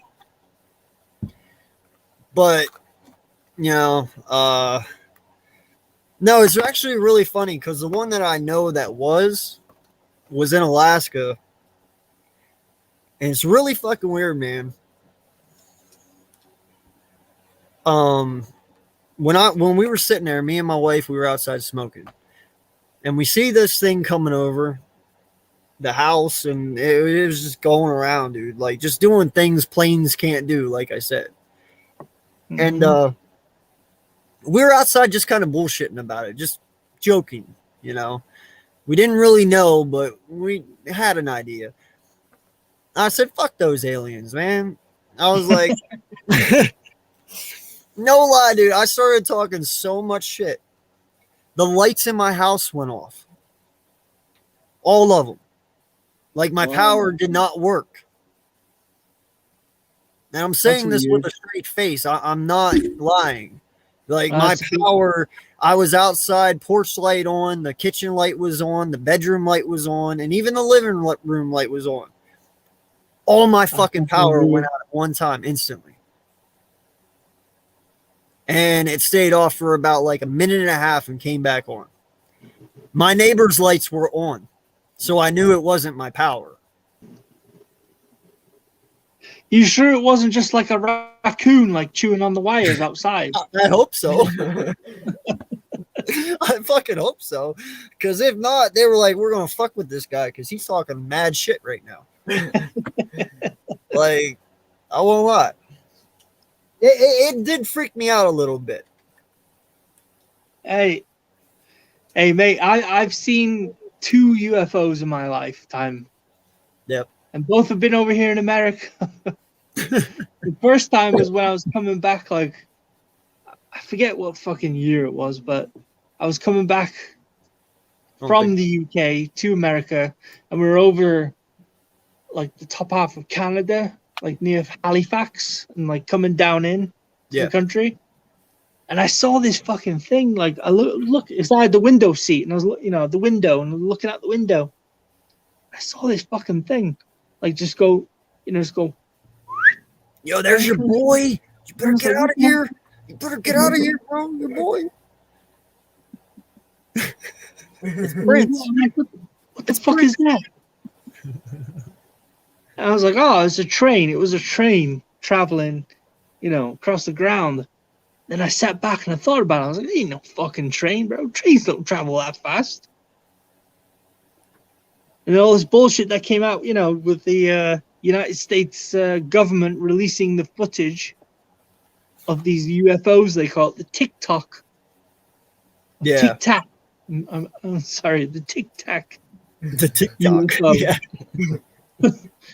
That's what I fucking saw, man. I was like, what the fuck? Yeah. Dude, they're real. I don't care what anyone says. Aliens are real. I mean, UFOs are fucking real. I've seen them. I mean, at least I think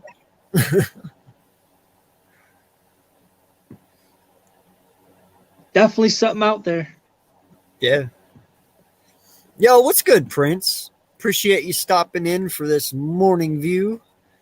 It's been 9 hours for us, but 5 minutes for you. So congratulations, man. I'm tired as fuck. Hopefully you got some good sleep, and welcome to my stream. 9 hours and going. He's gonna be jealous. This man's been up having arguments with Eagles fans. Eagles fans arguing all over the shop. You know,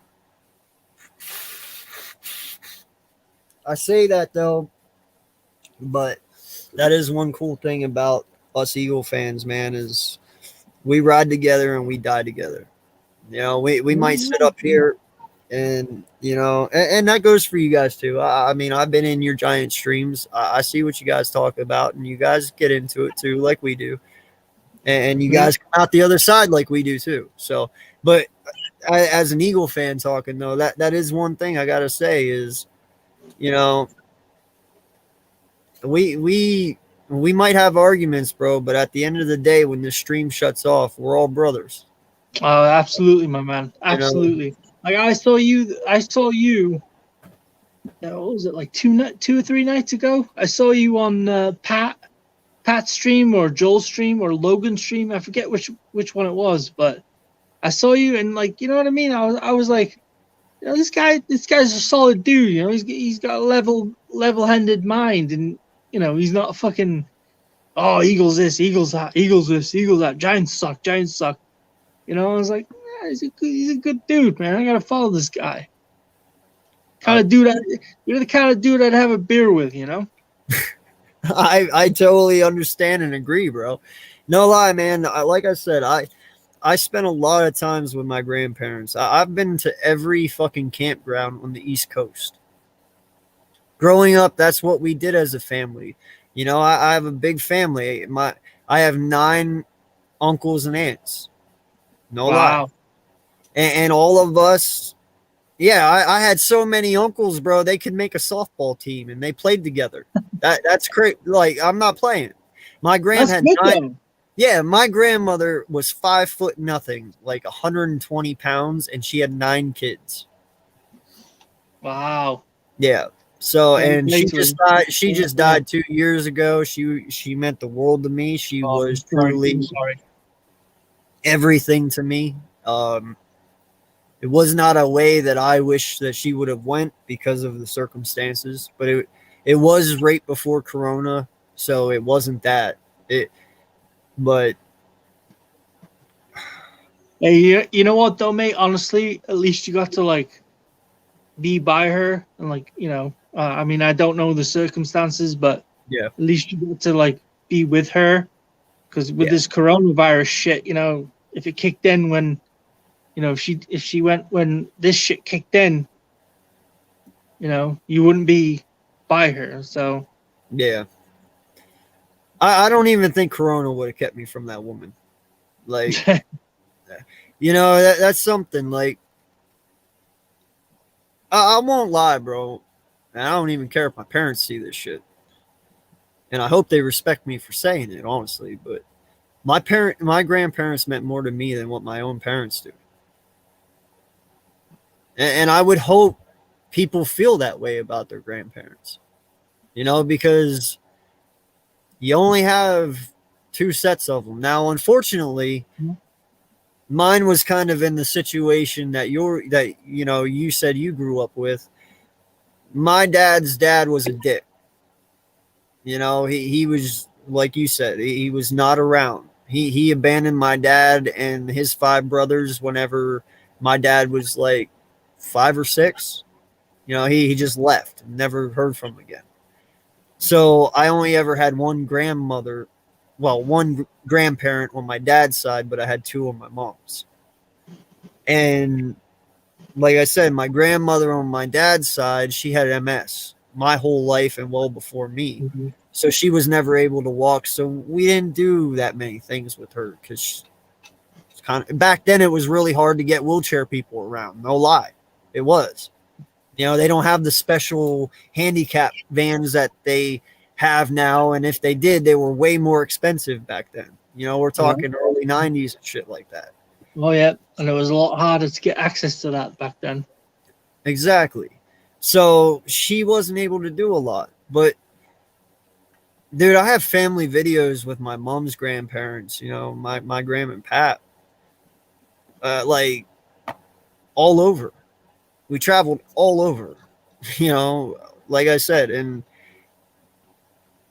the things that they instill into you, your grandparents, any kid, it's very important, you know, because there's things that I can't teach my kids that my mom and dad will be able to, you know, like grandparents have a knowledge. Yeah, exactly. They have a knowledge that I don't. Like I can only take my kids so far, but their grandparents can give them advice and things that I haven't even came to know yet. Yeah. You know, my grandmother, she was 88 when she died. So she lived a long and healthy life. She did. Absolutely. That's a great life. 88. That's a great life. Yeah. So, you know, my grandfather died 5 years before she died. I kind of knew it was coming. I just didn't know when. But, dude, when I lived in Alaska, that woman called me every single day. Every day. How you doing, hon? You doing good? Yep. You need anything? No, I'm good. If you ever do, you know where to call me. I was like, I know. You know? And then I found out that my grandfather was in the hospital and he ended up dying from blood poisoning and a urinary tract infection that they never found. Which that pissed me off. But I was actually I ended up having to miss that because I was stuck out on the oil platform and I wasn't able to get back in. And then I had to fly 5,000 miles to Pennsylvania. It just wasn't going to happen. So, and the bad part is I talked to him the day before he died. He was supposed to get out the hospital the day he died. You know, he was supposed to get out at 9 o'clock that morning, and they came in that morning to get him, and he was dead. Such a shame, my brother. I'm sorry. Yeah. So I at least got to talk to him. You know, that's something that has always resonated with me. But I've always felt bad because when somebody like that means that much to you and you're not able to see them, I always felt like I let him down. And if you know, and you at your age and me at my age, we're pretty close to each other. You know what I mean? Like, hey, mate, I absolutely 100% know what you mean. My grandfather, thankfully, my grandfather and my grandmother are still alive. Yeah. And but my grandfather had a stroke 3 or 4 years ago. So he's not the same person, you know, as he is. But every fucking week, mate, I call them on FaceTime and I make an effort to talk to them every week. Because you know, I don't know when one of them might pass away. You know what I mean? Like I don't know. Yeah. And like with all the bullshit that's going on right now in the world, like I don't know if I'm gonna fucking travel over there, and I don't know if I want to take that fucking risk with all the bullshit. It's a fucked up world we live in, ain't it? It fucking really is, mate. It really is. And, Yo, I realized how fucked up the world was whenever I found out what happened at Astro World. Oh, good lord, yeah. You know what I'm saying? That's Yeah. when I knew. I was like, bro, we can't even go to concerts anymore without shit happening. Like, how, Yeah. dude? I know, no, I don't remember it, but dude, we're talking about fucking Woodstock. You know, yeah, Woodstock, some yeah. shit happened there. You know, yeah, there was a couple people who got raped here and there because it was a little out of control. But no one was shooting anybody. No one was fucking drugging up other people and making them rush the stage. If anything, they were drugging themselves. But now you got people out there shooting people in theaters, fucking drugging fans at fucking concerts and making them rush the stage and having people getting killed. Like, you have a guy up in Las Vegas shooting out a fucking hotel window, killing people at concerts. What the fuck? Makes you not want to go anywhere anymore. You know what I'm saying? Like, I just want to. The whole Travis Scott concert is a whole nother fucking conversation, my friend.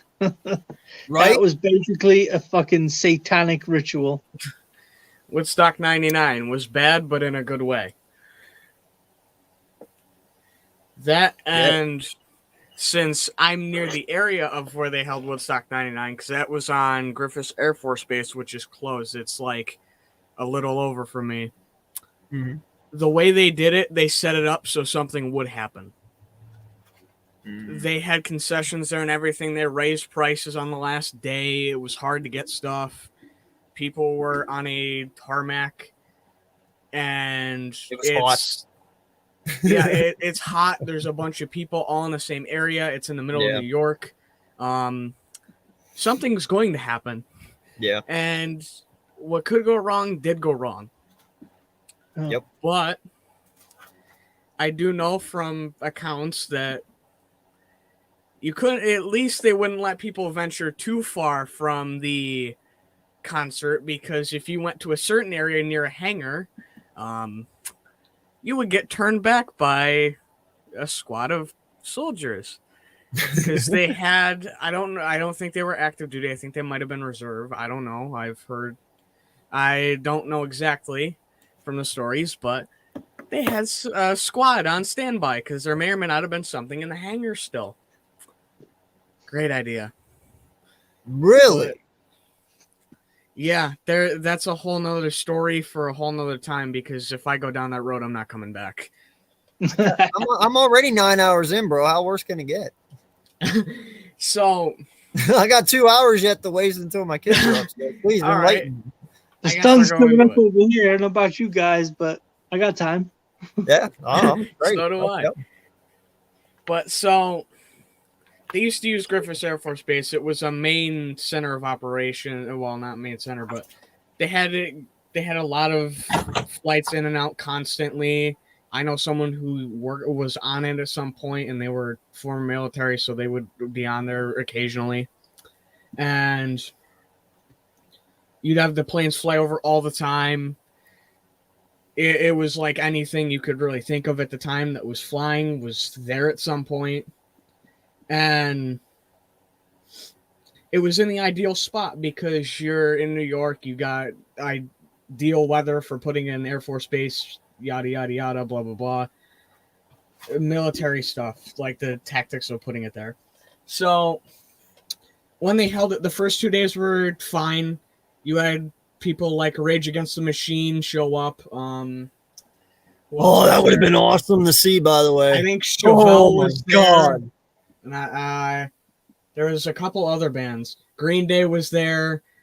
There's somebody else I'm forgetting that I shouldn't be. Someone who led the new metal wave. But Limp Bizkit was there. And like they got Fred a bunch Durst of big was bands. there? Yes.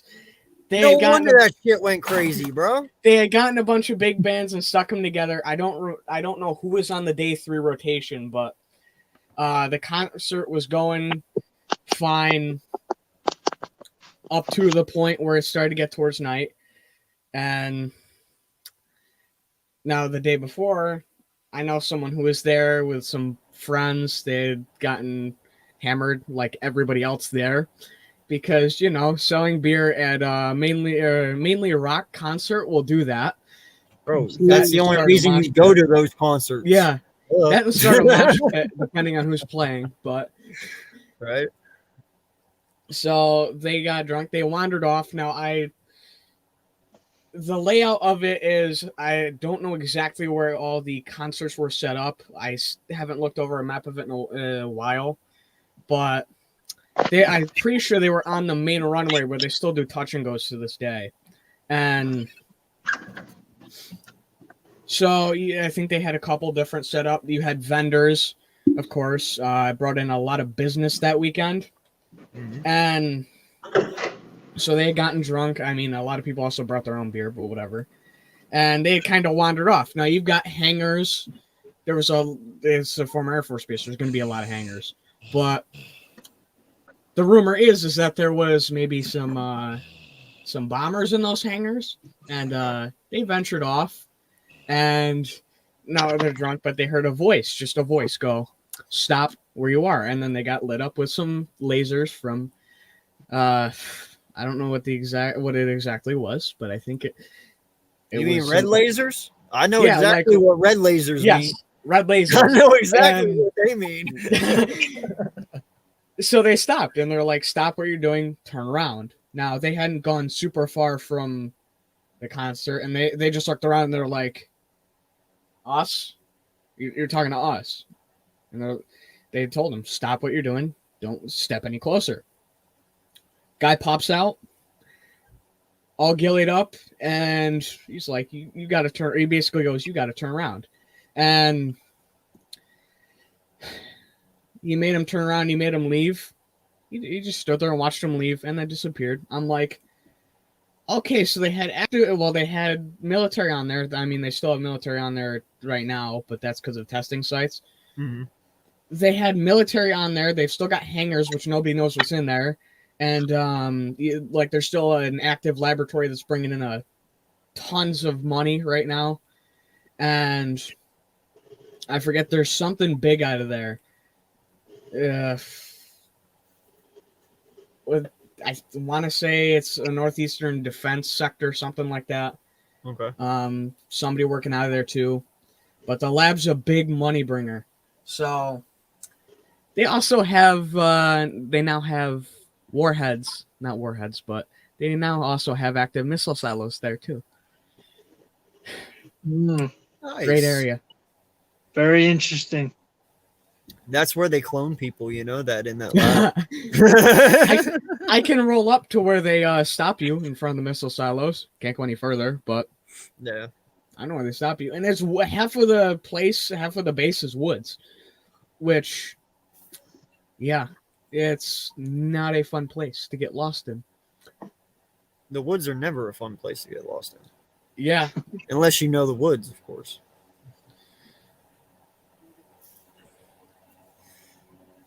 So Wales, I gotta ask you something, man. Yes, sir. What's the craziest thing you've ever done? Craziest thing I've ever done. The craziest thing I've ever done, huh? That's a good question. It'll take a lot of thinking. Shit. That's 37 years of remembering. I get it. Yes. Well, it's between two countries too. Yeah. Well, yeah. And there's probably a lot more you can get away with over there than you can here, right? Depending on the circumstances, but yeah. Yeah. Craziest thing I've ever done. I don't know if I want to admit this on a public platform, but I'll admit mine if you admit yours. I have no shame in my game. Oh gosh. Oh, Jordy, you're getting in on this too, so don't think you're out. Hey Jordy, why don't you put your face upon the screen here, brother?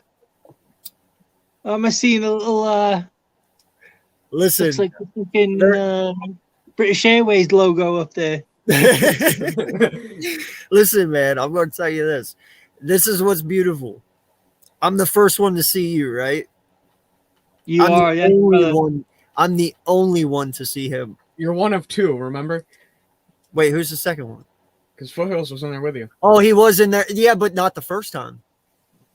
Yeah, he was. Wait, No, wait. no, the no, no, first no, time. no, no. No. It was just me and you the first time. No, The because he second was time- in there and then he left. Whatever.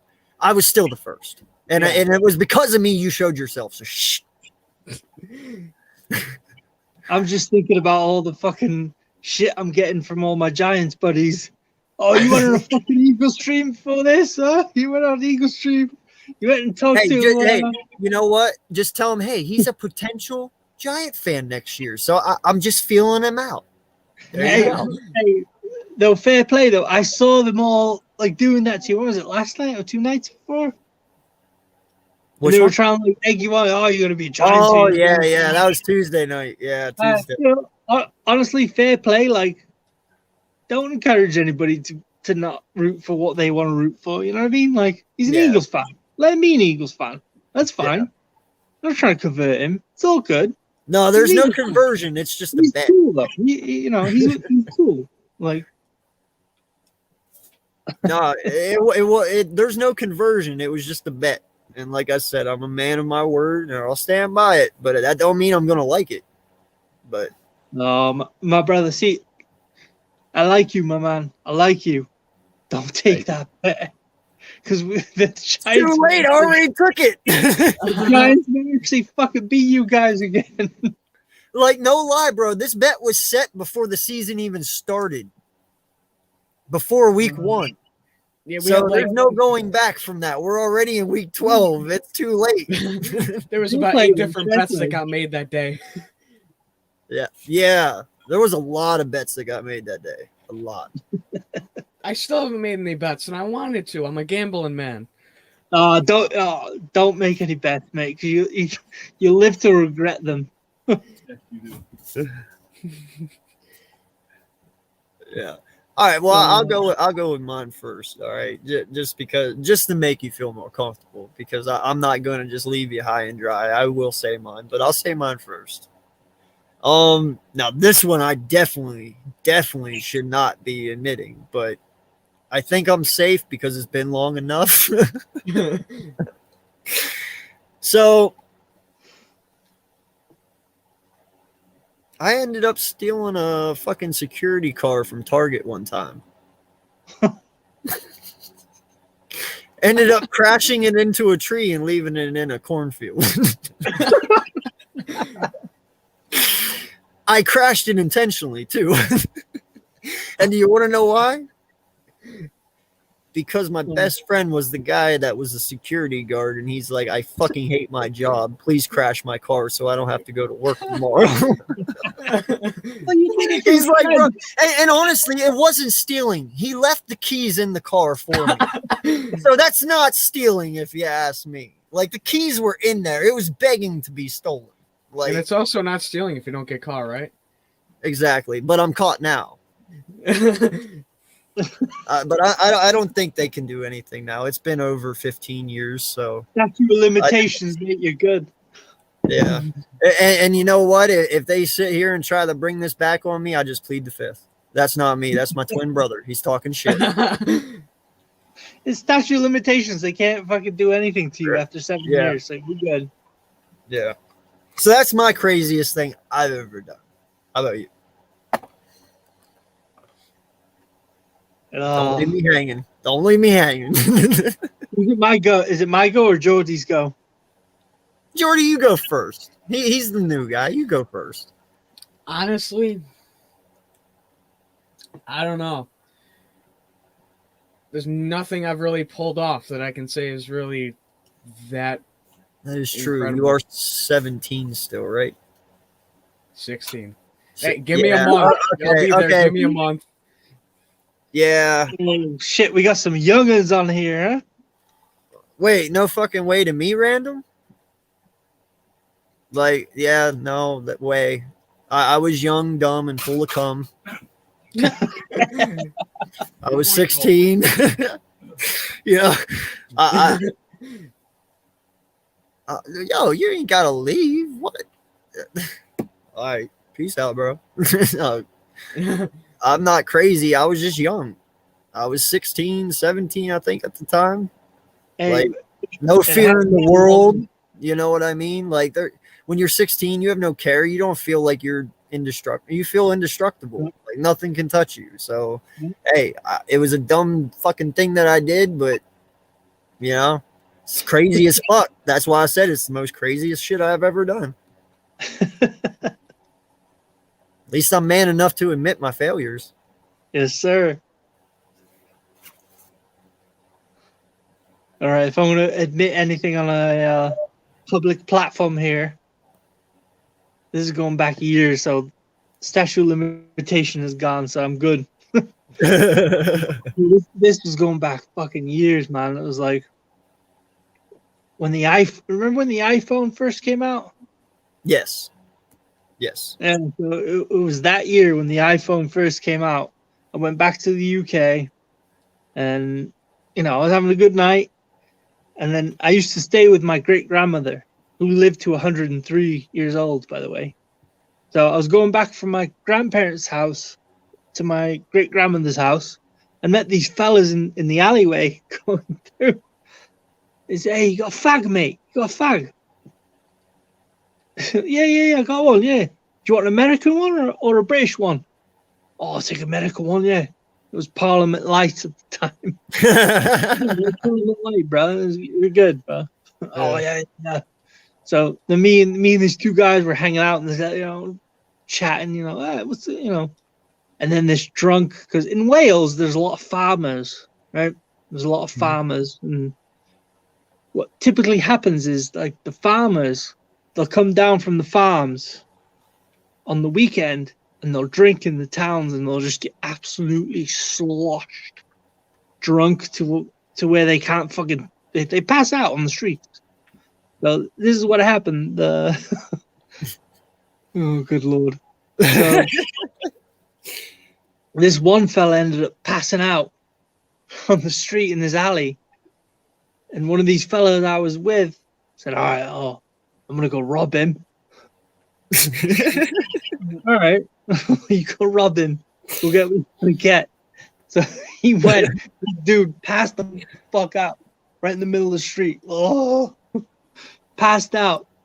This dude went up to him, got his wallet, took his iPhone, brand new when the iPhone just came out. So that shit was like what, like it was probably about 450 quid, 500 quid back then. $650, $700. So that's $600-700 in American. Yeah. Okay. So he robbed this dude, took his wallet, took all the shit that this fucking kid had. And I was like, all right, you gotta split that shit between us.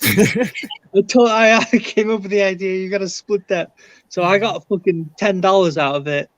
Me and this kid got an iPhone and 30 pounds. It's terrible, man. That's what happens when you're fucking young, you know, when you're a teenager. You make mistakes, you make wrong moves, and later in life you learn about it, you know, and like yeah. No, I feel you, man. Like that's why I said earlier, man, you know, if I wouldn't have made my mistakes, I wouldn't be who I am today. You know, everything that you do in life makes you who you are. Absolutely. You know, and I have no regrets for what I did. I mean, do I regret doing that? No. Should I have done it though? No. You know, like I said, life lessons, isn't it? Exactly. You know, and sometimes the best life lessons are the ones you learn on your own. Sometimes the best life lessons you learn are the mistakes you make. Yep. So, man, I got nothing negative to say. You know, sure, is there things in life I wish I would have done different or I would have done better? Sure. Who won't say that, you know? But absolutely. Yep. In the end, though, hell no. I love who I am. I love what I've turned out to be. And you know what? I would not change a fucking thing about my life. You seem like a pretty fucking cool dude to me, my brother. Thank you, Even man. though you're an Eagles fan, that's cool, man. I don't really. My team does not make me. You know, I am who I am with or without my team. See, that's what's fucking cool, like about people like you know, like you're an Eagles fan, you're a different fan, you know. You're a cool dude though, you know, you're the kind of guy who fucking hang out with and like have a beer with, you know, even though you're an Eagles fan. And like the experience I've had in my life over here, and like I've been to a ton of Giants games. Eagle fans are fucking pricks, you know. They really are. Fight with you. Yeah. But you, mate, you know, you're a class act. You know, you're a good dude. I respect appreciate you. it. Thank you. And you know what, man? I respect you too. And I got to say, I give all the credit for who I am to the people that I hung out with. You know, yeah, I used to go to bars a lot. You know, when I was 21, from the time I turned 21 until the time I turned 22, 365 days in 1 year, from 21 to 22, I spent at a bar. No lie. I was a very bad drinker. I was always looking for crazy shit. You know, I was a wild kid. I'm not gonna lie. You know, I was. And you ever do any drugs?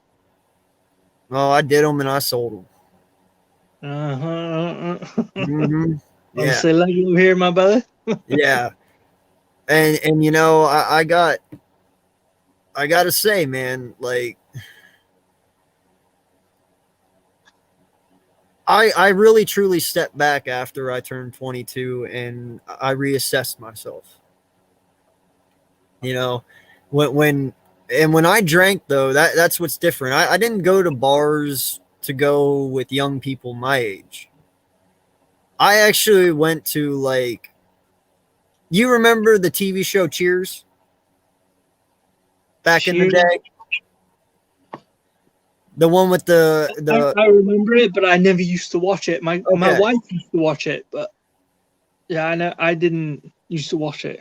Yeah, well, that bar, how small it was, they're the kind of bars I went to, man. I actually enjoyed going to bars and talking to the old people, the older gentlemen, you know, the 50-year-olds, the 60-year-olds while I was 21.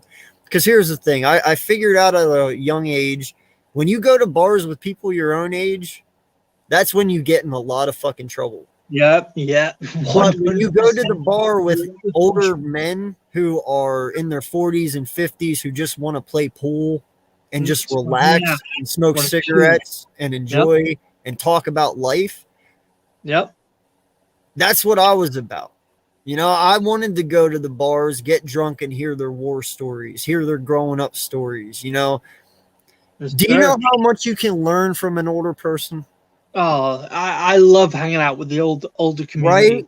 Right. My uncle, before he died, like every time I used to go over to the UK, oh mate, it was a fucking blast. I used to go over to his house. We'd smoke a little, you know, little bit of weed, and then we'd go down to the pubs. You know, we'd have about 3 bottles of beer, smoke a little bit, and then we'd go down to the pubs. You know, and then after that, we'd go back up and smoke a little bit more. And then my uncle used to say, "All right, the bar's fucking closed. Everybody get the fuck out." Yeah. No, man, I've heard some really fucking good stories. I'm not lying, man. Like, and I've learned so much from older people.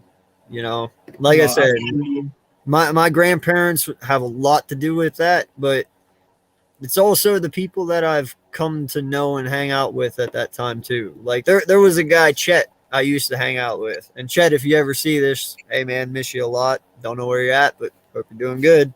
You know, he was like 40 something. Now I will admit, there were times that shit got crazy with Chet and them. You know, them older people, they still like to party sometimes too. You know, like Chet was a single man. He had an in-ground pool. He was a contractor, you know, and he traveled to states. He built shit, you know, and he made great money doing it. But he was a single man. Like he never was married. He didn't have a wife, kids, nothing like that. So the after party would always be at Chet's house. And I have to say, man, That is why I married a woman that's 12 years older than me. Because, one, I realized women at my age at 21 only wanted to play games. Mm-hmm. They weren't serious. Okay? Mm-hmm. But those older women were serious. And not just that, but those 21-year-olds, they were not established. They didn't know what they want. They don't even know what they want day to day. But those older women know what they want. And they're already established, especially the single ones. They have jobs. I don't need to support them. They support themselves. You know, it's just easier. So I didn't date really young girls. I never stayed around my age. I always went older because it was just safer. It's a safer bet that way. It truly is. So any of you that are Jordy, take this. Take what I'm saying and really truly let it sink in. Seriously, go older. I'm not playing, bro. It's totally worth it. It's all knowledge. You know? Like, and not just that, bro, but the things they can teach you. I'll just leave it at that. You know. Yeah, listen, I would not be where I am today if it wasn't for my wife. I'll tell you that right now, because no 21-year-old teach you what they can teach you. Huh? Same here. Yeah. No 21-year-old girl is going to teach you what they can teach you. No lie. And I'm not talking just that. I'm talking life. I'm talking expectations, belief. Like, I can tell you this right now. At 21, if I would have been with a 21-year-old, I wouldn't have got the belief in myself and the belief from her in me like you do an older woman. When an older woman says she loves you and she wants to be with you, they mean it. It's not one of those, oh, yeah, for like 3 months. You know, because usually women that are in their 30s and 40s and are single are divorced. So they already know what that's like. You know what I'm saying? Yep. So they don't play games. They don't. And it makes you choose to be a better man and a more mature man quicker. Because you will do anything in your power not to upset that woman. If you truly love her, yes, sir. So I found out a long time ago, man. First off, age is just a number. It means nothing. It really is. That is one of the most fucking underrated things that people say. Age is just a number. It's so fucking true, bro. It's so true. Oh, dude, I went when me and Ange got married and I came back here. We came back for Christmas and New Year's one year, the very first year. And I walked up to my gram and Ange walked into the house and she's like, well, who's this? I said, well, this is my wife. And she's like, oh, blah, blah, blah. They start talking. And she was like, how old are you? And I stopped and I was like, and what's awesome about women like our grandparents that lived in the 1920s is, like I said, my grandmother, she was 5 foot nothing, maybe 4'9", actually. 4'9", 5 foot, 120 pounds. Dude, my uncles towered her. They were like 6'2", 6'3", because my grandfather was a very big guy. And they cowered to this woman. They were fearful of this woman. That is the power. Yeah, that is the power that these women have. You know, they knew back then not to take shit. Truly. Absolutely. You know? My great grandmother was the same. Lived to 103 years old. Yeah. You know, so when you sit there and you see all that, it's just, it's really hard. So when she said that, I stopped and I was like, oh shit, where's this going to go? Because I didn't know, because you got to realize something. And I can't believe I'm going to admit this, but I am. I was my grandmother's favorite out of all 23 grandchildren. Yes, I said 23 grandchildren. I am the youngest of the 23. Wow. I'm the youngest of the 23. Okay. Now, you want to talk great grandkids. You want to talk great grandkids. I believe there's 16 great grandkids on top of the 23 grandkids. And now there's also 5 more great grandkids on top of that now. Even though she's dead, it still counts, you know. Mm-hmm. So my family's huge. So when Ange told her age, I was like, oh shit. You know, but that is exactly what she said. She's like, hon, I don't care. She's like, age is just a number to me. She's like, his grandfather's 12 years older than me. And that's the day I realized, how cool my fucking grandparents were. And Original. Yeah. And 2, that's fucking weird that I went out and got a wife that's 12 years older than me when my grandparents did the same exact thing. Like you said, age is just a number. Yeah. So I got a lot of respect for old people, man, for what they've dealt with, for what they had to deal with, and everything that they've done. It's just,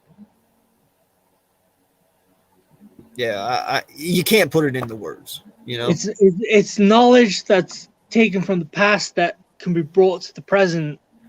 You know what I mean? Yeah. Yeah. I married my wife. Like, I dated my wife for 10 years before I married her. Because I needed to know. I needed to know that was going to be the woman I want to spend the rest of my life with. Yeah. Once I put this on my fucking finger, that's it, bro. That's it. Mm-hmm. That's a life commitment. Yeah. No, it is, dude. And her family is all Dutch, you know. My family is all Welsh. She's got a sister and a brother, and between them, they have 7 children. Wow. Man, I got 2, and I got 2 and lose my head. I don't know how they can do 7. My God, props to them. And 2 brand new ones. There was one born a month ago and one born 2 weeks ago. Oh shit! Congratulations, man. Yeah. Thank you. I mean, you would be a uncle, right? Or I'm an uncle. Yeah, uncle. Uncle, yeah. Well, congratulations on your new unclehood. I mean, that's awesome, dude. Thank you, brother. And you know what? That's very funny because, like, do you know anything about like Dutch? Like Dutch, what do you fucking call it? Like Dutch respect or like Dutch culture?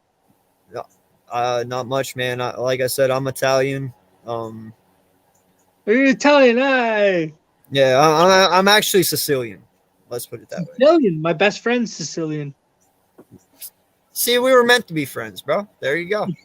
Bad, isn't it? It's bad. My best friend's Sicilian friend actually owns a winery down in Cape May. That's fucking dope. You know Cape May, right? Yes. Mm-hmm. Yeah. Yeah, no, that's cool.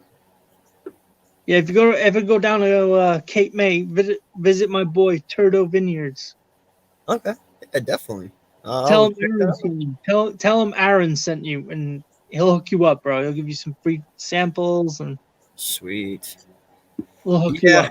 I will definitely. I don't get down there very much, and especially since COVID hit. I haven't been down there at all. But yeah, fair play. Yeah. Yeah, but I mean, when you got in, you're in Pennsylvania somewhere, yeah. Yeah, I'm actually in Harrisburg, South Central.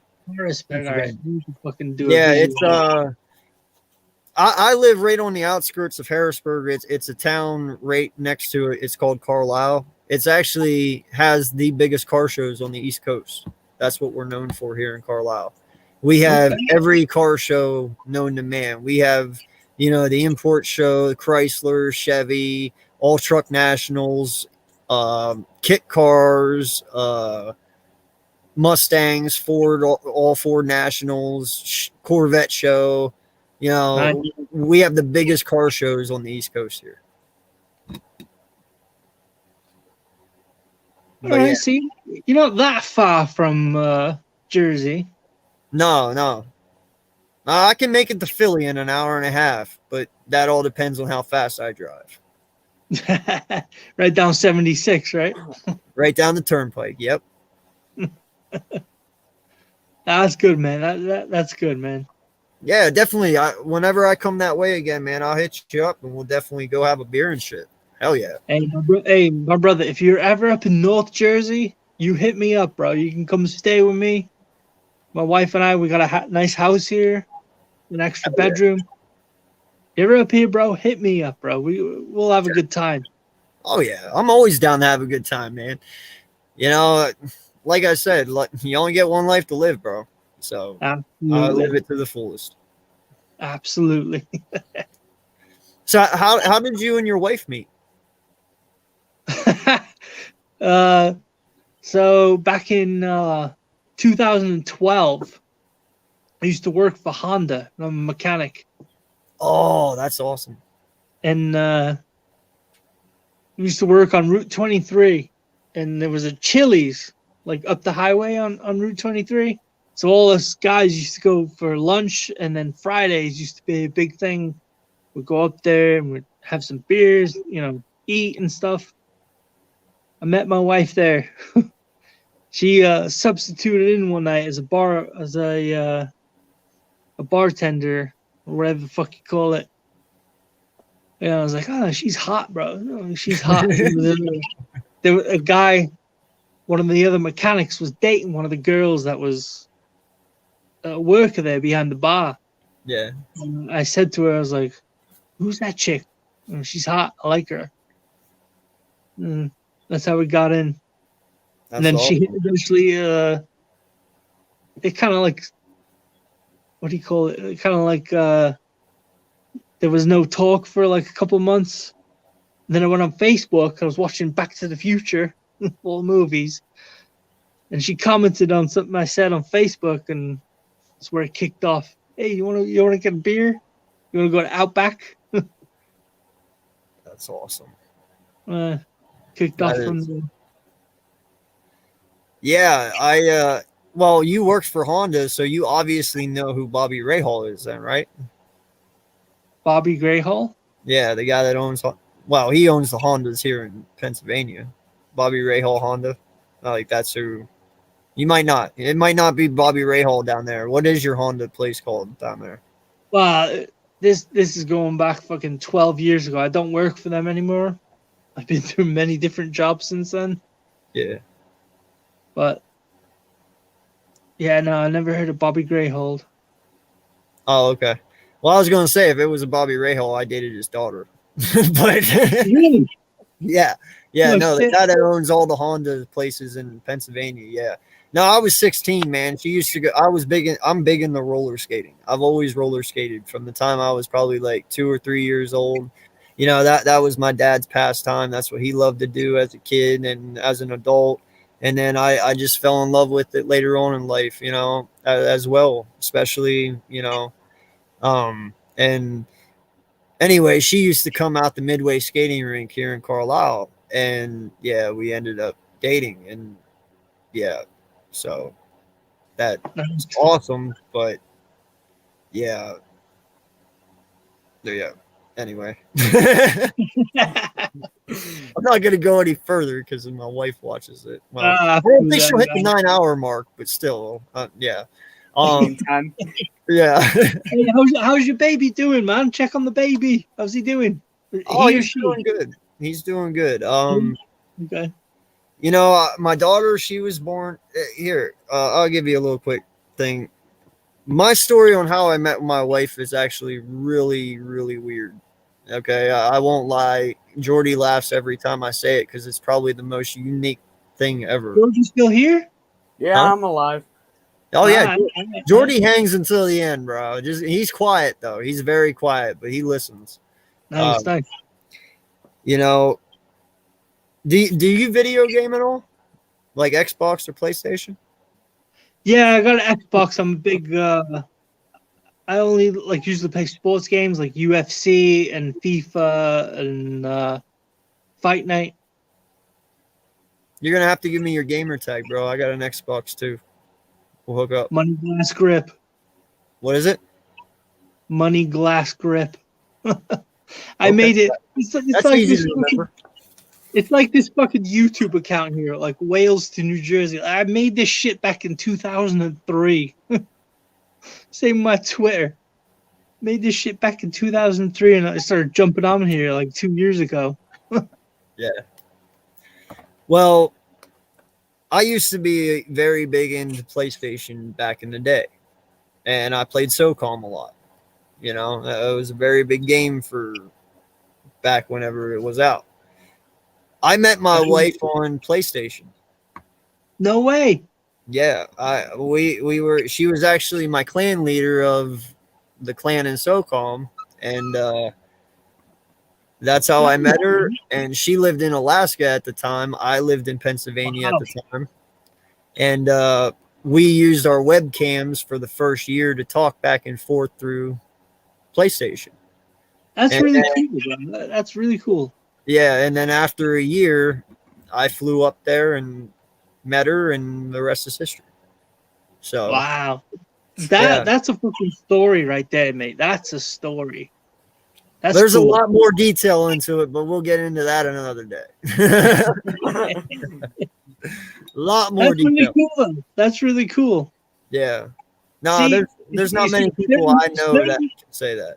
So Certain things are meant to happen in life. You know what I mean? Right. And I believe you were meant to meet that woman and make her your wife. you know, man, let me throw something at you. I like that you Okay. say that. I'm a strong believer that everybody has that one person. Sometimes you spend your whole life trying to find it. Sometimes you find it instantly. Yep. But how I think it works, though, is when you're born, you're already born with your souls connected, so to speak. You know, like you said, it was kind of destined to be. But what's the odds of two people meeting 5,000 miles apart, falling in love, and getting married? You know, that's like fucking destiny right there, my brother. That's destiny. exactly. Like sometimes also I like to believe a little bit in reincarnation to a point. You know, like me and her were married in a previous life, and every life that you get, you marry the same person. Yeah, you might not look alike, might not be alike like you used to be, but all through life your souls are connected. You know, she might be Angie this time, and then she might be Deborah next time, and then Wendy the time after that. But your soul's still the same. You just don't remember it. You know, like we were talking before. But your souls are always connected because they know who that one true person is. Let You know me what I throw this at you there then. What would you say if I told you, before you come into this life, before you're born into that skin and that person that you are now, you choose who you're gonna live in this life. You choose who your mother is. You choose who your wife is. You choose your life. You mean like it's already predetermined? Yeah, and you are the one that predetermines it. I like that thought. I do. It's not Like, bad. I know. You saw what I was saying before. Like, I'm a man of the Lord. You know, I'm a man of Jesus.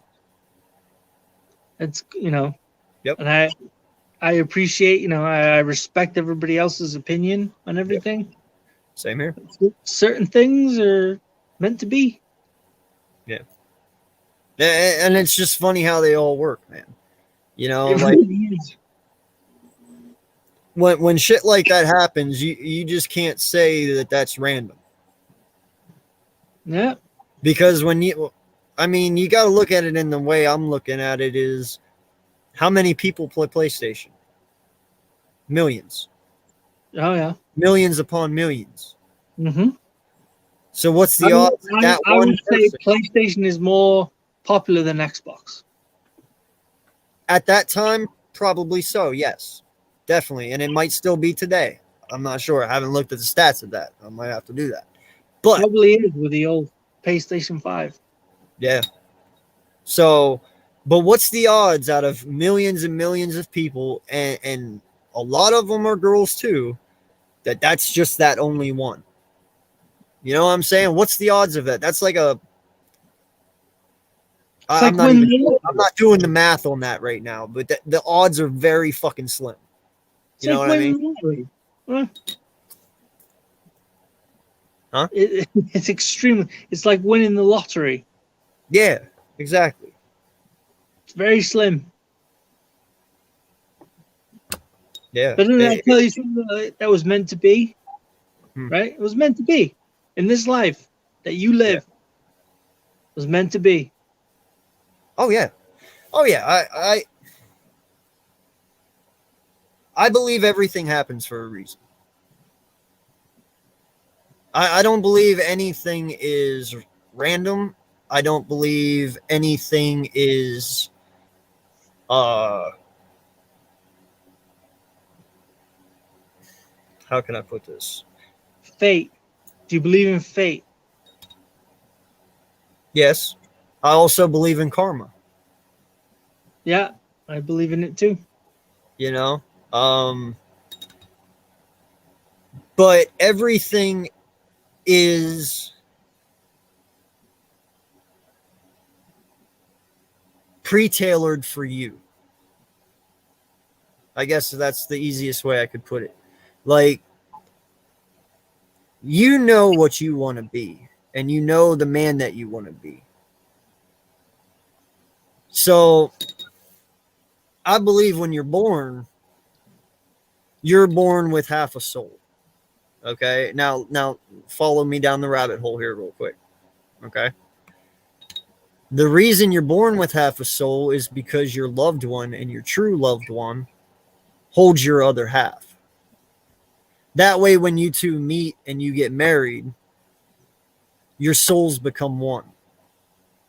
Yep. And because you hold the part of her that she's missing, and she holds the part of you that you're missing, right? And when you guys get married, she completes you just as much as you complete her. Absolutely. So that's kind of the way I look at that. What's good, BLSG? Welcome back. Good morning. How'd you sleep? I didn't sleep at all. Well, obviously, because you were doing this all night, AK. I'm just playing with you, but I slept good. Woke up at like 5:50, and at this point, I feel like you're just going crazy because you did this for 10 hours straight. At this point, we are starting to go a little down crazy. over here. This is the real deal over here. That's We don't right. mess around over here. Doesn't matter. We're a bunch of grown men. You better start putting the respect to the name. Everybody better stop fucking tapping that. No. I meant that in a good way. Sorry. Go ahead, buddy. What were you saying? Oh. No, I said that I was just playing with you. That's all. No, I had. No, I know, dude. I wasn't meaning that towards you. I was saying 10-hour stream, put some respect to the name, you know, like that's hard to do. Hey, 10 hours is not but easy. I got no problem with that. I have no problem with that. Guy's been on this fucking stream for 10 hours and he got a Giants fan on here that's never been on stream before. First time showing my face. Ever. Yeah. No, dude, I don't know what to say to that, bro. I don't know if that's good or bad. I guess I'll find out whenever I come to a Giants. Good, man.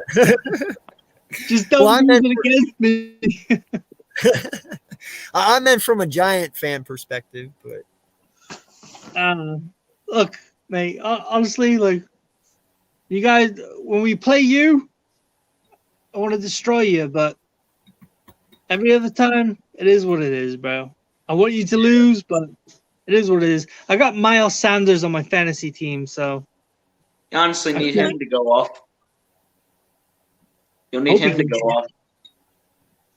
Against the Jets? Oh gosh, you guys better beat the Jets, bro. You guys better beat the Jets. That's what I'm saying. Trust me, I am saying the same thing. We better, for the love of God, beat the New York Jets. Even if it gets into like the halftime or the third quarter and it's close, bro, you Eagles fans are gonna start arguing with each other. There ain't gonna be no arguing, bro. I promise you that. We'll all be on the same fucking page if that happens. No, we won't argue. We'll riot. Yeah, we'll all be on the same page. We don't need to riot. There's no, don't riot. You can be upset, but don't riot. Don't riot. Oh no, the riot would be to get rid of Howie. Easily, Yeah, instantly. That's It'd be what a we really want. peaceful riot. Yeah, it is a peaceful riot. Okay, That's what we want. We want Howie fired. Yeah. Like, no lie, bro. If you go into this game and you're leading by 3 points at halftime, nah, I will. That's a loss right there. Like, you should not go into this game and only be up 3 points by halftime. You know what I mean? This should be a Should be stomp up by 'em double up. digits at the half and should be able to beat the Jets by double-digit points. Yeah, this should be stomp a mud hole in these dudes and get out quick. Like, this shouldn't be a game. This shouldn't be like, oh, let's toy with them a little bit. No, just go in, do your business, and get out. You know what I mean? Mhm. What do you guys think the Eagles need to do to win the game? All right, guys. See you a little later. Run the ball. Yeah, please. Yeah. Now, and I know that you're going to have to, because I believe if Hurts plays, he's going to be hindered a little bit. Just a little bit. I don't think it's going to be bad as everyone expects it to be, but I think he'll be hindered a little bit. He'll be 90%, not 100. You know what I mean? So you're going to have to run the ball to keep the pressure off of Hurts, in my opinion. And you're not going to be able to do RPOs because you're not going to want to Jalen Hurts to run, especially if he's not 100%. So RPOs automatically get scratched off the offensive book, in my opinion. They're off the list. Yeah, like you can't run RPOs because Jalen can't run. And if that's the case, you're only going to get Miles killed because everyone's just going to focus on Miles. You know what I mean? So you have to be smart about it. You have to focus on Miles Sanders, Kenny Gainwell, and Boston Scott. You got to focus on them. Jalen Hurts, I don't think, will run this game. I don't think he's going to run this game if he's not 100%. Yeah.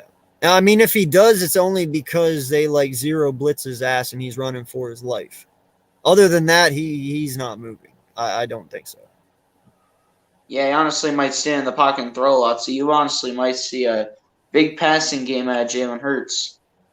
Or a really bad one. Big passing game with Jalen Hurts, huh? I don't know. That guy's got a wet noodle as an arm. Well, Jalen Hurts better have his arm ready. That's all I got to say. I don't think it's that bad. I mean, his arm needs work. I will tell you that right now, 100%. But after the Giants game, bro, I'm telling you, like teams are gonna fucking plan against you guys to make Jalen throw the ball because they know he can't throw it. He can run it. He can run it all day. He's really good at doing that. But he can't throw the ball. Teams are gonna make him try and throw the ball. well, I mean, he did throw for 4,000 yards his senior year. You know, when he was the Heisman runner-up. When he played at Oklahoma, yeah. Yeah, so I mean, college football is so much different than. No, it is. It is. No, I understand that. It is different. I agree with you there, dude. I do, Wells. It is different, but I mean, I don't think like his arm you can develop it. You know, it's not going to be something you'll see probably this year. You might see it maybe halfway through next year or the beginning of next year. But like I said, even Drew Brees said, it takes 3 years for a quarterback to fully develop as an NFL QB. He's only had 16 games. I'm patient enough to let's see what this kid's got because he hasn't ever really up until your game last week with the 3 interceptions. He hasn't really shown me anything that makes me want to go, oh, we need a new guy. You know what I mean? Like, it's negative. Yeah, there is negatives to him. But I believe the negatives he has can be fixed. You know, with time. Okay. Same with Daniel Jones. You know, Daniel Jones is he. You know, me and Joel talk about this all the time, my guy. You know that. I don't put everything on Daniel Jones just as like I don't put everything on Jalen Hurts. It's a collective team effort, correct? There's 11 dudes on that field, sometimes 12. They all have to work as one unit to win. You know what I mean? Yeah. And if one dude's off, everything's off. So, you know, and that's Daniel Jones's factor right now. You know, Galladay was hurt there for a little bit, and you guys just got him to be a weapon and a security blanket for Daniel Jones, and he wasn't there at first, you know? And then you had healthy, though. Huh? He hasn't been like 100% healthy. Galladay hasn't been. Tony hasn't been 100% healthy. Exactly. Like but that's not all on Daniel Jones, though. You know, I don't put it all on him. Some of his mistakes aren't his fault. Some of them are the wide receivers. Some's the offensive line. Some's the halfback. So they need work. They need time, but they need weapons as well. The New York Giants' problem, though, I mean, like, I've been watching the Giants since 2005 was when I first started watching American football. The Giants' problem since after 2011, it's been the offensive line. Yeah. We don't have an offensive line. Yep. Like I think Daniel Jones could thrive with a good offensive line. Look at the weapons he's got: Galladay, Tony, Shepard, Slayton, Rudolph, Slayton. Yeah, that's the one I said.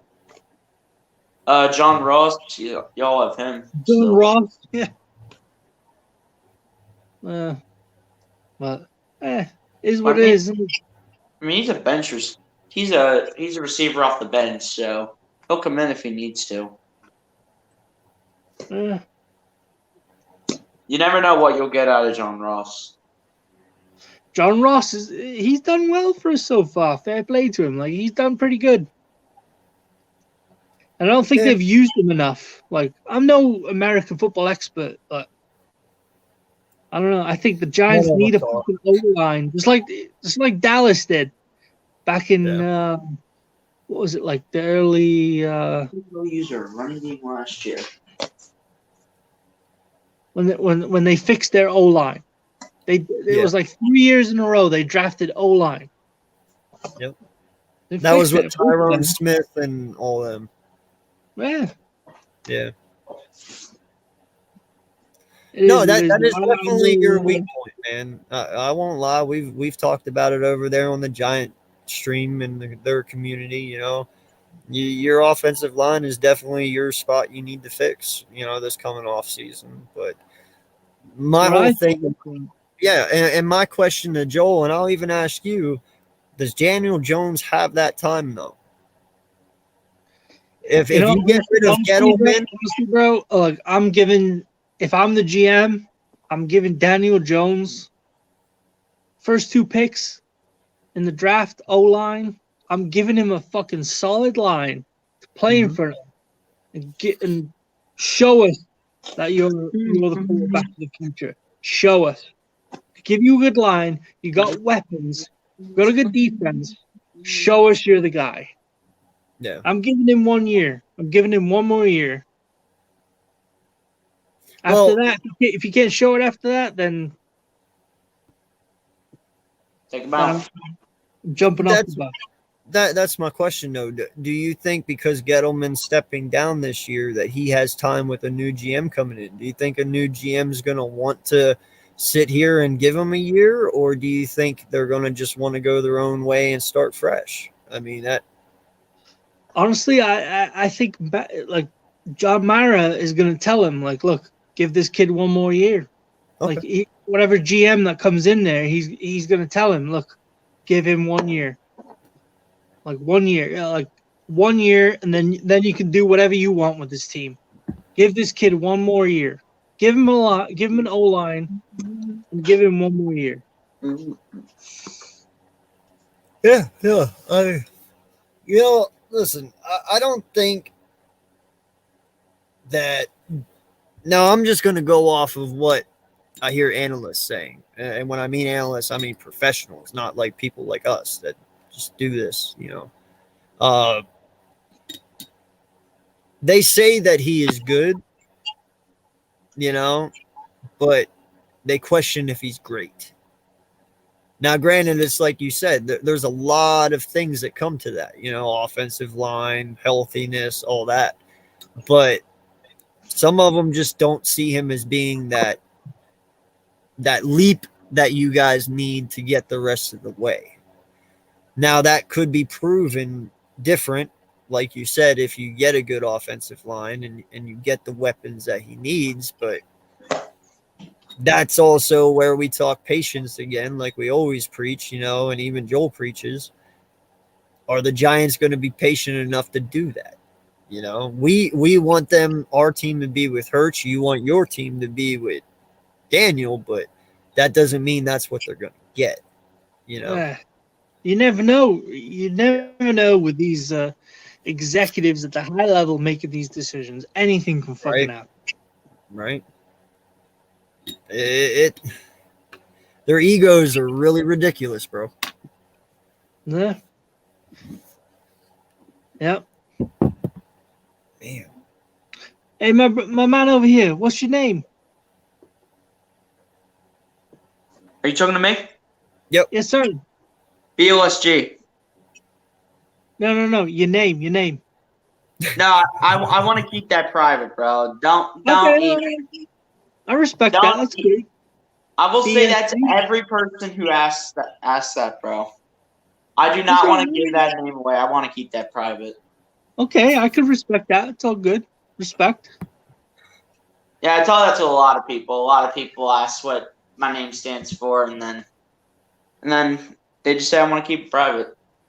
Hey man, all good, I'm 33 years old, bro. I have a YouTube channel. I said my name on here tonight. I don't know if I did that because I was tired or not, but dude, like I said, I'm 33. Ain't nobody gonna be looking my ass up. I don't give a fuck. Like, you know what I'm saying? It's not that important to me because it's like, well, hi, I guess. Like, I don't know. Like, I just don't fear anybody knocking on my door. Oh, you're Eagles Uncensored? Yeah. Okay, hi, bye. Like, no, that's not gonna happen. So I'm not too worried about it. Wait, hang on a minute. Don't you live in Pennsylvania? Yeah, I do. I do. No. I do too. Oh, yeah, he does. I'm talking to you, UAP, Eagles Uncensored. You live in Pennsylvania, right? I do too. Yeah. Somebody show up at your house. Oh, yeah, he does. You have legal laws to do what you gotta do. Eagles Uncensored. You live in Pennsylvania, right? Yeah, no, you're right. I do, but I'm not worried about it though, because it ain't gonna happen. So absolutely.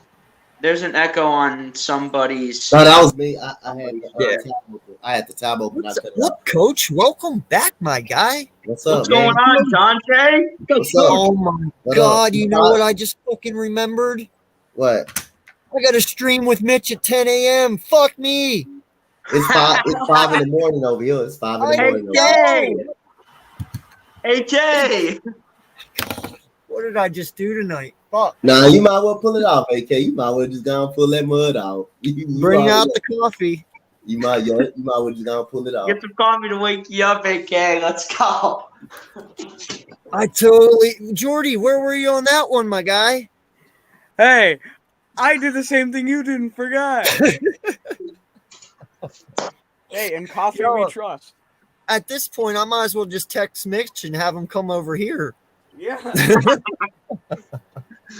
Why are you technically doing a 24-hour stream? Because that's what it's looking like right now. Oh man, dude, my ass hurts so bad. I know that. I don't think I've ever sat for 10 hours in one spot. That's that's what I asked you in the chat. Was this the longest stream you've ever done? Yes, by far. I think I've gone from standing. I would think so. I've gone from standing to sitting down about 100 times since I've been on the stream. Yeah, you can do that though because your camera's not on. Yeah, that's true. But I sit in a weird spot where I'm always in my camera, anyways. I'm actually going to stand up for a bit. Excuse me. That's a good idea. That'd be a good idea. You can't stand up for a minute. Dude, my whole left leg is like sleeping right now. What I should be doing, honestly. It's like it's probably like numb, isn't it? Oh, yeah. Like you can't feel it. Well, and it doesn't help that I broke my back 4 or 5 years ago now, I guess. It was 2017. It took me 6 months to learn how to rewalk. And ever since then, like I have a severe pinched sciatic nerve. And it makes my whole left leg go numb anyway as it is. Like I haven't been able to feel my left leg for like 3 years now. I had two herniated slip discs, and then I have one severe slip disc that's literally only being held on like by a couple inches. And but yeah, we're all good now. I get injections in my back every month, so I can still walk. I got degenerative bone disease in my spine and my lower spine. So my discs are actually disintegrating at a high rate of speed. If they keep going, he said I might be in a pretty bad way, like by the time I'm 50. So yeah, we're just taking it one day at a time. But this does not feel good right now. Did you ever expect to be on this long? Yep. Like, you expected to be I when I looked at my phone and it said 3:50, I knew. That's when he knew. And then you're probably like, what the fuck? Because I was like, well, fuck, my son's going to wake up at 7,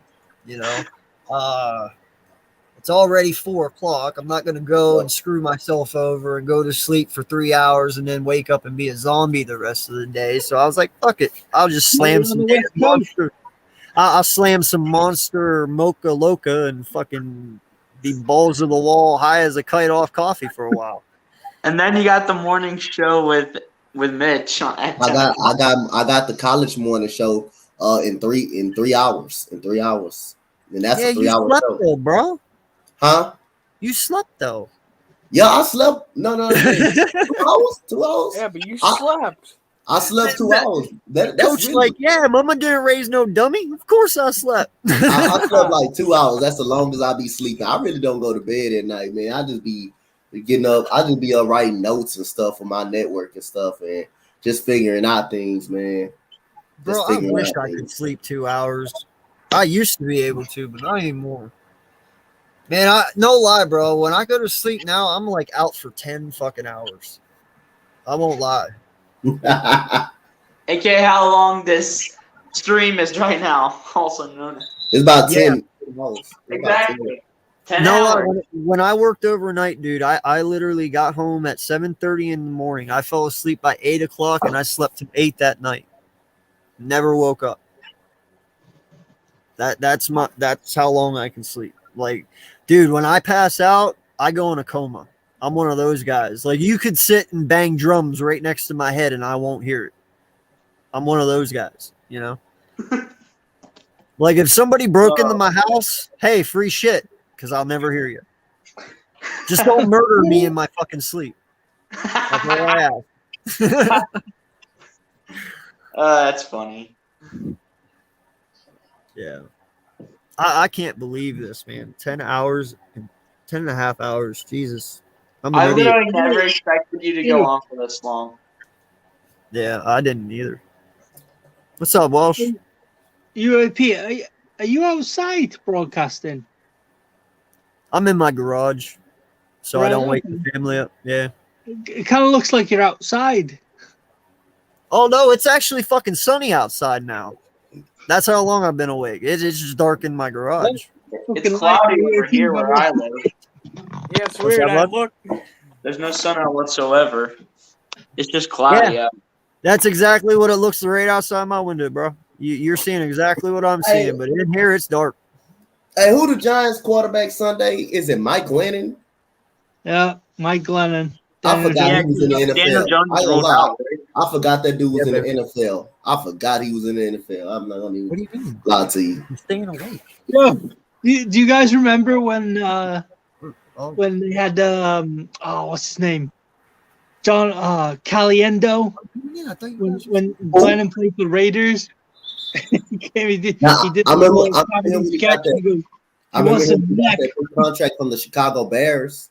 I remember him when he got that big contract from the Chicago Bears, and he never panned out. That's the only thing I remember about Mike Glennon. He got that big contract from Chicago, and he just never panned out. He got that big neck too. Yep. Oh man. Hey, all right, my brothers, I'm out. Yeah, gotta go to bed. Yeah, I think I might be ending it here too, because I'm not going. Yeah, to you sleep. need to sleep before the morning show on Mitch's channel. No, I'm not No, sleeping. he won't I sleep. got kids to go take care of. Oh, my bad, bro. And he's got to go get some coffee, like heavy duty Yeah. coffee. Yeah. Get some coffee grinding. And no lie, I went through a whole pack of cigarettes in 10 hours, so I probably have to go to the store and get new cigarettes too. More cigarettes for AK. What do you know? Well, listen, man. First off, I want to say this. Jordy, wait, hold up. Everyone, hold up. Milton, you there, bud? You awake yet? Milton's still knocked out. Oh, yeah, that I don't hear him snoring, so I hope you're okay, bro. No lie. He might be sleeping. Yeah, no, he was. We heard him snoring the whole night, and Yeah, now he's not. I have so. to go back and clip it later. Yeah. But Oh, wait, listen, he just muted his mic. I know that was me. I did it. Oh. Just in case he is snoring. No lie, bro. First and foremost, my guy Jordy. You did not have to do this, my guy.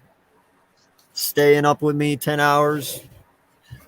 You're just as crazy as me, and I respect you for that. You know, you're a fucking monster, bro. I won't lie. This is not your stream, and I probably wouldn't have held out as long as you if it wasn't for my own. So I'm telling you, man, hell of a fucking job, bro. Way to hang in there tonight and way to stay with me. I couldn't ask for anything better, man. No, Jordy ready to go, man. I'll give a little clap for Jordy doing that. Yeah, like, bro, seriously. That's impressive, honestly. Yeah, like, it's not your channel. You didn't have to stay, but you fucking did, and thank you. Seriously. And Milton, I left you in here, bro. You hung out with me for 10 and a half hours, too, even though you got to sleep. But, hey, you did your shit, so I respect you. You lasted at least till, like, 5 a.m., so, hey, it's cool. And my guy, Walls, you know, listen, man, you better come back more often. That's all I got to say, bro. I really love our conversation. First time figuring out this whole StreamYard and all this bollocks to get on here.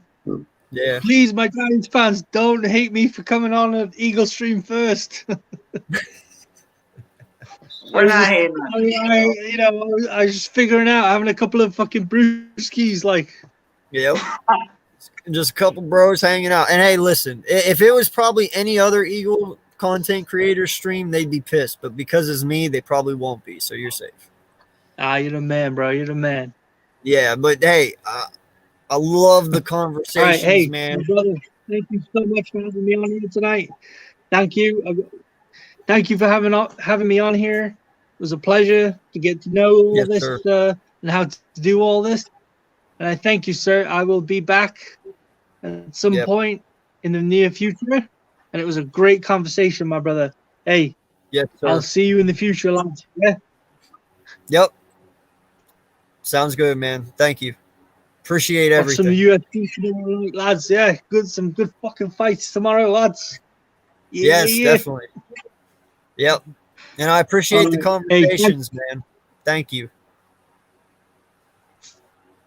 I appreciate you for having me on. Thank you. No problem. Good buddy. night. You have a brothers. nice Good night. I'll speak to you soon. Yep, man. Yep. Have a good sleep, brother. Good night. Night. Thank you. You're welcome. So, wow, how's this stream went? Impressed with how you survived 10 and a half hours, AK. Well, I know I can fucking do 12 now. Yeah, this was the prep for the 12-hour. And I'm sure Jordan And- survived this whole thing. No lie, bro. Like, I did this after a full day's work and shit too. So if I can do this after this, then dude, I can kill a 24-hour stream. Like, I'm tired, but here's the thing: when I do this, my mind's always constantly thinking. I'm always talking to you guys. We're always conversating. So even though my face right now is numb as fuck, my eyes are all wiggy wonky from staring at this monitor for 10 and a half hours. I'm not tired. My body's tired, but I'm not mentally tired. Now, as soon as I shut this screen, I'm going to become mentally tired. I won't lie about that. That's going to happen. But, man, I'll tell you what. This stream tonight was fucking awesome. All right? Like, we had some great debates at the beginning. And then we had some really, really fucking cool conspiracy theory / life in general / religion conversations. Okay? It's truly a blessing to have people that do this, man, and hang out and can have conversations about life and not get pissed about it. You know, I think that was the most level-headed conversation tonight, like I said earlier, that I've had about religion ever. Like, there was no hate. There was no, nagging one another. It was just 2 guys, 3 guys, how many ever were in here at the time. I forget already. Excuse me, but long fucking time here.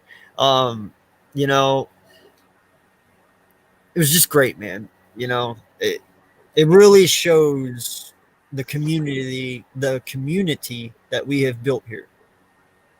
And no one should be ashamed of this. This community we've built is just fantastic, man. So shout out to each and every one of you. Without you guys, none of this would be possible for any of us at all. So that's facts. I mean, anybody could have got mad, about that big debate we had earlier. But I mean, at the end of the day, I'll say opinion is an opinion. I mean, everybody respect each other's opinion and stuff like that. So, everybody know it's a lot of people over there debating, arguing about that and stuff like that. But it was fun. So you make it entertaining. So like, hey, you drawing people up in the stream and stuff like that. And people love entertainment, so you got to find a way to entertain the people. So I enjoy having debates and stuff like that, and just being a big part of the community and stuff like that, man. So it was fun. Dude, you know what else I just fucking realized too? I got the East meets West tonight as well. Oh, you got a busy You're day. not gonna sleep. Wow, you got a busy day. I got a busy day too. Hey, I got a busy day too because in my network, my 2 partnerships, All Sports Out Plays and Spotlight Sports, I'm an executive now. So I got a lot of stuff. I got to do recruiting and stuff. I got shows. Oh, you're an exec? Yeah, Give me a dab. He made me executive now. He made me executive now. I'm an executive now. Give me a dab. Let's go. Come on, coach. Give me a dab. There we Let's go. see Give him a dab, coach. There we go. Right. Yeah, coach. Yeah, coach.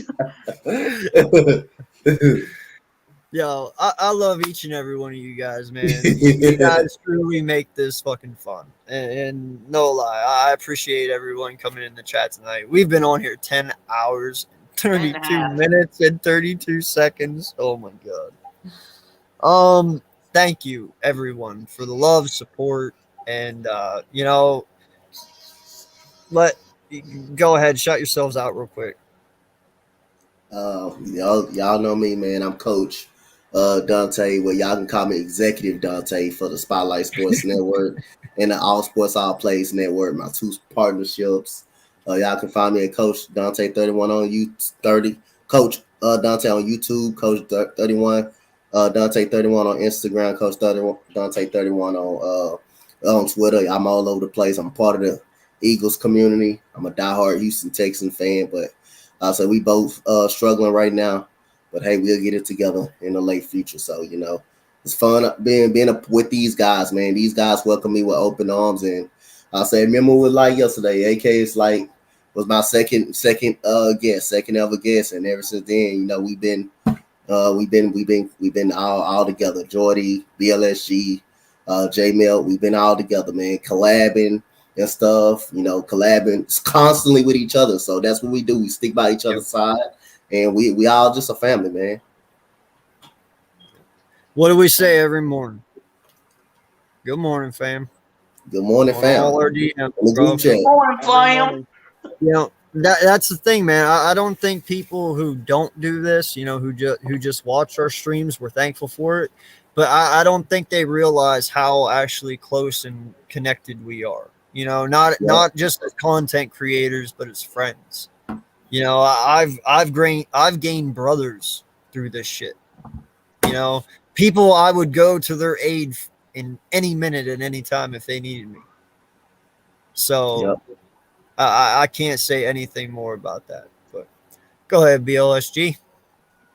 You already know what it is, man. Uncensored. Appreciate you for having me on last night and this morning. I know I kind of fell asleep last night, but you know what? It is what it is. But you know what? It's just chill. 10.5 hours, man. You riding strong out here. Just doing this for 10.5 hours straight. 10 hours and 36 minutes on my screen. But yeah, man, y'all know what it is, man. You can all find me on YouTube, BLSG. Search in the search bar. If you already subscribed to me, appreciate you.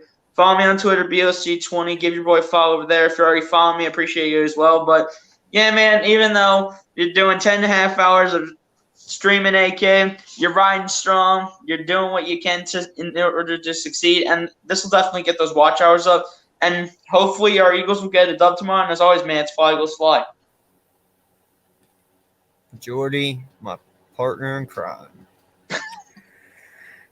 I am Jordy Fighter. I'm mentally exhausted. and I am the host of one of many podcasts. I have no idea how today's gonna go, but I'm supposed to put together 3 podcasts for tomorrow. 2 or 3 podcasts. I don't know if I'm gonna get through them. At least one video, and I have to edit a couple things and try to put together a couple things, and I honestly don't know if it's gonna come together. Or the gaming stream, or the couch football streams I was thinking of doing. Those are probably null and void at this point. Oh yeah, they're gone. More streaming's just gonna fry my brain I can see even it more. already, bro. You'll be sitting there talking during your little recording. Next thing you know, you'll just see this. Yeah. Oh man. Go ahead, finish though. Sorry. But yeah, I'm over there, and I don't think there's gonna be anything that actually wakes me up for that, but hopefully there's something. Is that it? Yeah. Oh, okay. Not as talkative now, are you? Oh, you're not as talkative this morning. That's where last night. Nah, listen, man. Like I said, I appreciate you, Jordy. I really do, man. I don't think this would have even happened if you wouldn't have stayed. So Jordy rode it the whole way. Yeah, he brought it the whole way home. So listen, man. I thank everyone for coming on tonight. Whoever did, and whoever watches this, thank you. You can find me at AK Eagles 88 on Twitter. You can find me at Eagles Uncensored on Instagram. I am at 266 followers. Hope to be at 300 before Christmas. I'm hoping for 300 by the end of the year. I got 232. There you go. We're all trying to achieve something here, and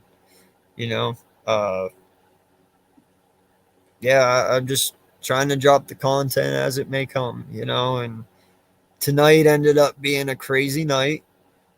10 hours and 40 minutes now, but it is what it is. I love doing this, so I'm going to continue to do it, and I'm going to continue to entertain as long as I can.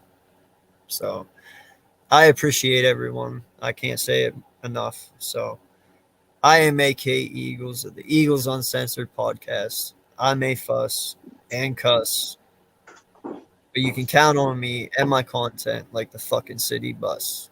And if you like the Wagyu, subscribe to.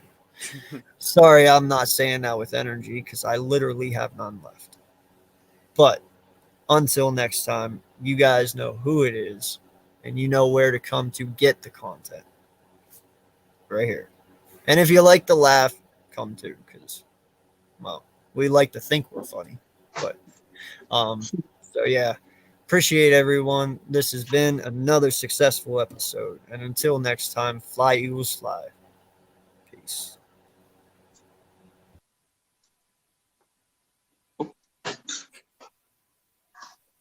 Boy, he forgot to end it.